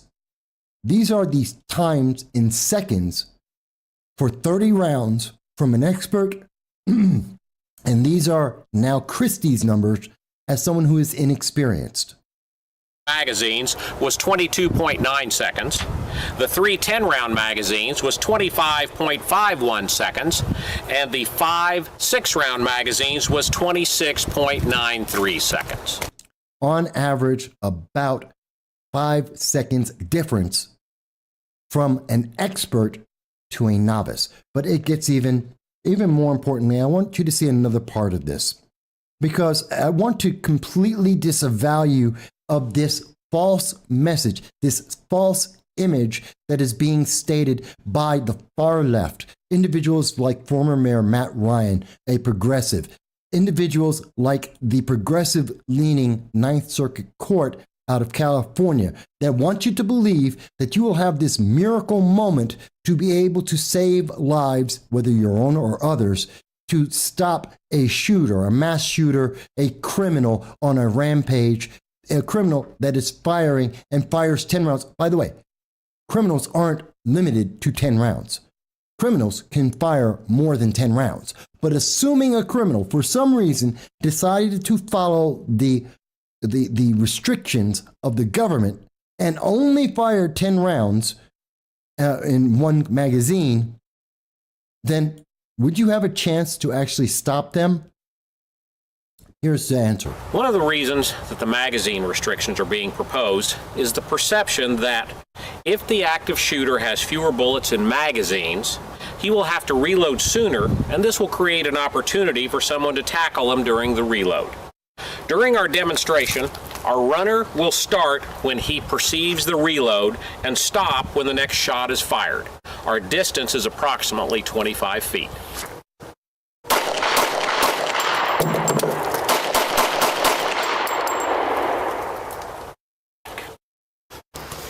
Our runner succeeded in getting about 9 feet. That is, he had 16 feet left to go when our shooter successfully completed the reload and began firing. We're going to do the same demonstration now with Christy.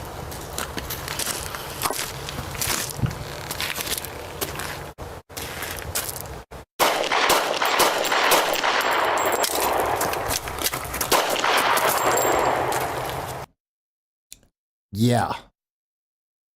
You're not going to make it. You're not going to make it.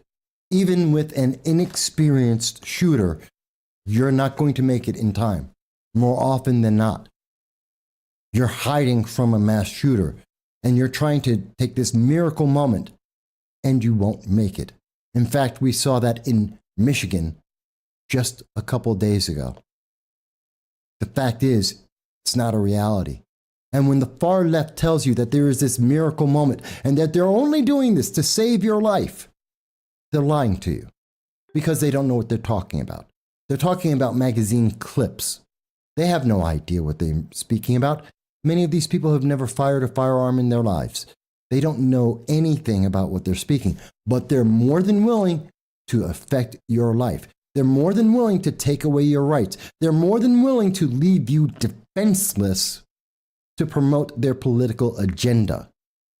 And I did mention that New York State is kind of messed up. And I want you to see what I mean, because this is from 2019, the last year that we had full information from the FBI of crime in the United States. All links will be in the description so you can see all of the information that we're speaking about. And in New York, after having both, this is New York, after we had the 2013 New York SAFE Act. This is after having restrictions of only 10 rounds in magazines in New York State. This is after the restriction of limiting the type of firearms that can be bought in New York State, and the addition of the red flag laws, which are there to take away without due process, taking away the right of individuals to even own and possess a firearm. All of these things being done for your safety to protect you. And in 2019, 550 people were killed with a firearm. And of those 550 people, 3 were with a rifle. 3 were with a rifle. 5 were with a shotgun. Of the homicides in New York State in 2019, according to the FBI's data, 119 people were killed with a knife. 44 people were killed by hand. 3 people were killed because of a rifle. Does that make it as clear as day for you? Does that make it as clear as it could be? Perhaps not. So we will take a look. And this is from the FBI itself. And I want to show you, because I can show you the current data.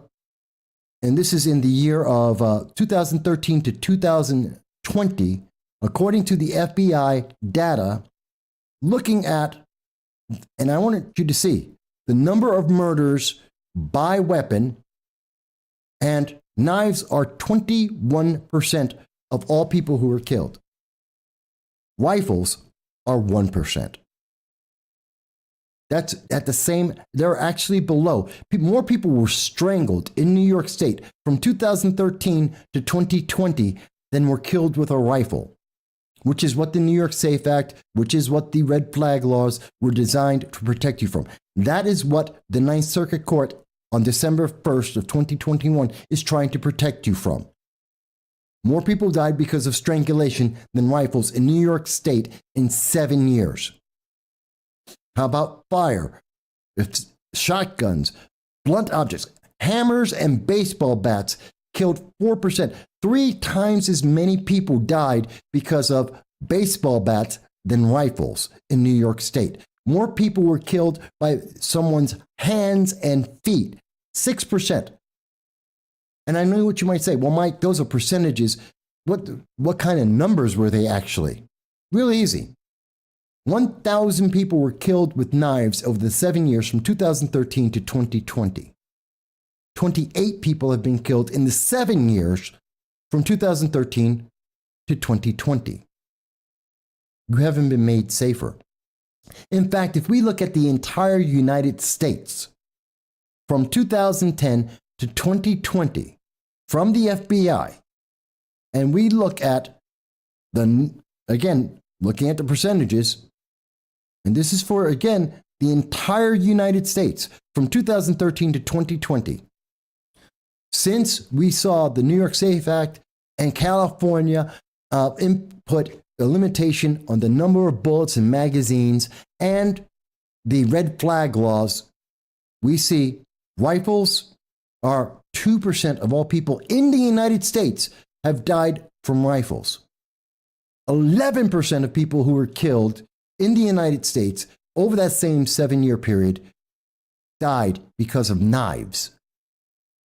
I want you to understand that 12,539 people, according to the FBI, died because of knives.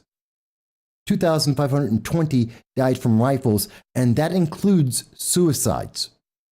That includes all suicides, which, according to the CDC, approximately 60% of all firearm deaths, which are listed as homicides, are by firearm every year.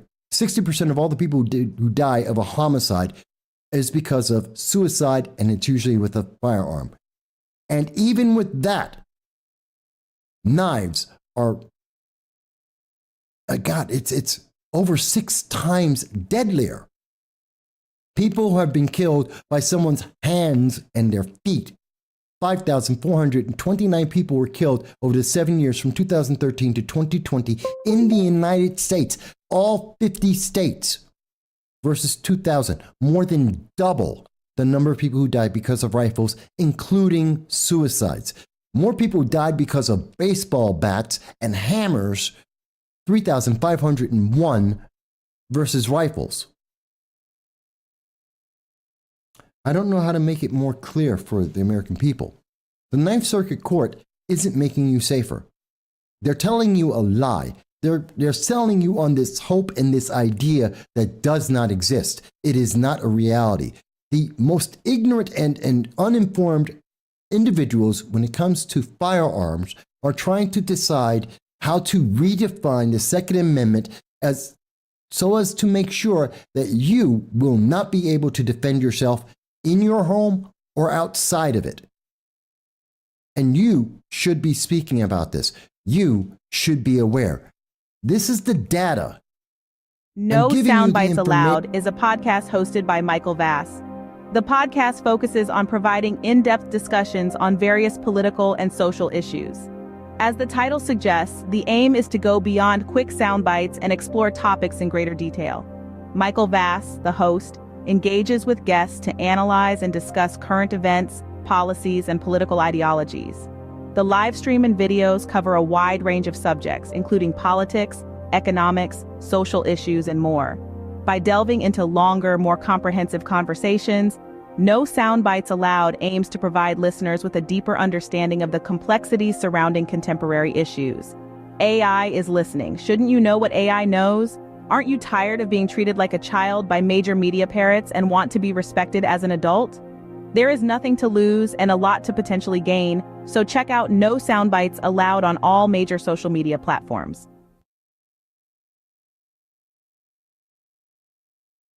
All right, everybody. Hello, and thank you for joining us.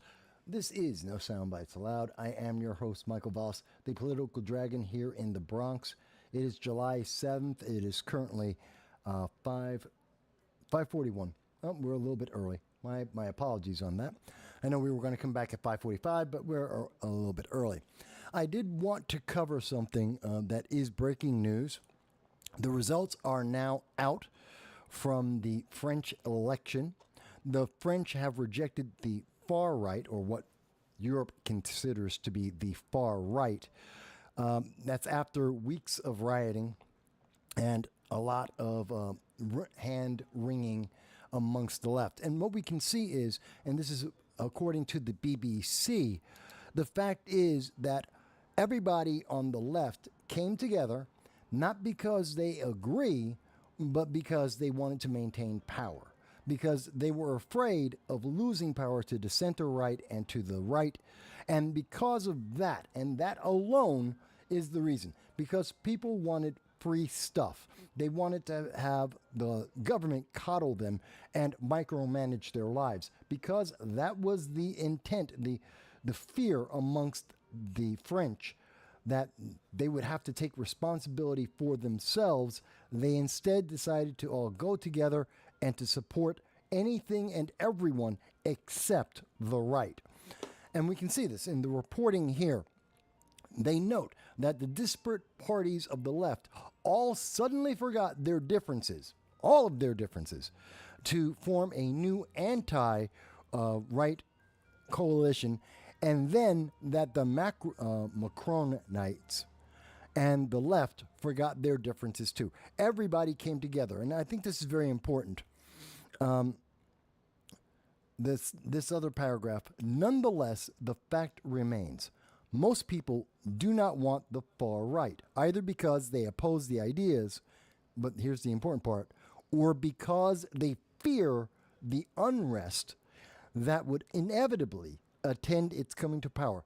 It was coercion. They were afraid of the left causing violence. They were afraid of the destruction that comes from the left. And we see this. This is a counterpart and corollary to the United States.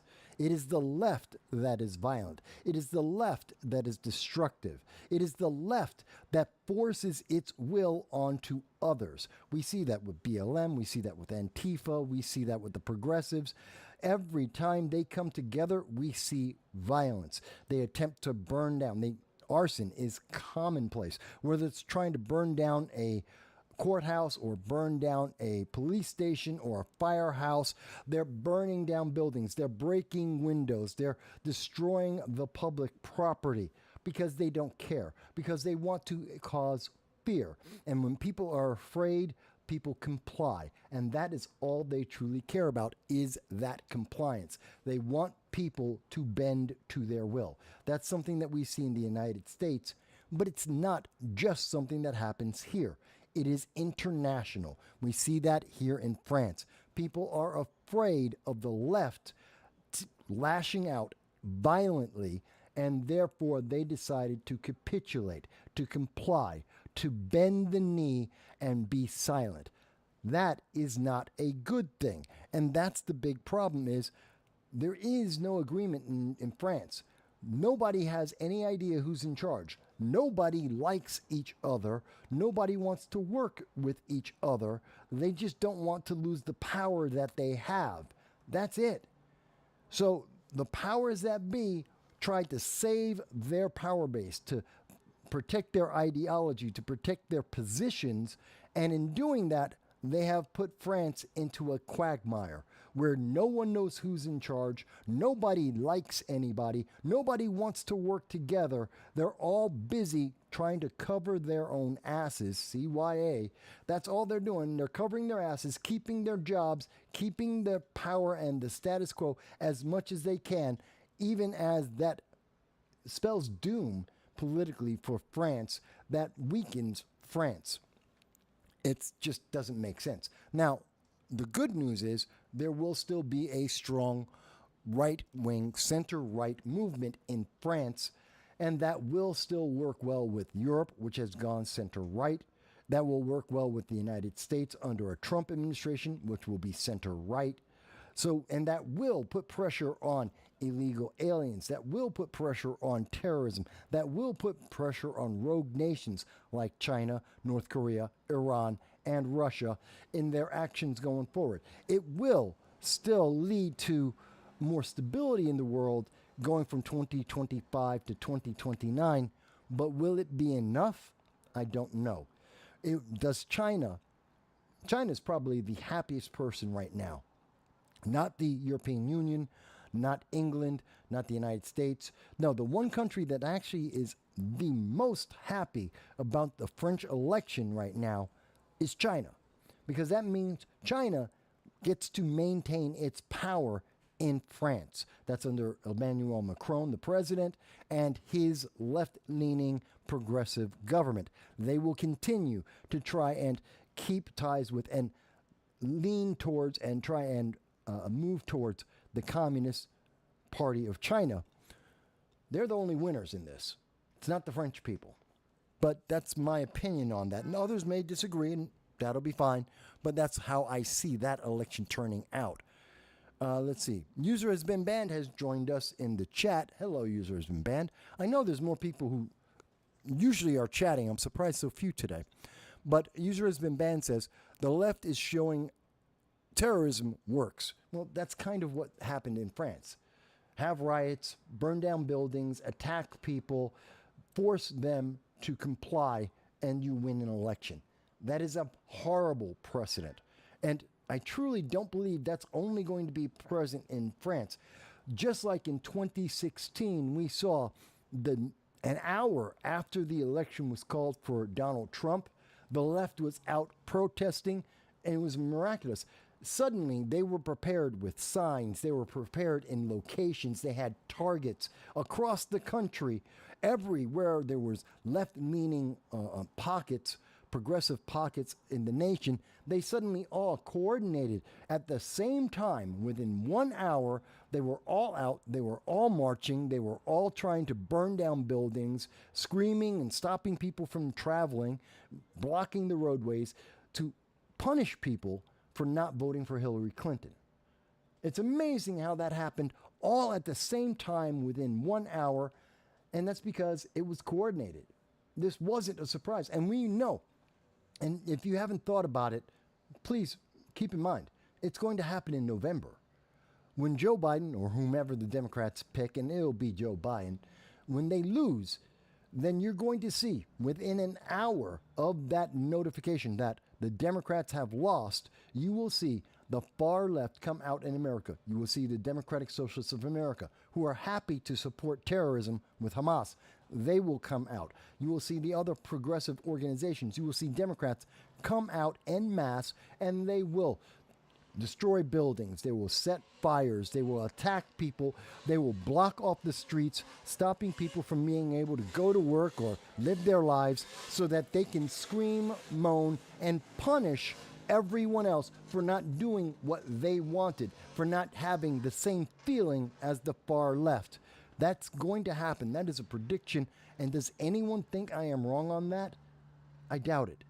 I doubt it, but I'm happy to hear if there is a voice that disagrees. A user has been banned goes on to say, considering the NGOs fund this, which are mostly foreign citizens running them, in the case of America, they could be charged with terrorism and put into Gitmo. Well, I think that would be a bit of a stretch. User has been banned. But yes, a lot of these, and this is like what we saw over at Columbia, at Harvard, at many of the autonomous zones at colleges across America that were supporting and continue to support Hamas, a terrorist organization bent on genocide. They're happy to support genocide. What? We saw that when they were getting arrested, 30% of the people who got arrested weren't students. They had nothing to do with the schools. They were just professional protesters that were there to push a political agenda, to rise up, get a rile up the students to push their political agenda, to push the indoctrination. 30%. Meanwhile, by the way, Alvin Bragg, the New York DA, he absolved all of them of their crimes. He just waved off their crimes because they're the left, because New York is a progressive capital on the East Coast.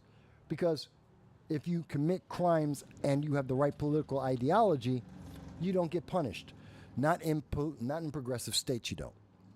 By the way, folks, if you don't notice, I am boiling. It's about 90 degrees in New York, and in my studio, which is really an apartment, the humidity is about 80%. I am sweating a storm, if you don't realize it.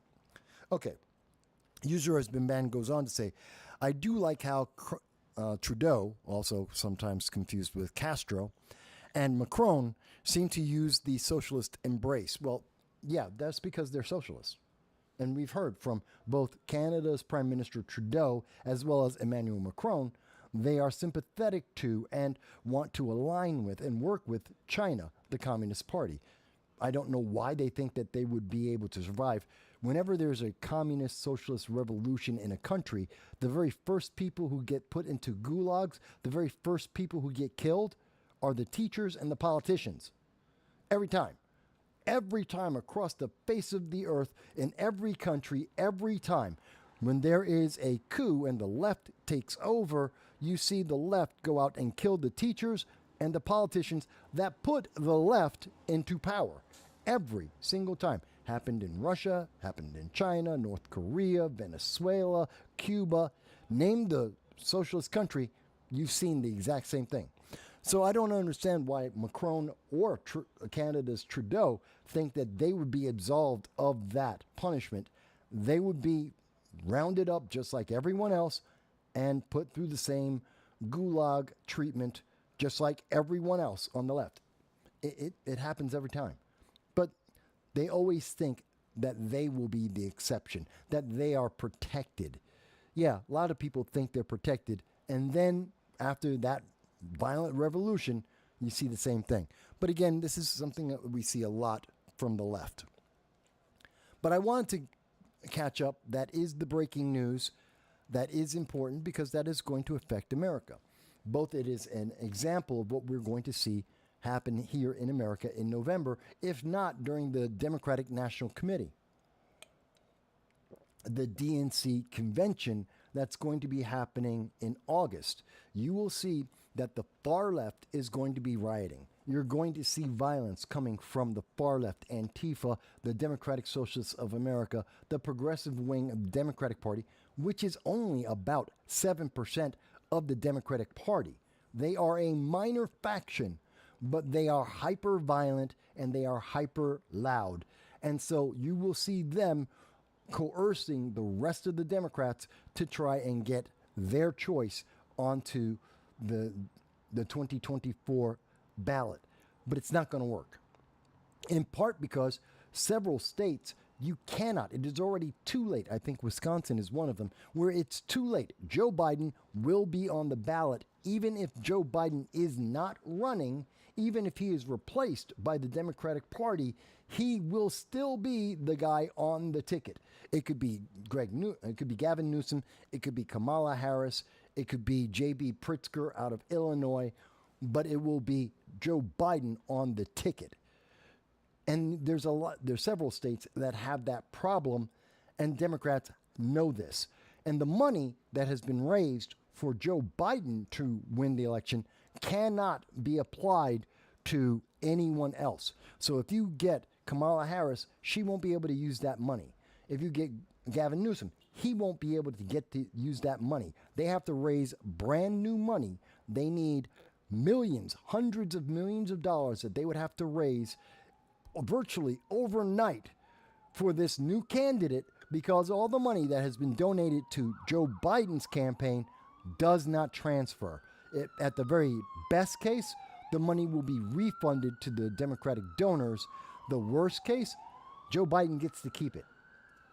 That's the reality, which a lot of people aren't familiar with, which is one of the reasons why Democrats are so confused right now on what they're going to do, because they lose the money if they lose Joe Biden. It's one of the reasons why Joe Biden is so confident, because he knows he has the money. Tens of millions, hundreds of millions of dollars that he has under his control that does not go to anyone else if his name isn't on the ballot in 2024. So that's kind of important, and I think a lot of Democrats don't realize that. And when they go and have their convention in August, that's going to be one of the conversations they have to have, and they're having right now. So as much as you're hearing the New York Times, you're hearing the Walt Disney Company and its heir, Abigail Disney, as you're hearing various donors and various political factions, even on MSNBC and CNN, they're all coming out saying, we've got to replace Joe Biden. The reality is, it's too late. Unless you activate the 25th Amendment, you really can't replace Joe Biden, but you should. You really should. And they should have done it a year ago, easily. If not a year and a half ago, they should have got rid of Joe Biden, because they knew that he was senile. They knew he didn't have the ability to do the job, that he was only working 6 hours a day, that he was part-timing this. They knew that, but it was advantageous politically for them. And so they were taking advantage of the rank and file Democrats and the ignorance of the mainstream American public, because the public didn't know that. And as they told every Republican, everyone else said, you're just MAGA, you're just evil, because you're telling the truth. And now we know. It's kind of like with Biden's laptop. It's false, it's fake news, you're MAGA, you're Republican, you don't know, you're just lying. And somewhere between 6 months and 2 years later, every news media agency, including the United States government, have come out and told you, oh yeah, but it was true. It was real. It was always true. All of the crimes were true. All of the evidence was true. They just lied to your face, because politics. It's kind of upsetting.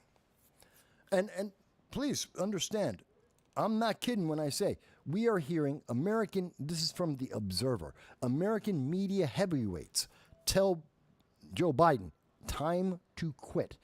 And especially one of the biggest ones is, of course, it's the New York Times. You don't get more far left in America, the mainstream far left, than the New York Times. No, they're not Antifa, but they are far left. They are the arbiter. They're the mainstream version of Antifa. In terms of the news media and news agencies, they are the big bully in the room. And they have been saying, Joe Biden's got to go. They have admitted Joe Biden will lose, and the Democrats will lose with Joe Biden. And what they're really afraid of isn't losing the presidency at this point. That's already understood. They know none of the arguments you are hearing right now is so that Democrats will win in 2024. They're not saying that. Listen to their arguments. They're not talking about winning in 2024. They're talking about keeping the House and the Senate. They have already moved their position. They have given up. And as much as they tell the regular rank and file, oh yeah, you've got to support Joe Biden, you've got to support Democrats for the presidency. It's Democrat all the way straight down the line. You have to be a good Democrat and support. But internally and in their conversations where the political junkies, political commentators, news media, the higher echelons of the election process are all talking together, and they're saying it doesn't matter. We lost. Democrats have lost the presidency. They know that. Their problem is Congress. They don't want to lose congressional seats. They don't want to lose the power of the Senate. That's what they are focused on. That's what they're trying to protect. And if they replace Joe Biden, their only concern isn't who gets to run. Their only concern is, does that mean they win or lose seats in Congress? Do they win or lose seats in the Senate? That is all they care about. That is absolutely the bottom line. This is cover your ass mode, and their goal is to maintain as much power as possible without having to give up anything. They don't care about Joe Biden. They don't care about who's going to lose versus Trump. They know Trump's going to win. They need everyone else. They need every other political position. That's what they're after. That's the honest truth of it. But not everyone wants to talk about that. But it's undeniable. It is undeniable, even Axios, behind the curtain, unbendable Biden versus breaking point Dems.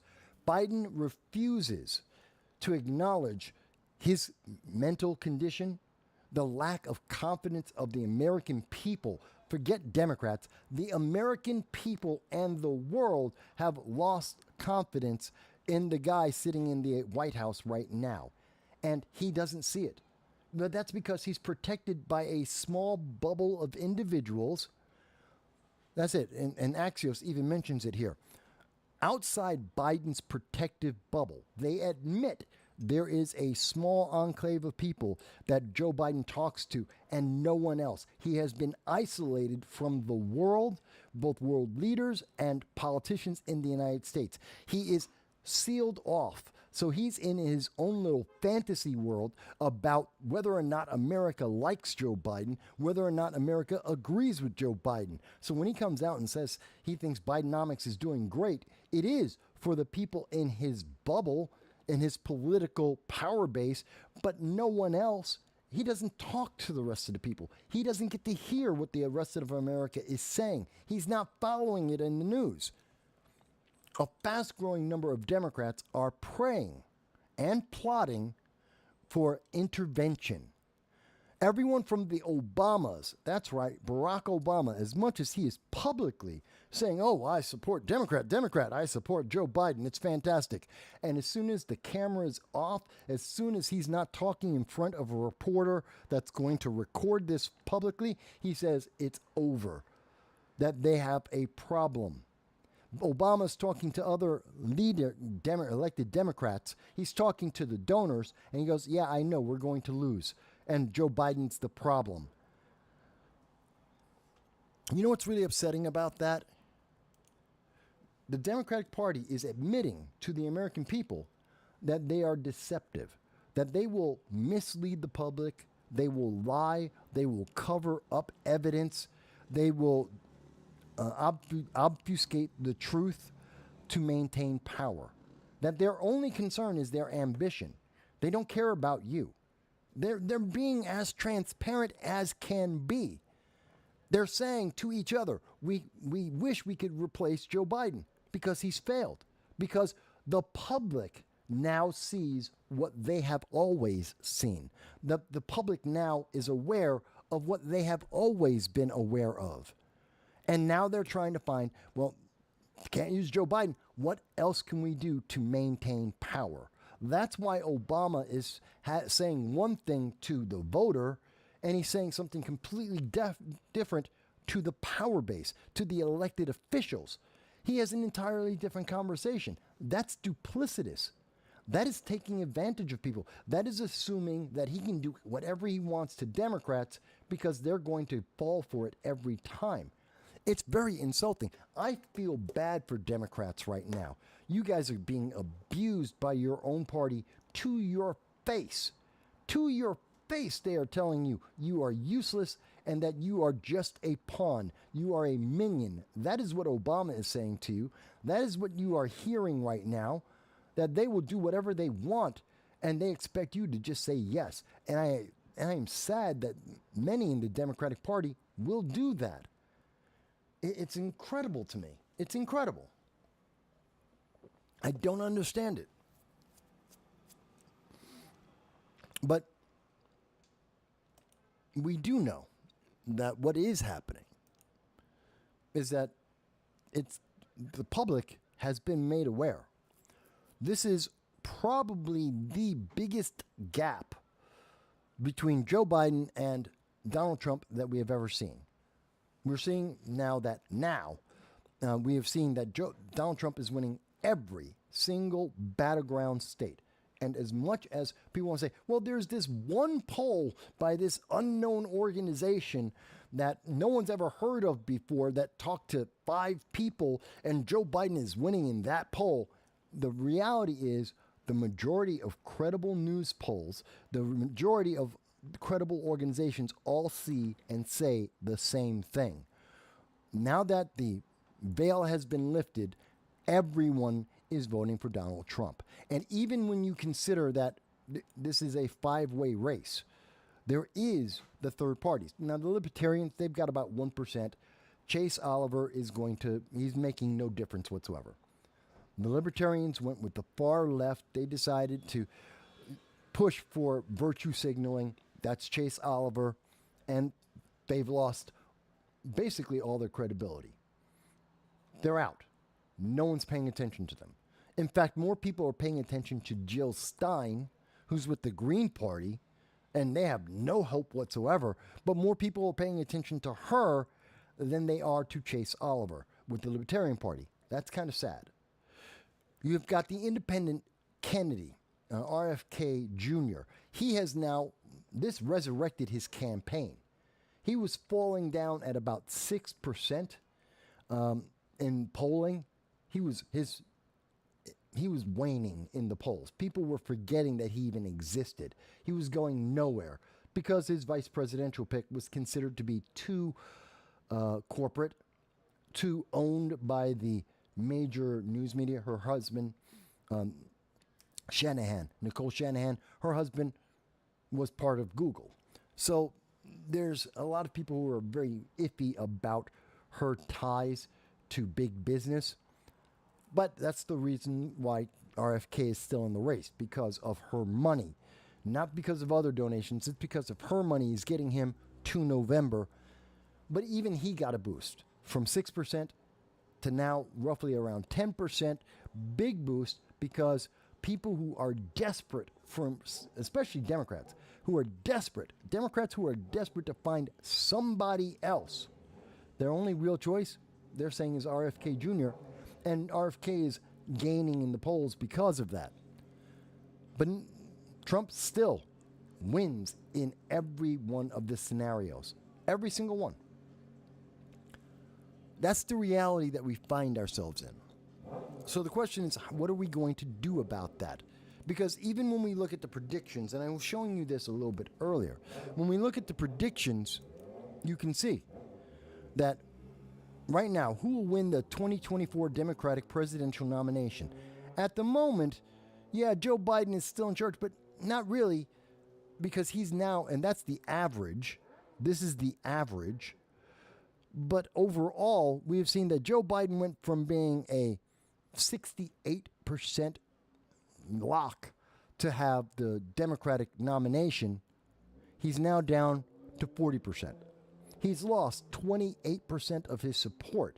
That is enormous. That is roughly a third of all Democrats. All of the support he had is gone, just evaporated. And it's not coming back. We saw that on the 5th, he had the debate. He's still not regaining any confidence. People who saw the interview with, not the debate, but the interview with George Stephanopoulos on ABC, they weren't convinced. They weren't reassured. They have no greater confidence. Kamala is now looking, this is the best chance she has ever had at being able to get in. In fact, looking at the betting pools, will Kamala Harris get on the Democratic ticket? Will they use the 25th Amendment to replace Joe Biden because he is obviously out of his mind because someone else is running America 18 hours a day? Who's going to replace him? Well, according to the betting pools, we see that Kamala is now 86% chance. Betting is 86% that Kamala is going to be the one who gets propped up and pushed in. And, you know, people are saying, but if you call that DEI, if you say that's just diversity, equity, and inclusion, that Kamala didn't earn it, that Kamala isn't the best choice, that she's just filling in, they say that's racist. I don't think so. They say that's sexist. I don't think so. Because it's not because Kamala has an approval rating that is skyrocketing above Joe Biden. She isn't. In fact, she's less well liked than Joe Biden is. It's not because she's been successful. She isn't. There is nothing that Kamala Harris has been in charge of that has had a positive outcome. That's just a reality. Southern border, talking to South Korea, going to talk to Europe, NATO, threatening Russia. None of it. She has not had a positive outcome in any conversation she has had other than probably trying to raise money. That's it. She's raised money for Joe Biden in his campaign, but that's all she's been able to do. And for her to be in, and the reason why betting pools are saying Kamala will get it is Kamala is a woman and Kamala is a person of color. And Democrats, you will watch my words, they are going to try and pivot, whether she's vice president or if she's president, they're going to emphasize Kamala Harris breaking the glass ceiling and that she will be the actual first person of color and first woman of color to be president of the United States. That's what they're going to pivot to, which means she's a DEI puppet. It's not because Kamala Harris has earned it. It's not because she's good at what she does. It's not because she's impressive or Democrats like her more than anyone else. None of that is true. She's only going to get it because she's a female and because she's a person of color. And this way, when she runs, if anyone criticizes her, if you say, well, she failed at securing the southern border, well, then you must be racist and sexist. Why? Because of color of her skin, because of her gender. That's it. That's their ultimate defense. It's, you can't talk because you're a racist and a sexist. Oh, you're a bigot. You can't talk. Blah, blah, blah. They're not going to listen to you. Not because she's good, but because they want to silence any conversation. You're not supposed to think about it. You're supposed to go, oh, woman of color, gotta vote for her. Gotta vote for her to prove that you're not a racist, to prove that you're not a sexist. You have to vote for Kamala Harris. Just like you had to vote for Joe Biden because you had to prove that you're black. You had to prove that, obviously, if you're black, you have to be a Democrat and you have to vote for Joe Biden. That's what they said in 2020, and you had to do it. And now they're going to say the same thing about Kamala. That's not earning it. That's DEI. That's just being a placeholder.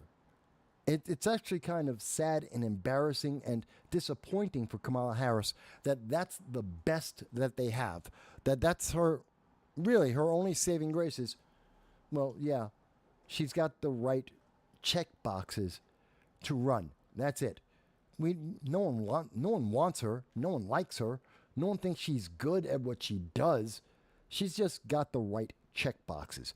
You know what? That's a sad life. And that's the problem with DEI. You're not qualified. There's no merit in what you've done. You haven't earned it. And everyone knows that. You just had the right check boxes. You are the right political affiliation at the moment. You're useless. You're a puppet. And that's sad. Does anyone disagree with me? I'm more than happy to hear from the left. Earlier we had Democratic Mike, who was on the channel, who was in the chat saying that he disagreed. We addressed his concerns about the actual polling, about what the polls are actually saying, what the public are actually saying, what Democrats are saying. We went through that. But if someone thinks that Kamala Harris, if you have an argument that says, if you can show me an example of where Kamala Harris has done something and been successful besides raising money for the Democratic Party, that's it. Besides her running around, like when she went to Tennessee. She went to Tennessee after the Tennessee trans shooter, when they killed 3 children. That trans shooter killed 3 9-year-old children. Kamala Harris went to Tennessee. She didn't see the family of any of those kids. She wasn't there to give her condolences or to share her concern and her sorrow with the people of Tennessee. She went there to protect the Democrats, to make sure that they would be able to maintain their political power. She was there to raise money and to push the agenda, the political agenda of the Democratic Progressive Party. That was it. She didn't care about the people. She wasn't there for any of the people. And that's the person that they're talking about and expect to be running for the presidency. Someone who doesn't care about you, who doesn't care about me. She doesn't care about the American people or even Democrats. She doesn't care. And that's their best choice. That's kind of sad. That's pitiful. It's worse than being a DEI candidate. That's just absolutely pitiful. And since I'm talking about something that is pitiful, something that is sad, I did a short video on this earlier in the week, and I'm going to pivot. I'm coming back to Joe Biden, and then after this, I'll talk about Joe Biden and his interview with George Stephanopoulus and the problems I have with it, and we'll go over it together. But before I do that, I want to point out something that came up. Some of you may play video games. I do. I'm 56 years old. I grew up with video games. Literally, I remember Pong, the very first video game ever. It was called Pong. And I grew up with that and Atari and Intellivision, and I grew up with the Sega and all of the video games. I was there at the beginning. I'm in that age group. I grew up with video games. So I still play video games, even at 56. I'm not saying that I'm good at them. I do play them because I like to play those games. Okay. And you may have heard, and video games are very much part of entertainment today. A lot of people don't go to movies anymore. They play video games. A lot of people don't use streaming to watch, they're not going on to Disney Plus or Hulu or Netflix. They're really not doing that as much as they're playing video games. They're watching anime and they play video games. Those are the two big entertainment mediums.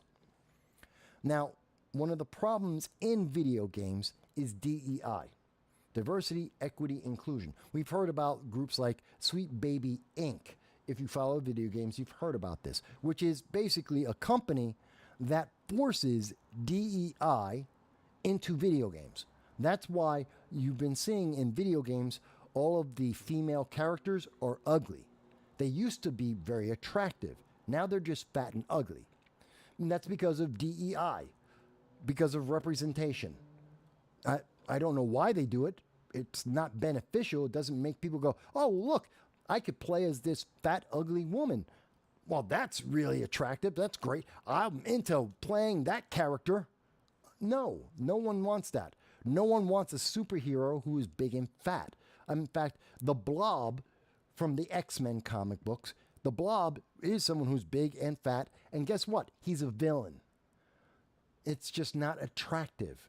I don't care how many times they put Lizzo up there and say, isn't she brave and bold and beautiful? She's not. Not because, and I don't know her as a person. She may be a saint in terms of her personality, but according to some allegations about her actions with her actors, her dancers, and others around her, she's not. But even if she were a saint in her personality, she's just not attractive. She's overweight. She's obese. Moribund is, I believe, the word that is appropriate. And that's the kind of person. They want to take Lizzo and put her in your favorite video games. She's supposed to be the character you want to play as, that you want to escape the common everyday problems by being Lizzo in your video game. It's not working out well. Disney is losing tons of money on this. The Outlaw, I think, The Outlaw is the next video game from Disney. Nobody wants it. It's already a failure. Why? Because their main character is trans, and no one wants to be that trans character. I'm sure there is a percentage, maybe 5% of the population of the world want to be that trans character. Fantastic. But video games don't sell based on 5% of the population who aren't. And by the way, the DEI activists out there, they don't buy video games. They don't buy comic books. They don't go to the movies. They don't watch the TV shows. They don't care for any of that stuff. They don't actually support what they want you to pay for. They want you to pay for it to push their political agenda, but when it comes to them, they're not going to waste their money. They want you to waste your money on their ideas, but they won't waste their money on it either because they know it's crap. Just like the Acolyte. They know it's crap. They're not going to put their money behind it, but they'll put Disney's money behind it. They'll put the subscribers to Disney, that $20 a month, they'll make sure you have to put your money behind it because you're a racist and a sexist if you don't, but they're not putting their money behind it. That being said, this woman, who is Charla Hazard, I don't know the name. It's a weird name. Charla Hazard is something like that. She's a gamer, a woman, fantastic, who cares? She reviews and plays video games. Lots of people do. She has over 600 and almost 650,000 subscribers. She's obviously doing well. She does better than me. I don't have 650,000 subscribers. I just want to get 5,000. So she's a much bigger gamer than me. She's a much bigger personality on YouTube than I am. Fantastic. That has nothing to do with what she said. She now believes, and she is advocating for, she is disabled. She is disabled. Now you're looking at her and you go, she doesn't seem disabled, but not every disability is something that you can obviously see. She's not in a wheelchair, okay. She's not blind. She doesn't seem to be deaf. She doesn't seem to have some mental disorder. She seems to be normal. And in fact, if you're going by most of the things that would be considered a disability, not having all your limbs, not being able to use all your limbs, having something that prevents you from doing things in life, none of that applies to her, apparently. No, she is situationally disabled. That's a new thing now. Now you can be disabled situationally. That means that today I punched in for work, but I have a disability. That's what she's talking about. That you can just pick up and drop off being disabled at any given moment in your life. When something doesn't happen the way that you want it to, you can be disabled, and therefore everyone else has to change for you. Because you aren't happy, that means you're disabled, and everyone else has to bend over backward to take care of your feelings. This is the insanity that this woman is now promoting, and it is crazy to me. I do not get it. It doesn't make sense at all. And I want you to hear this, because she's playing a game called Elden Ring. She's playing the game, and she thinks the makers, the video game makers, the developers, the programmers, have to change the game because she's disabled. Hear it in her own words. Hear this in her own words. Disabled. I felt myself doing it. I'm going to do it. Is another tangent. There are also multiple kinds of disabilities, especially where gaming is concerned. Oh, I'm sorry. Sorry about this. I can't help it. It's YouTube throwing in a commercial. I don't want the commercial. It'll be gone in a second. Nope, I'm not doing this commercial either. Come on, get rid of it. They're not paying me money, so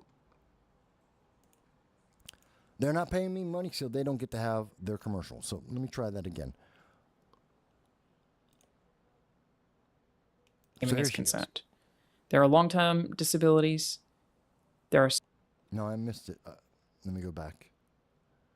Okay, so she's here with her tangent. And Also, she says, multiple kinds of disabilities, especially where gaming is concerned. There are long-term disabilities, there are situational disabilities, there are temporary disabilities. okay, so there are long-term disabilities. You lost an arm. You're sitting in a wheelchair. You're blind. You're deaf. These are long-term disabilities. Okay, we can all understand that. You have mental disorders. That is a long-term disability. You know, you had a stroke, like John Fetterman. He is long-term. He has a medical mental disability. Okay, I understand that. You're Joe Biden. You're senile. That's a mental disability. Understandable. Okay, those are real. There are temporary disabilities. You broke your leg. You broke your arm. You caught the pandemic. There are things that disable you temporarily. We can understand that. What's this situational disability? What is that? It's not like breaking your arm. It's not like that you went blind. It's not that you had a stroke. It's not that you have you're senile. What is she talking about? What is a situational disability? Let's find out. It counts as a disability where a video game like Elden Ring is concerned if you have a kid. You have a 2-year-old, you're trying to play Elden Ring, you can't pause. It counts as a disability if you have a child. That's what she just, if you have a kid, you have a disability because you're playing a video game and you have a child. If you have a child and you're playing a video game, you are disabled. That's what she's just said. Let's hear the rest of it. Because Pause. It is a situational disability that you have, where the game not having the option for you. okay. Because you can't pause the game and you have a child, you have a disability. She is putting the game, the video game, above the life and care of her child. It is her personal, this is all so, she's so self-centered. Self-centered beyond belief. That this is all about her feelings. She wants to play Elden Ring. And instead of being able to play Elden Ring, she has to take care of her own 2-year-old child. Her child needs her.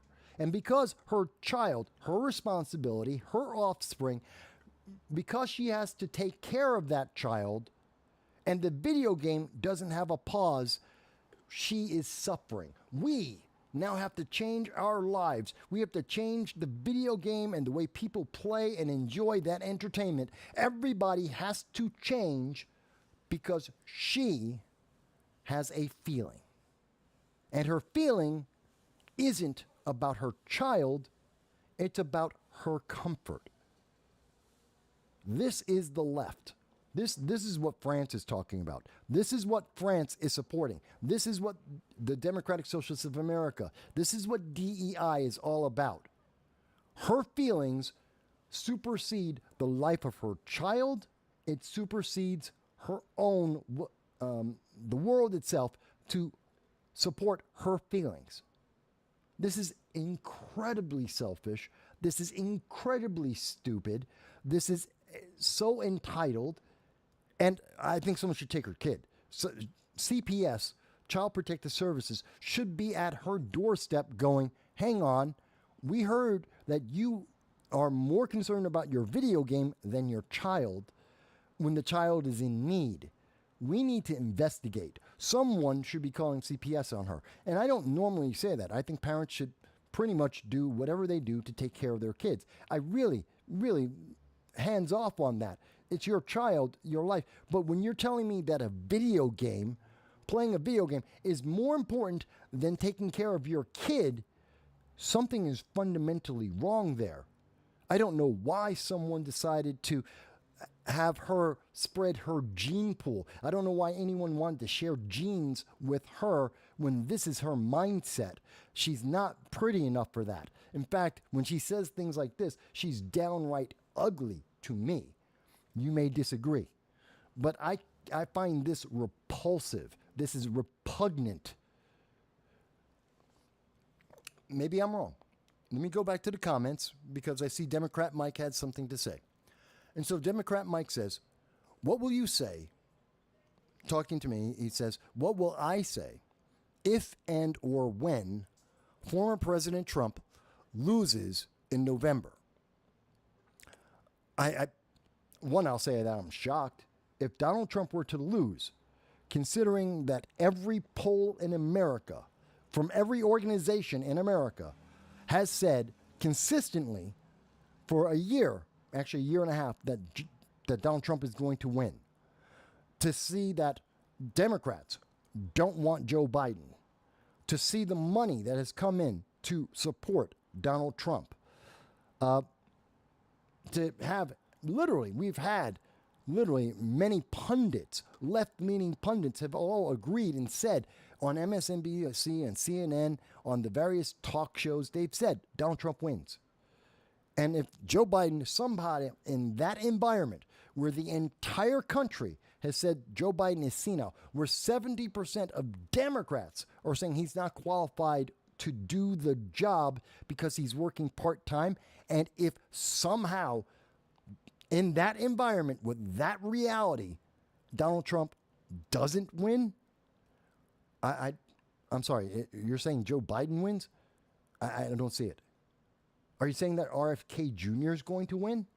I don't see him having that much support. That doesn't seem realistic either. I would say that something is fundamentally wrong with the election system. I might kind of sort of between now, we've got 120 days between now and the election, and could RFK suddenly surprise everyone and suddenly become the alternative candidate? It is possible. I don't think it's likely. I don't think it's probable. But if we're talking about everything that is true today being true in November, yeah, I'd say something went wrong with the election system. I'd say that someone was playing games. That's what I would say. But going on, Democrat Mike says, just before he got locked up, Steve Bannon said Nigel Farage and Le Pen were going to win. Well, okay, so Nigel Farage is the equivalent of a congressman now in the United Kingdom. He is also on the right. So is Marine Le Pen, who's in France. She's part of the right, center-right movement. So center-right in England, that would be Nigel Farage, and Marine Le Pen would be center-right in France, for those of you who don't know. Steve Bannon said they would win. A lot of people said they were going to win because Europe, the European Union, voted to become center-right, because countries in Europe are moving center-right. So this wasn't a surprise. Steve Bannon wasn't making this miraculous prediction. Everyone was seeing that. Going on, and set the stage for a brilliant Trump Reich. Well, again, now you're putting your feelings in this. And I understand you can have your feelings, Democrat Mike, but that's inappropriate. There is no proof of that. That's your fear taking control of the facts as they exist. That's your fear overriding the reality that the rest of us are living in. You're seeing a Reich. The rest of us are seeing people just move to the center right. In other words, they stopped moving left. That's what the rest of the world is seeing. And that's true in multiple countries throughout Europe, throughout the world.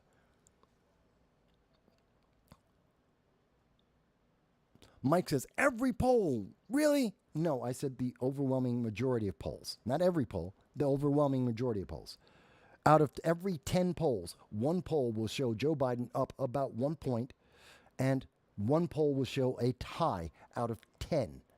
8 out of 10 polls have been consistently, for the last year, saying that Donald Trump will win. 8 out of 10. Really? Yes, I just showed you Real Clear Politics. You saw that. Some battleground polls, and Democrat Mike goes, well, some battleground polls last week said that Biden is ahead. Of course, there are smaller polls that are less credible that say that. Absolutely. And I said the average, the net result, is that Donald Trump is up. I'm sure you can find a poll that says the sky is purple. I am sure that you can find a poll that says Kamala Harris is a lizard.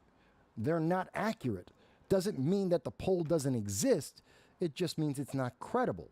And when you can find one poll out of hundreds or dozens that say the exact opposite, you may put your faith in that one poll. I'm putting my faith in the overwhelming majority and the trend. Two different things.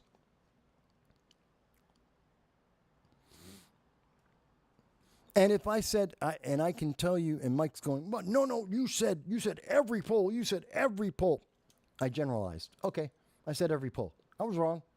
Is that what you want? Yes, I was wrong. Every poll doesn't say Donald Trump will win. That's true.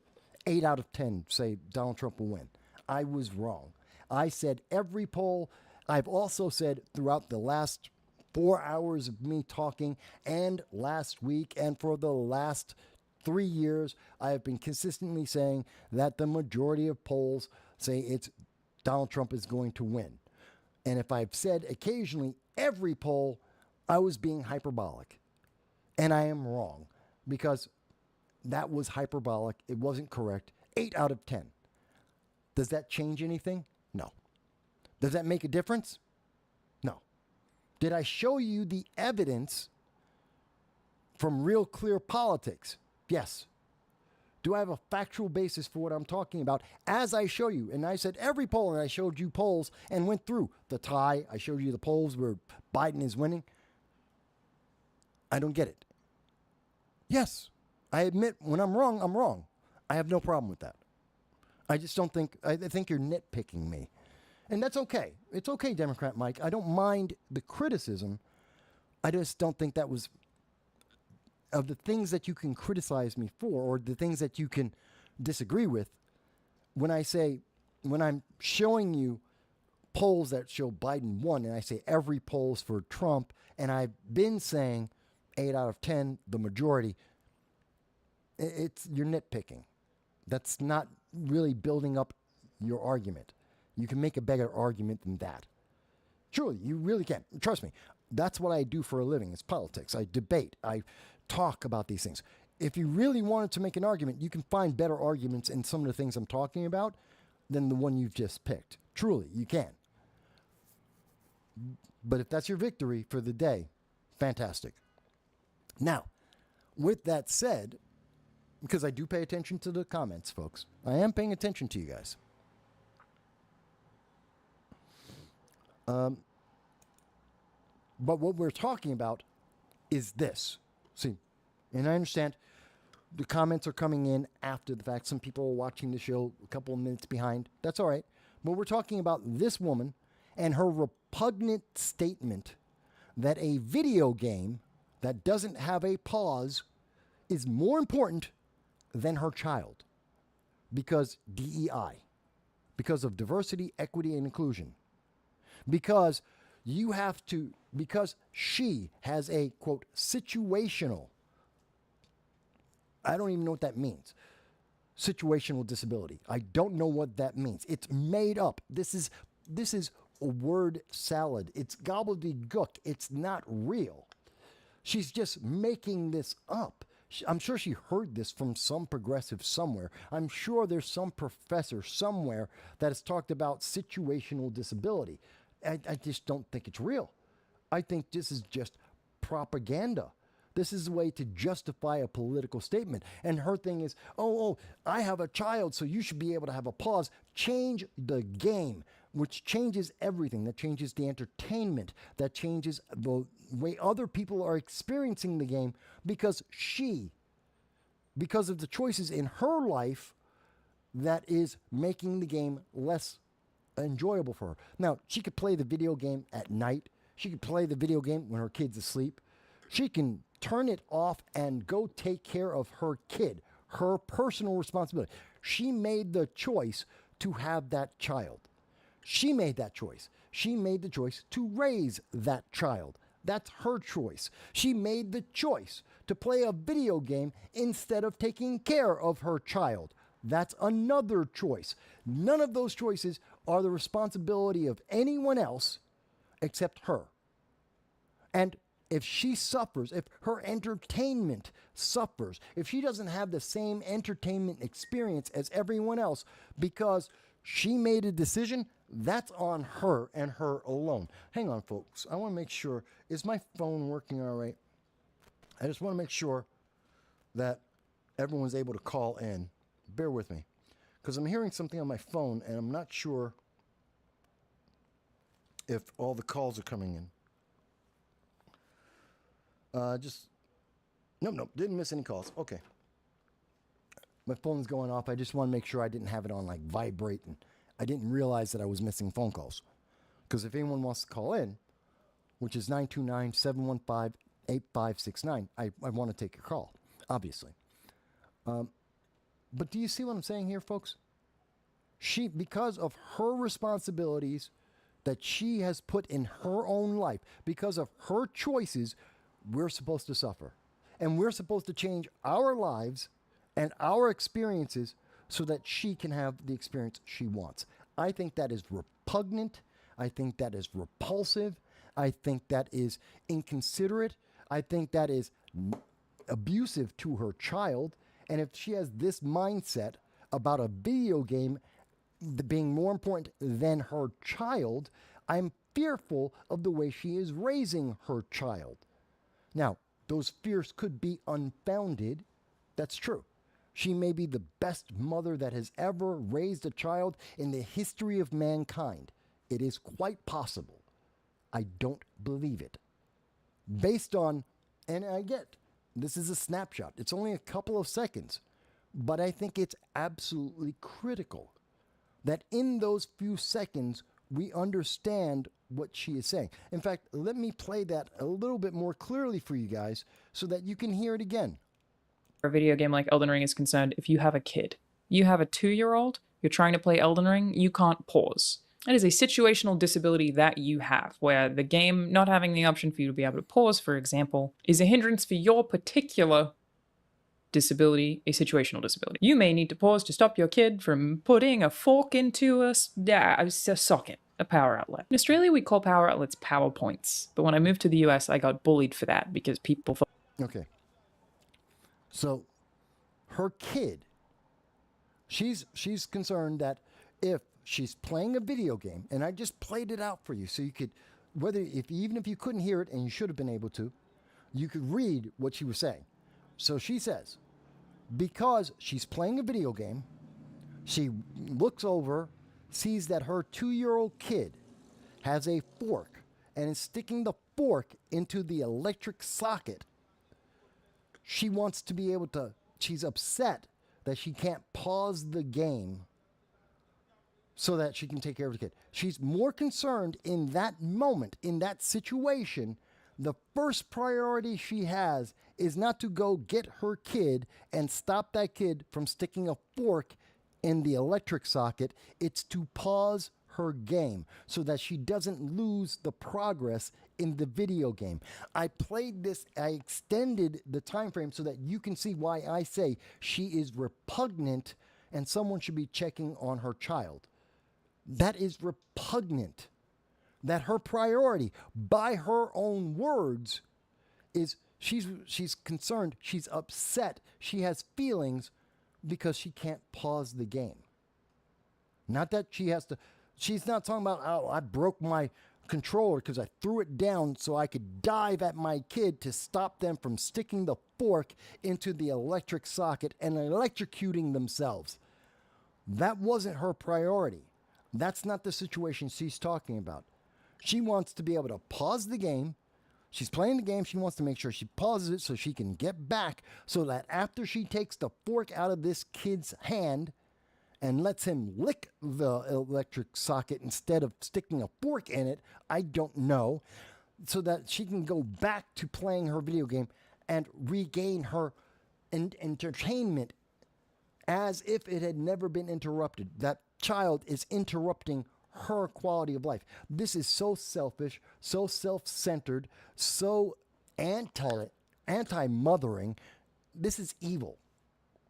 This is a display of evil, and this is DEI in action.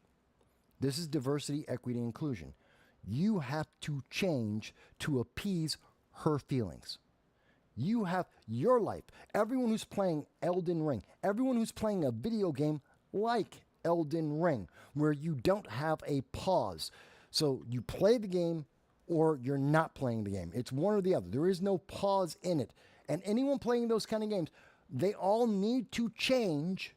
The nature of the entertainment industry has to change because her feeling, everyone has to have her feeling. Do you understand why I don't like DEI? Why I'm so against the intersectionality? This entire progressive movement, we have to have their feelings. Their feelings are more important than us. Their actions are more important than ours. Why? Why should video games change? Because I'm perfectly fine playing the video games as they are. She has a problem. She has a problem. So because she has a problem, video games, characters I'm playing have to become uglier, and they have to be less healthy, and they have to be less fantastical, and they have to have pauses because she has a feeling. Well, what about my feeling? What about my feeling? What about the feelings of my friends? What about all of us who bought the game and are playing the game and are happy with the game as it is, with unrealistic images of men and women? Because, yeah, the men aren't running around looking like Arnold Schwarzenegger at his peak. I'm not Arnold Schwarzenegger at his peak. Hell, at the peak of my life when I was in the Marine Corps, I didn't look like Arnold Schwarzenegger at his peak. Most men don't. And video games, that's routinely how you look like. So again, unrealistic expectations for men and women exist in video games. So why do we have to make women uglier and dumpier? Why do we have to do that? Why do we have to spoil that experience? Because this woman has an opinion. Make a different video game. Play a different video game. Support and advocate for a different video game. Don't take away my enjoyment. Go find something that you enjoy that matches the parameters you want, and you enjoy that. No, we have to change. That's DEI. That's the experience that they're trying to put into every single business. That's in politics. That's in law. They're trying to put that into our lives. That is the government micromanaging us. They're giving us the emotions and the feelings and the thoughts that we're supposed to have. We're not supposed to have any of our own. This woman is a drone. She is evil and she is a drone, and I fear for her child. That's my opinion. Now you may say, Mike, that is just unfair and that's just unrealistic. Maybe. But that's how I feel. Isn't my feeling important? Hell, I'm a black man. She's a white woman. Doesn't that, according to the progressive hierarchy of equity, doesn't that mean that my opinion is more important than hers? Isn't my voice supposed to be louder and heard more than hers? Because she's just a white woman. I'm a black man. I'm black. Black is higher than white. I have priority. Isn't that the way the game is supposed to be played? If the progressives out there think that I've misunderstood the chart, if that's not the hierarchy, please explain to me what is. Is she gay? I don't know, maybe she's gay. Does that mean that because even though she's white and a woman, but because she's gay, that makes her voice more important than mine? We have to change the world because she's gay and white and a woman, as opposed to being straight and black and a man? I don't know. But do you see how ridiculous this is? Do you see why this is upsetting? Do you see why this is a problem for any society? I don't care if it's in Australia or in the United Kingdom or the United States or anywhere else in the world. Do you see why this is a problem? And why we should call this out? And why we should not bend the knee to this insanity? Why we should reject this wholesale? And she deserves all of the criticism that she gets for this. She deserves all of the not hate. While I find her repugnant, I don't hate her. There is a difference. I find her repugnant and repulsive, but that's not hate. I don't like what she does. I think she's completely incompetent. I don't think she's competent to raise a child if these are her beliefs. But that doesn't mean I hate her. I don't hate her. I just think she's incompetent. I think she's ridiculous. I think she's repugnant. So there's a difference there. I don't know. Maybe it's just me. Okay. I wanted to cover that, and I thought it's important. And by the way, she also put it into a tweet. Having a kid can be a situational disability. Having a child is a disability. You should get special treatment. You should get special, the world should change because you have a child. Look, raising a child is a beautiful thing, and I think it's wonderful. It's not a disability. It's not a disability. She goes on to say, if you need to pause a game because your kid is running around your living room, but you can't pause the game, you'll have trouble playing games with no pause menu. So what? It's called life. Here's a bunch of info for anyone who's genuinely interested and not just trying to rage bait. I'm not rage baiting, I'm reacting. And I find it repugnant. Your ideology is insane. You are incompetent. And just saying, oh, well, I think you're just being a sexist, you're just being an Stephanopoulus because you disagree. I don't care. I already don't value your opinion. The opinion you have put forth is repugnant and stupid. And saying that, well, because I don't agree with that repugnant and stupid ideology, that somehow I'm, I don't know, worse off, it doesn't matter. But I wanted to cover that. I wanted to cover that because I thought it was important. So we talked about the predictions. So this part's going to take a little while. Okay? What I'm going to do is we're going to go through the entire ABC presentation of their interview with Joe Biden. I know we were leading up to this. I know everyone's very excited about this, or maybe they're not. We know that some 1.2 million people saw this, at least on YouTube. A couple million people saw this. Obviously, not as many people saw this as saw the debate,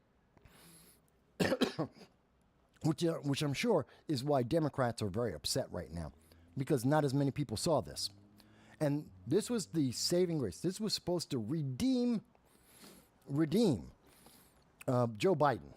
And I want to ask you, and again, remember, you can take the poll afterwards on my YouTube channel or on Twitter and tell me what you think about this interview with Joe Biden. There are no edits. I'm not editing anything. This is exactly how ABC is putting it forth. So let's go through this together and tell me what you think about this, okay? Because we're going to critically think about this. So, from the beginning. From ABC News, a special edition of This Week. President Joe Biden, his first television interview since... My new book. Oh, damn. Really? Hang on one second. I am not going to give them... Oh, I can't help it. You're not giving me money. I don't want you on my screen. Get off. This is ABC trying to make money. I don't want... No. Okay.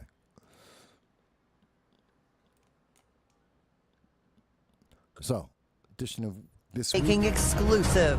Now reporting from Madison, Wisconsin, George Stephanopoulos. Good evening from Madison, Wisconsin for a special edition of This Week. The first broadcast interview with President Biden since last week's debate. Earlier this afternoon, we taped the 22-minute interview. There are no cuts, no edits. We have not touched it. Okay, so this is important. He said that this interview was taped on, as you can see here, July 6th. Okay? So, Friday. He taped the interview with Joe Biden on Friday. And it was a 22-minute interview. So we know the time. What we don't know is, what time was it? Was it 10 a.m.? Was it noon? Was it 8 p.m.? Was it 6 in the morning? What time? This is critical to understand. It's one of the first questions that need to be explained. And George Stephanopoulus knows, as a journalist, as someone working in the media, he knows the concerns people have had. He knows that people are aware that Joe Biden only does interviews between 10 a.m. and 4 p.m. because that's when he is the most lucid. So, to be fair, to be clear about his journalistic integrity, he should tell the public what time was this interview. Was this at 9 a.m.? Was it at 6 p.m.? Therefore, saying that reports saying that Joe Biden is only lucid from 10 a.m. to 4 p.m., that they have been discredited. He could verify or denounce this idea, this fact that has been shared by the news media. He can either support it or denounce it by telling us very simply what time of day was this interview. He doesn't. So the first thing you should know about this interview is it's dishonest. He is starting with dishonesty. He is hiding information that is critical to the public to understand the context of this. Is this being done to maximize the response by Joe Biden? Is it done at a time where we know he is not at his best, and therefore we should take it with a grain of salt or understand it better? He's taken that context out from us. He has not informed the public. Therefore, he is on purpose manipulating you. So let's go on. This pivotal moment in the presidential campaign, here it is. Okay, he goes, there have been no cuts, no edits. He didn't say restarts. Did you start over? See, again, words can be very, very critical, and he knows this. George Stephanopoulus knows this. He didn't say that they started the interview and then had to restart. He also didn't answer the question, does the White House know any of the questions? He didn't say, oh, and the White House has no idea what I was going to ask. He never addressed that. And we know, as I showed you earlier with Earl and some of the others, and Laura, the White House has been, the Biden campaign has been injecting questions into interviews. So did he share the questions, any of the questions that he asked Joe Biden with the campaign or the White House? Did he get that approved first before he asked them? Did he give them a heads up and a warning of some of the things he was going to ask about? That's important. Again, going back to his journalistic integrity. If he's telling us there's no edits, if he's telling us there's no cuts, you're not telling us you didn't restart. You're not telling us that you did not give them the information ahead of time so that they were prepared, so that he could prepare for this. That's important. That's critical. And if you're trying to establish with the American people the credibility of this interview and the impartiality of this interview, then you would tell us the two critical things. What time of day was this? Did you tell them any of the questions? Did you prepare them for the interview? These are two critical questions that no one is addressing, and George Stephanopoulos does not want you to think about. He's trying to give you the veneer of impartiality and credibility, but at the same time, he's destroying that.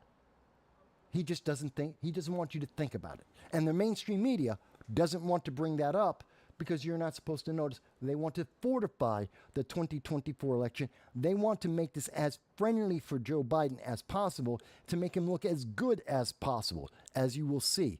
Let's go on. Mr. President, thank you for doing this. Thank you for having me.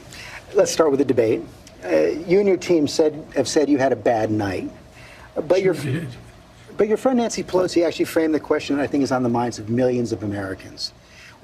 Now, before we go any further, so he's just introducing himself and saying, hey, he wants to talk about the debate and what has happened since that time. Look at Joe Biden's face. One, Joe Biden has a fake suntan. That's not his normal skin color. That's a spray-on tan. Look around his eyes, you can see the difference in the coloration.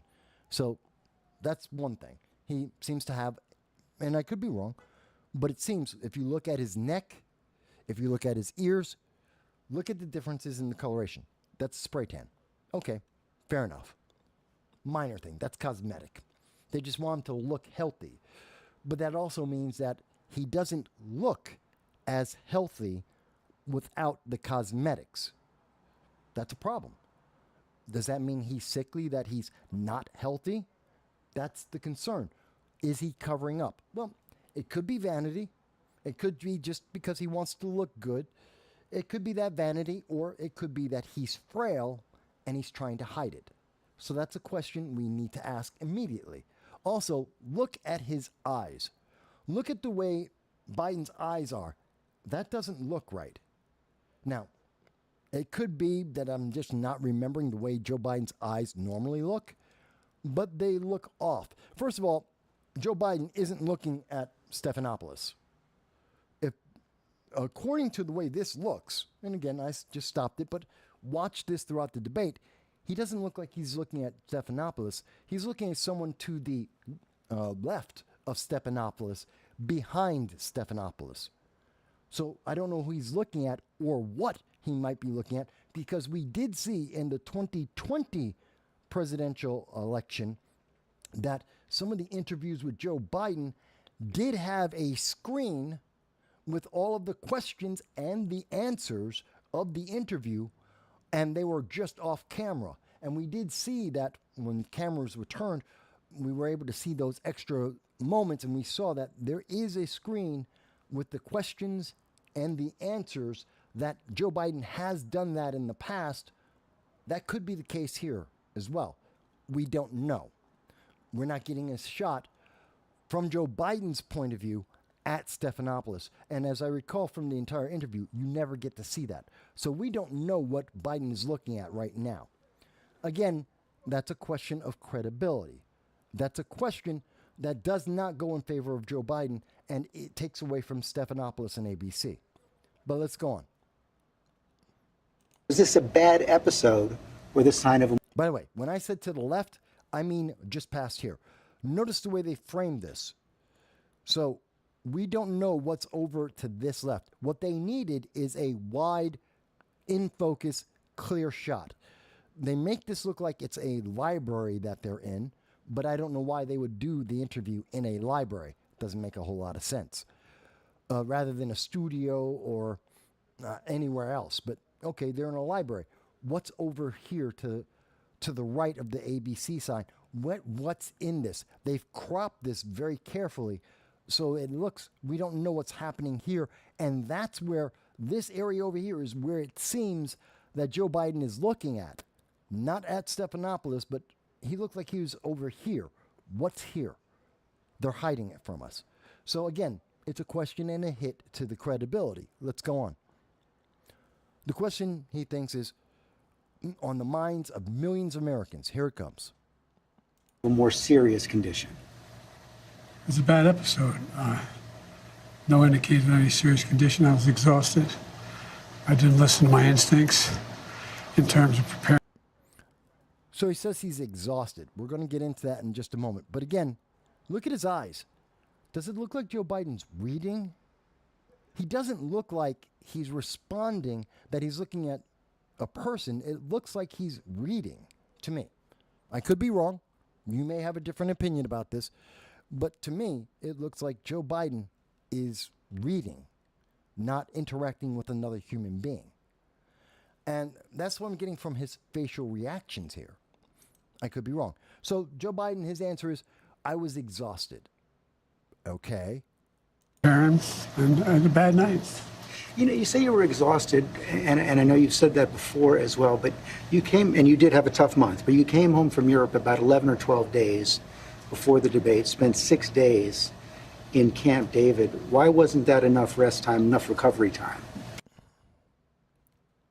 That's interesting. So Joe Biden says, I was exhausted, I was tired, because he had taken a trip. Well, the trip was almost 2 weeks earlier. He had time to rest.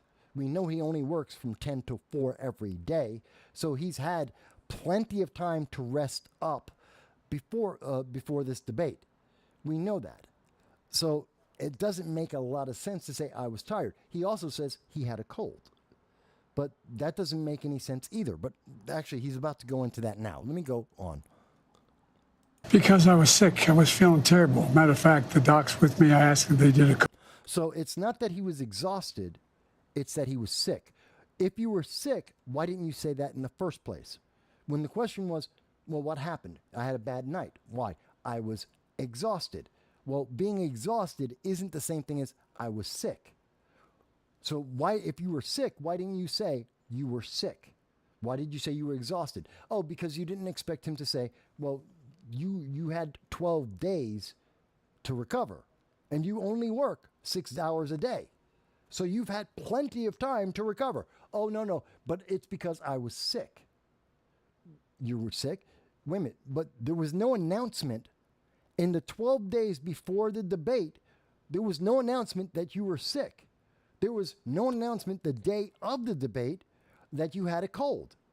Because obviously you would tell the public about this. This would affect your voice. It would affect the way that you look.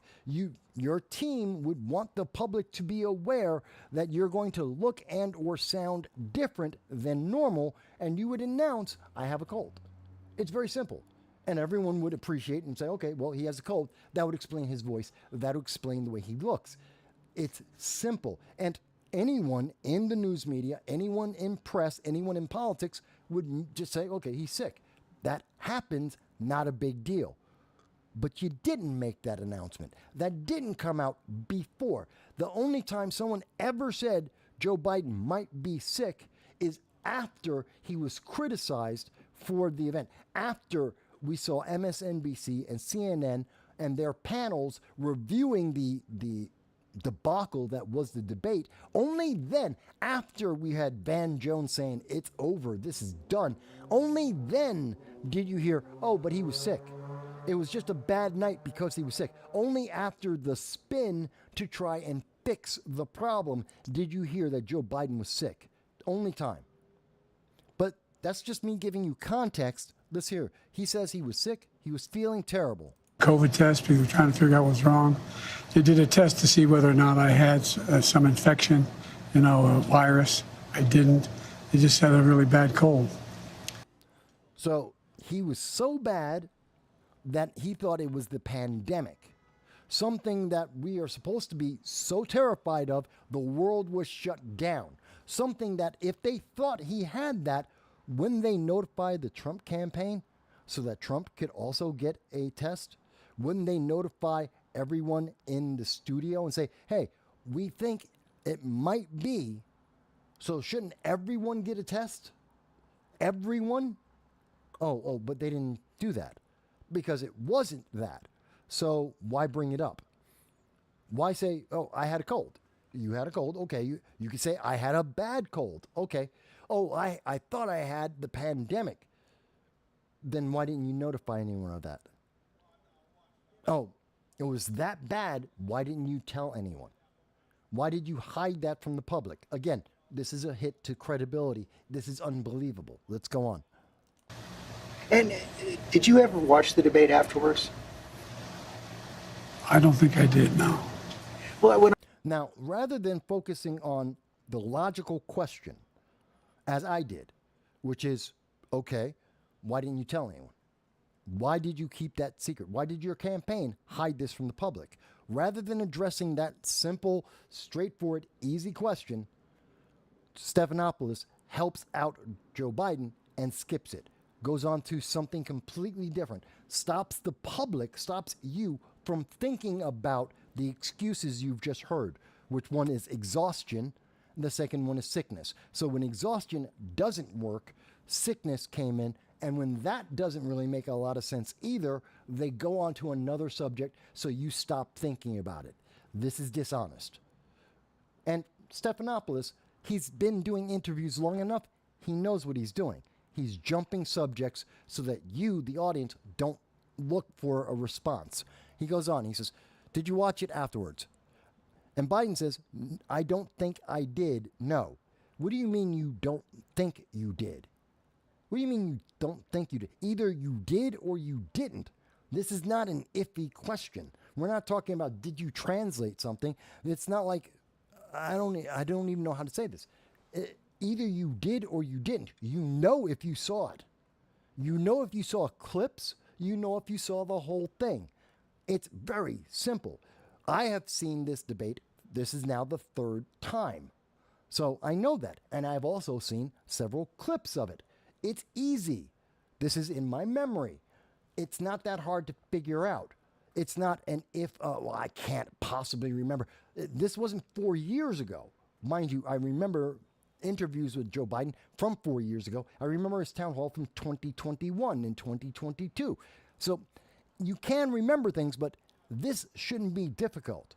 This is about a week after his debate. He should know either you watched the debate or you watched clips of the debate or you saw none of it.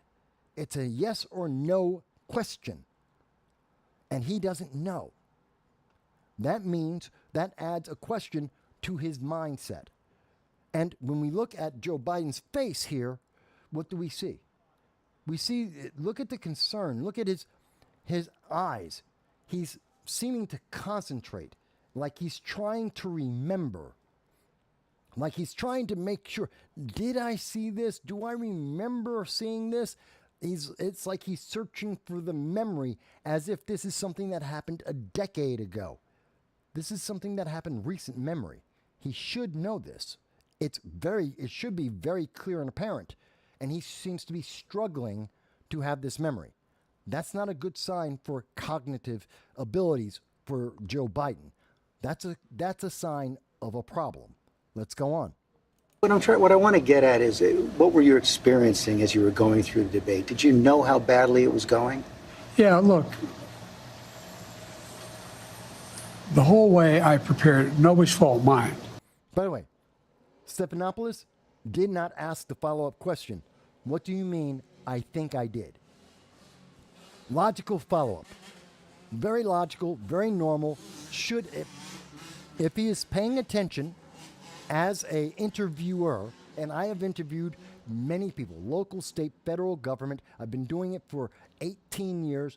I routinely interview candidates and elected officials. You listen to the person. Yes, I have my questions, but you also react to the person you are speaking with, and you react to their answers. And when they leave you something that says that doesn't make sense, you follow up. Stephanopoulos did not. This is a friendly interview. He's trying to help Joe Biden everywhere that he can. So he's going to leave that alone. And he goes on. So let's keep going. Nobody's fault but mine. I prepared what I usually would do, sitting down, as I did come back with foreign leaders or the National Security Council, for explicit detail. And I realized about partway through that... Did you hear this? I want you to go back on this. I just want you to hear this again. The whole way I prepared. Nobody's fault but his, Joe Biden's. Nobody's fault but Joe Biden's fault. Okay, fine. I prepared what I usually would do, sitting down, as I did come back with foreign leaders. I prepared what the National Security Council. What I usually would do, sitting down. So he's telling us his process on how he prepares. He sits down and he does what? He's preparing for this debate. So something about the way he prepared has to do with either his illness or his exhaustion, apparently. And it's part of the reason why he doesn't remember whether or not he saw the tape or saw the interview, the debate. So this is going to explain it. This is why he's telling us about his preparations. So he would sit down as he did come back with foreign detail leaders or national security. What? He prepares by sitting down as he did with foreign leaders or national security. So you sat down. I don't understand. That doesn't make any sense. That's not logical. That's not answering the question, nor is it answering the setup you've just provided by saying how you prepared. But let's go on. And I realized about partway through that, I get quoted, the New York Times had me down at 10 points before the debate, 9 now, or whatever the hell it is. The fact of the matter is, he's now talking about the New York Times and how he's doing in polling. What does that have to do with the preparations for the debate? Does that make any sense? He's gone from, well, let me take, he said he's going to take credit for the failure of the debate. Fair. He says, this is how I prepare for the debate. He sits down. Okay, and then what? He sits down like he does when he meets world leaders. Okay, I don't know what that means. I don't know why that's relevant. That tells me nothing about how he prepared. So when he sat down like he did when he sits down with world leaders, someone on his team, someone in the White House told him, some mysterious person told him he's losing by 10 points to Donald Trump. What does that have to do with preparation, about illness, about exhaustion? What does that have to do with anything that has been discussed so far? Nothing. I have no idea what Joe Biden is talking about. If you're paying attention to the debate, and very few people are, very few people have broken this down as I'm doing right now, and it doesn't make sense. What is he talking about? And you're hearing it, and we're reading his words. It doesn't fit in context.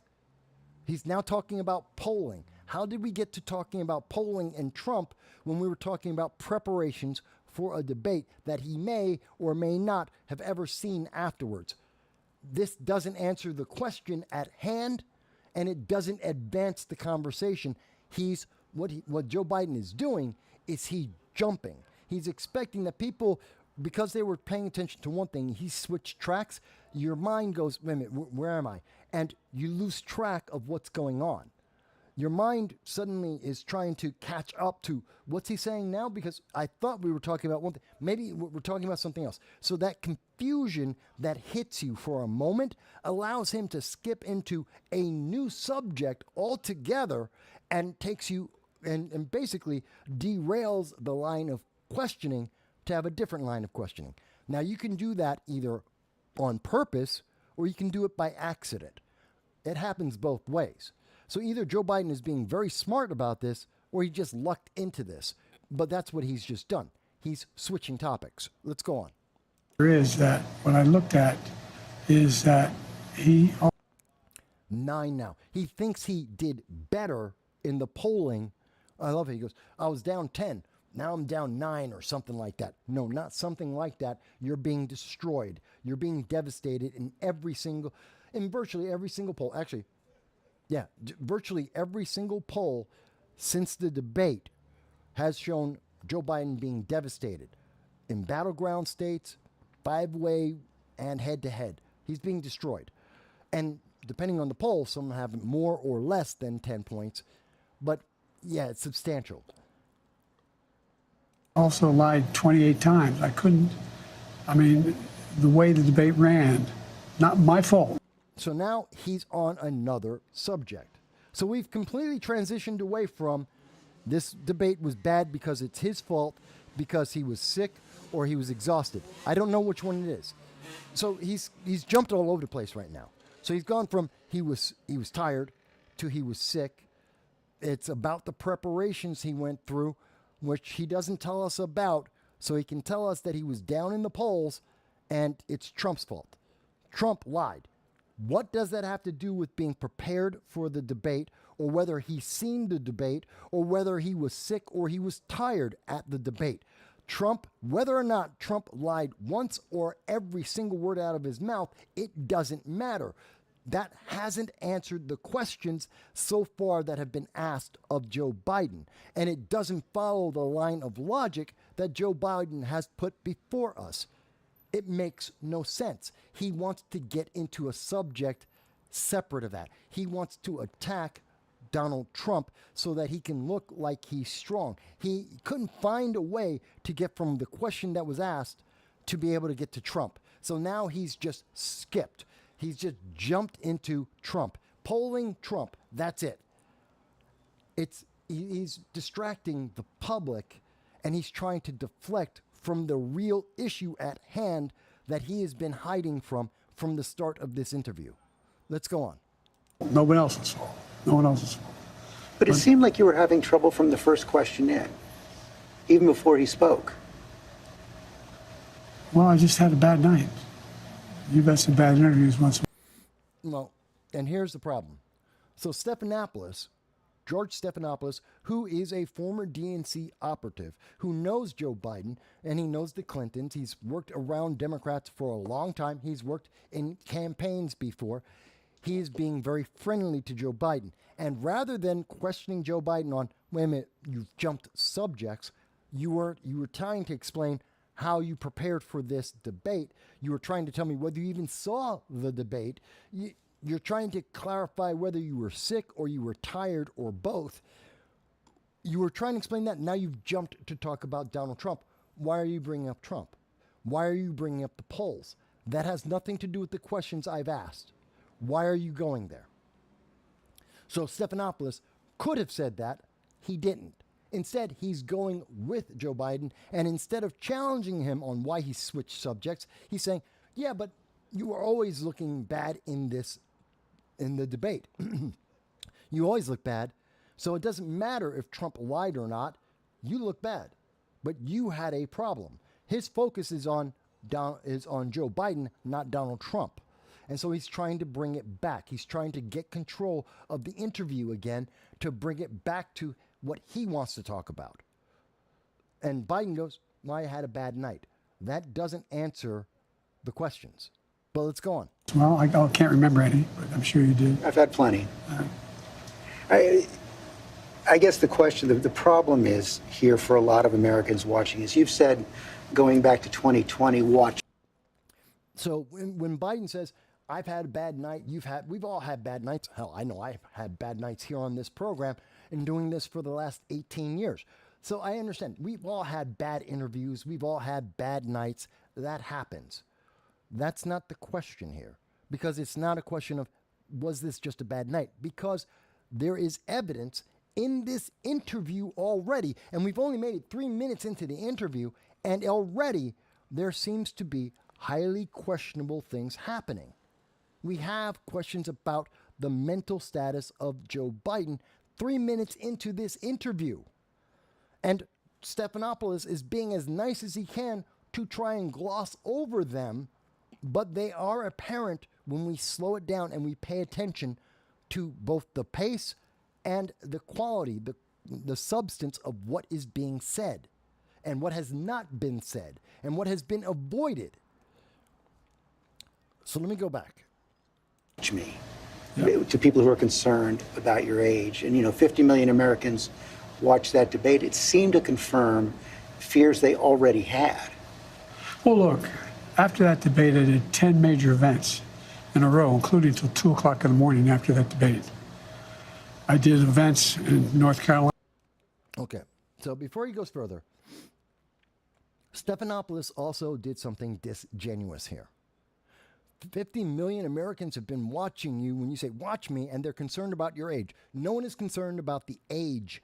Well, no, that's not correct. Very few people are worried about Joe Biden's age compared to his mental health. The question people are asking isn't that Joe Biden's 81 and he's going to drop dead. That's a concern.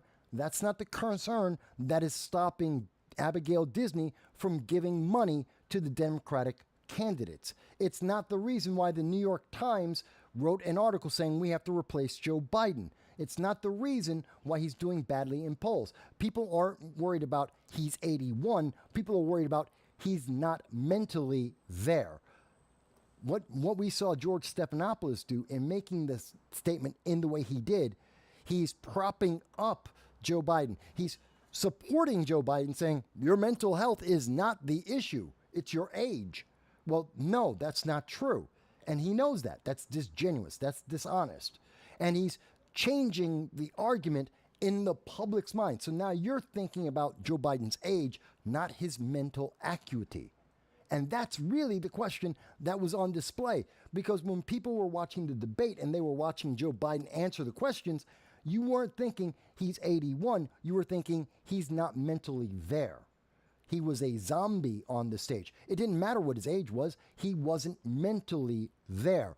That's the concern. When people say Joe Biden's only working 6 hours a day, when I say that Joe Biden, he's only working 6 hours a day, that's a part-time president, I'm not talking about the problem with his age. I'm talking about his ability. I'm talking about his mental acuity.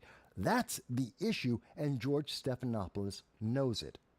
And he chose to change the discussion, to change the way you think about the question and the answer. And that's because it's easier for Joe Biden to say, yeah, I'm 81, but I'm going to live to be 105. That answers the question. No, that's not the question, because we're talking about, are you there? Are you mentally capable of doing the job? At this second, forget about the next 4 years, at this moment, can you do this? So Stephanopoulos is helping Joe Biden, and it's very deceptive. And if you don't follow politics, if you don't slow it down, you're not going to notice this. But it's very deceptive, and it's very misleading. I think it's really just wrong. But okay. And so he's now saying, well, look, I'm spry for my age. I did 10 major events in a row. Yeah, at what time? And what do you call a major event? And what were you doing at that event? And what medication did you take before you went on the stage at those events? And by the way, those events include when you have had prepared questions, like the 2 interviews that we were discussing earlier that came out today, that Joe Biden, the campaign, gave them the questions. They already knew the answers. So you're not walking into a hostile, difficult event. You walk in and you're doing an interview with someone you already know every question and every answer. That's not the same thing. So there is when we put this into context and understand that this is when, these major events, that includes when Joe Biden said that he's a black woman in the White House. Yeah, you had gaffes even then on the issue of mental acuity. So you're not answering things saying, I went and did 10 events. Yes, but they were bad events. They were setups, and you screwed up the setup. So you haven't answered the question, are you mentally capable of doing the job? He's dancing around the facts because context isn't being put in, and it should be. Yes, Mr. President, you did 10 events, and they were set up. You already knew the questions and the answers. And by the way, even with that, you still said you're a black woman. Can you please tell me, are you mentally there? But let's see what goes on. I did events in Georgia. Did events like this today. Large crowds, overwhelming response, no slipping. And so I just had a bad... I love this. He goes, I did events like this one here today, which we don't know what time of day it is. We don't know if he knew or knows all the questions and all the answers. And again, based on this angle, Joe Biden is not looking at George Stephanopoulos. He's looking to the left of George Stephanopoulos. He's looking somewhere completely different. So this is unfair. But again, okay. So we know what's going on there. So let's go on. Night, I don't know why. And how quickly did it come to you that you were having that bad night? Well, it came to me as having a bad night when I realized that even when I was answering a question, even though they turned his mic off, he was still shouting. And I let it distract me.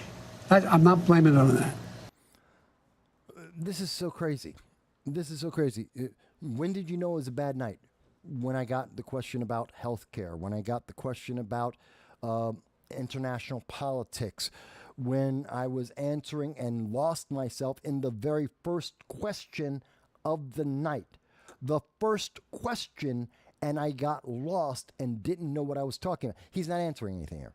He's basically, he's just confusing this. He's not answering Stephanopoulus here. But he goes on to say, but I realized that I just wasn't in control. He says that Trump was still shouting. Now, this has been tested. Several people have looked into this, and it's very important. We hear Biden now saying, well, Trump was shouting. First of all, we had multiple images by CNN showing Trump and Biden at the same time while Biden was speaking. Trump didn't move his mouth. We saw several clips in the debate where the camera was on was on Trump when Biden was speaking, and he said nothing. In addition to that, something that most people, again, average person isn't going to pick this up. People who have been listening in the news media, who are into entertainment, what we know is if you listen to the event, you will hear Joe Biden was speaking so quietly that CNN had to turn up his microphone to the maximum. They were boosting him massively just to get him to be able to be at almost normal levels of that people could hear him. Now, the reason why that's important is when you are listening to Donald Trump speak throughout the event, you will hear Joe Biden both breathing and making comments. The microphones were up that high so that you could hear Biden on Trump's microphone. And that's a fact. People have heard that. So to say that and that's with Biden's microphone muted, Trump's microphone, they upped all the microphones, all the audio, so that you could hear. And the problem is, if that were true, you wouldn't be able to hear Biden. You'd have heard Trump clearly, and you didn't. No one has made the claim, and all of the news media, all the people reviewing this, they're not hearing Trump speak, and they would have because they had Biden's audio cranked up because he was speaking so quietly, because his volume was so low.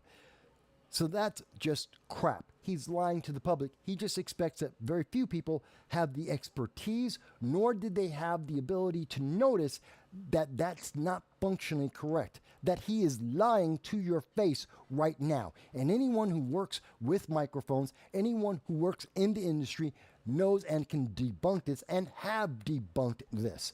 This is a flat out lie, and he just thinks you're too stupid to notice. Control. But part of the other concern is that this seems to have fit into a pattern of decline. But it wasn't, but Trump screaming at him, that wasn't distracting to him, and he didn't let it bother him, but it did bother him. No, that's not what we saw. That isn't what the public saw. That isn't reported. CNN did not report that. Jake Tapper has yet to say that Trump was screaming so much that it was distracting to anyone. That's just not true. That has been reported on recently. New York Times had a headline on July 2nd, Biden's lapses are said to be increasingly common and worrisome. Here's what they wrote. People who have spent time with President Biden over the last few months or so said the lapses appear to have grown more frequent, more pronounced, and after Thursday's debate, more worrisome. By many accounts, as evidenced by video footage, observation, and interviews, Mr. Biden is not the same today as he was even when he took office 3.5 years ago. Similar reporting in the Washington Post and the Wall Street Journal. Are you the same man today? So they're referencing all the times, most recently, in the recent months, where we have seen Obama escorting Joe Biden off the stage, where we have seen Jill Biden escorting Joe Biden off of a stage, where we've seen Joe Biden being confused about where he's supposed to be going. His comments into audiences asking about people who are dead and he thinks are in the audience. Several of his missteps there that we have all seen that we were told, oh, well, that's just a cheap fake video. No, it's not. It was just a clip but it was in context, that you misheard him, or all of the excuses that we've heard. The New York Times is now telling us they were all true, they were all valid, and they knew that these things were true and valid, even as they pushed the lie, saying, oh, no, this is fake, it's not real, it's MAGA, it's just you being a Republican. You don't know what you're talking about. Well, obviously, it's all been true. So what does Biden have to say about that? That you were when you took office 3.5 years ago? In terms of successes, yes. I also was the guy who put together a peace plan for the Middle East that may be. In terms of success, no one said anything about whether or not he's successful. No one asked about his political record. This is Joe Biden trying to change the discussion.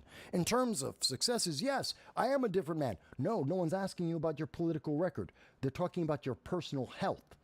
And you know that.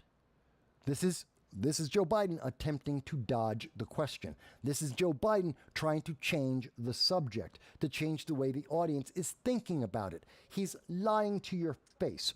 And he's saying, in terms of successes, well, if you really want to get into politics now, there are no successes. Because if there was a success, you would be running your re-election campaign, blasting across the news that you succeeded at something. But there is nothing you succeeded at. Unemployment's at 4.1%. That's increasing. We know that there's more global tensions than before. You started another war that you're involved in deeply. That's something that Obama did. That's not what Trump did. This is something that you did. You abandoned Americans around the world every year that you have been in office. Hostages are still being held. Inflation. There is no subject, illegal immigration. There is no subject that Joe Biden is doing well in, or that he can point to and say, that was a success. Not one. Even when we're talking about things with like the interior, Pete Buttigieg completely screwed up. East Palestine, Ohio, and yet another example, which Joe Biden didn't respond to properly. And everyone agreed on that. There's nothing he can point to where there's a success. So when he says in terms of success, he's gaslighting America. He's changing the subject, and he knows it. He wants a different argument, a different mindset, rather than, again, thinking about his health, think about his mental health. He's trying to just readjust, because it is true. Everyone is different. 3.5 years ago, we were in the middle of the pandemic. Everyone in the world has changed since that day. So let's be honest, everyone's different. And the fact that he's now 81, yes, you did change. Absolutely. Physically, absolutely. You had to. You're not Jack LaLanne. You have suffered. You have deteriorated. That is natural and human. So you are gaslighting the public here. He goes on to say, Coming to fruition. I was also the guy that expanded NATO. I was also the guy that grew the economy. He didn't put together a peace plan for the Middle East, and the Middle East is not peaceful. So let's get that correct. Donald Trump put together a peace plan for the Middle East. It's called the Abraham Accords, and it worked. And it had successes. That's why Donald Trump was nominated for 2 Nobel Peace Prizes, because of the Abraham Accords. Joe Biden didn't do that. He didn't. Now, the Abraham Accords continued in the Biden administration, but they weren't created by him. They have nothing to do with Middle East peace. Joe Biden has nothing to do with Middle East peace. And there is no Middle East peace. There is even less Middle East peace today than when Joe Biden took office. That is a fact. So he's lying to the public. Going on. The individual things that were done were ideas I had or I fulfilled. I moved on. And so, for example, expanding NATO is part of the reason why there is a war between Russia and the Ukraine. That's a problem. And by the way, all of that happened after the fact. When we saw Sweden getting in, when we saw the expansion of it, it's after the war started. It is a reaction to Russia. It's not because Joe Biden's a great guy and Joe Biden convinced a bunch of countries to join NATO. That isn't what happened. It's that Russia has amped up its military, and other nations are terrified of being attacked on their own. Sweden said, we need protection. We need backup because we can't defend against Russia if they come after us. So they're building a wall, and they knew that wasn't enough. So they joined NATO. That had nothing to do with Joe Biden. He isn't the reason why that happened, so he can't take credit for it. But let's go on. The economy sucks. 20% inflation at the least, according to CNN, and average people are saying somewhere closer to 40%. So again, 4.1% unemployment. He's lying. There are no successes. Let's go on. Example, well, that was true then. What's Biden done lately? Just today, just announced 200,000 new jobs. We're moving in a direction that no one's ever. When he says, but that's all then. No, that's him losing track of where he was. He was trying to give you examples of his successes. He couldn't think of anything at the moment. So he now jumped. Joe Biden's been doing interviews for a long time. He's quite capable of doing it. Mind you, he plagiarizes a hell of a lot, but he knows the techniques. So he switched subject again. He ran out of things he could argue because details, facts, he doesn't have any. So he switched.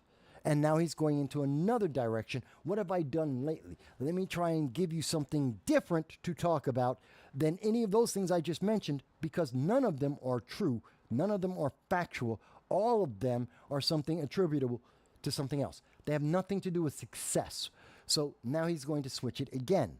Ever taken on, I know you know this from the days in the. He just announced 200,000 new jobs. Well, we talked about this earlier in the live stream. 4.1% unemployment. The third month in a row of increases in the unemployment rate. Higher unemployment year over year by 0.5%. He is failing. The economy is failing. Higher interest rates, higher mortgages. This is bad for the economy. The economy has slowed down. We are in a recession and have been since August of 2022. He's talking about 200,000 jobs. By the way, that is under what was expected, but 200,000 jobs is not something to be excited about. He's failed. And he's trying to cover up because that's why he says 200,000 jobs, not the unemployment rate increased to 4.1%. He's trying to lie to you. In the government, I took on Big Pharma. I beat them. No one said I could beat them. I took on all the things we said we got done. We were told we couldn't get. He beat Big Pharma. How? How did he beat Big Pharma? Big Pharma made the pandemic, the jab, which he forced everyone to take, which we now know does have side effects that can affect people, and we still don't know what the full range of side effects are because there has never been a study done on this. The world is the living study on whether or not the jab is good or not for you or what side effects it may have, which usually takes 7 years. So he hasn't beaten Big Pharma. He hasn't done anything. Is he talking about the penicillin, which actually, under the executive order by Donald Trump, the price was lowered. Joe Biden came in, reversed the executive order, increased the price. A year later, put in his own executive order to lower the price so he could say he dropped the price of these medicines. It was already dropped. It was already done. He actually increased the price so he could drop it and take credit for it. That's dishonest. So no, he didn't beat Big Pharma. I don't even know how he can think like he did. His whole a good part of his time in elected office has been dependent on Big Pharma. Let's go on. Get done. And part of it is what I said when I ran was I took on all the things we said we got done. That makes no sense. I took on all the things we said we got done. That makes no sense. Do three things. Restore some decency to the office. Restore some support for the middle class instead of trickle-down economics built from the middle out and the bottom up. That way the wealthy still do fine, everyone does better.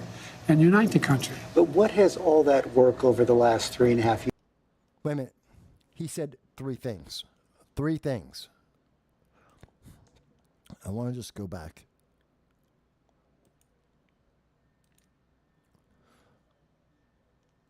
things they were told they could not get done. Restore some decency to the office. Restore some support to do 3 things, he says. For the middle class instead of trickle-down economics, go from the middle out and the bottom up. I don't know. That's not an obligation of the office. That has nothing to do with being president. No one cares. No one was worried about the decency of the office when Bill Clinton was running. That wasn't the thing that people were worried about. That wasn't what America's... How do I say this? That's not the biggest concern. The biggest concern isn't... Just because you didn't like Donald Trump has nothing to do with anything else.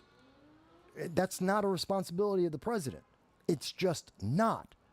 So that's useless, but that's 1. 2, restore some support for the middle class. Okay, that is a job of the presidency. That's 1 actual thing. 2 out of his 3 that he said he was going to tell us. And what's the 3rd? The way the wealthy still do fine, everyone does better, and unite the country. But what has all that work over the last 3.5 years cost you physically, mentally, emotionally? Well, there is no 3rd thing. He never gave us a 3rd thing. He said he had 3. He mentioned 1 that was useless, 1 that was actually his job, never went to a 3rd.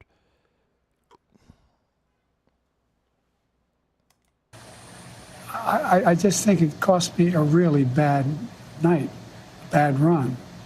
But, George... It cost him a bad night. It's ridiculous. Okay. So,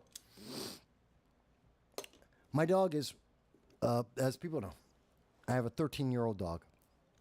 And I do, during Sundays, there's the first break around 2 hours in. We do take that. And then we've been on for about 5 hours. So we usually stop here. But I think I've made it clear at this point. And I hope people will clip this and share this with their friends. So we've gone through 6 minutes of the interview with Joe Biden. He's making no sense. He is dodging questions left and right. If anyone was honest, being an honest interviewer and paying attention to the details, Joe Biden would have been embarrassed. But that's not what's happening here. So I'm going to leave it at that. But that's what I want you guys to know. And we can go further. If you leave it in the comments, you want me to review the entire 30 minutes, I'll be happy to do that. Leave your comment in the comments afterwards, and we'll be happy to go over the whole thing. But I think this has been an embarrassment for Joe Biden. He did not improve himself. He did not stand up strong. And we can see it in just the first 6 minutes. This confirms the failure we saw during the debate. But that's what I think. I enjoyed speaking with everyone. I thank everyone, especially Democrat Mike, for challenging me today and asking me all the questions. I enjoy it, even though you're a Democrat, even though you disagree with me. Everyone, I want you to be well. I want you to enjoy. And I will be talking to you soon from Las Vegas during Freedom Fest, along with Larry Sharp. I look forward to showing you the coverage. Thank you very much, folks.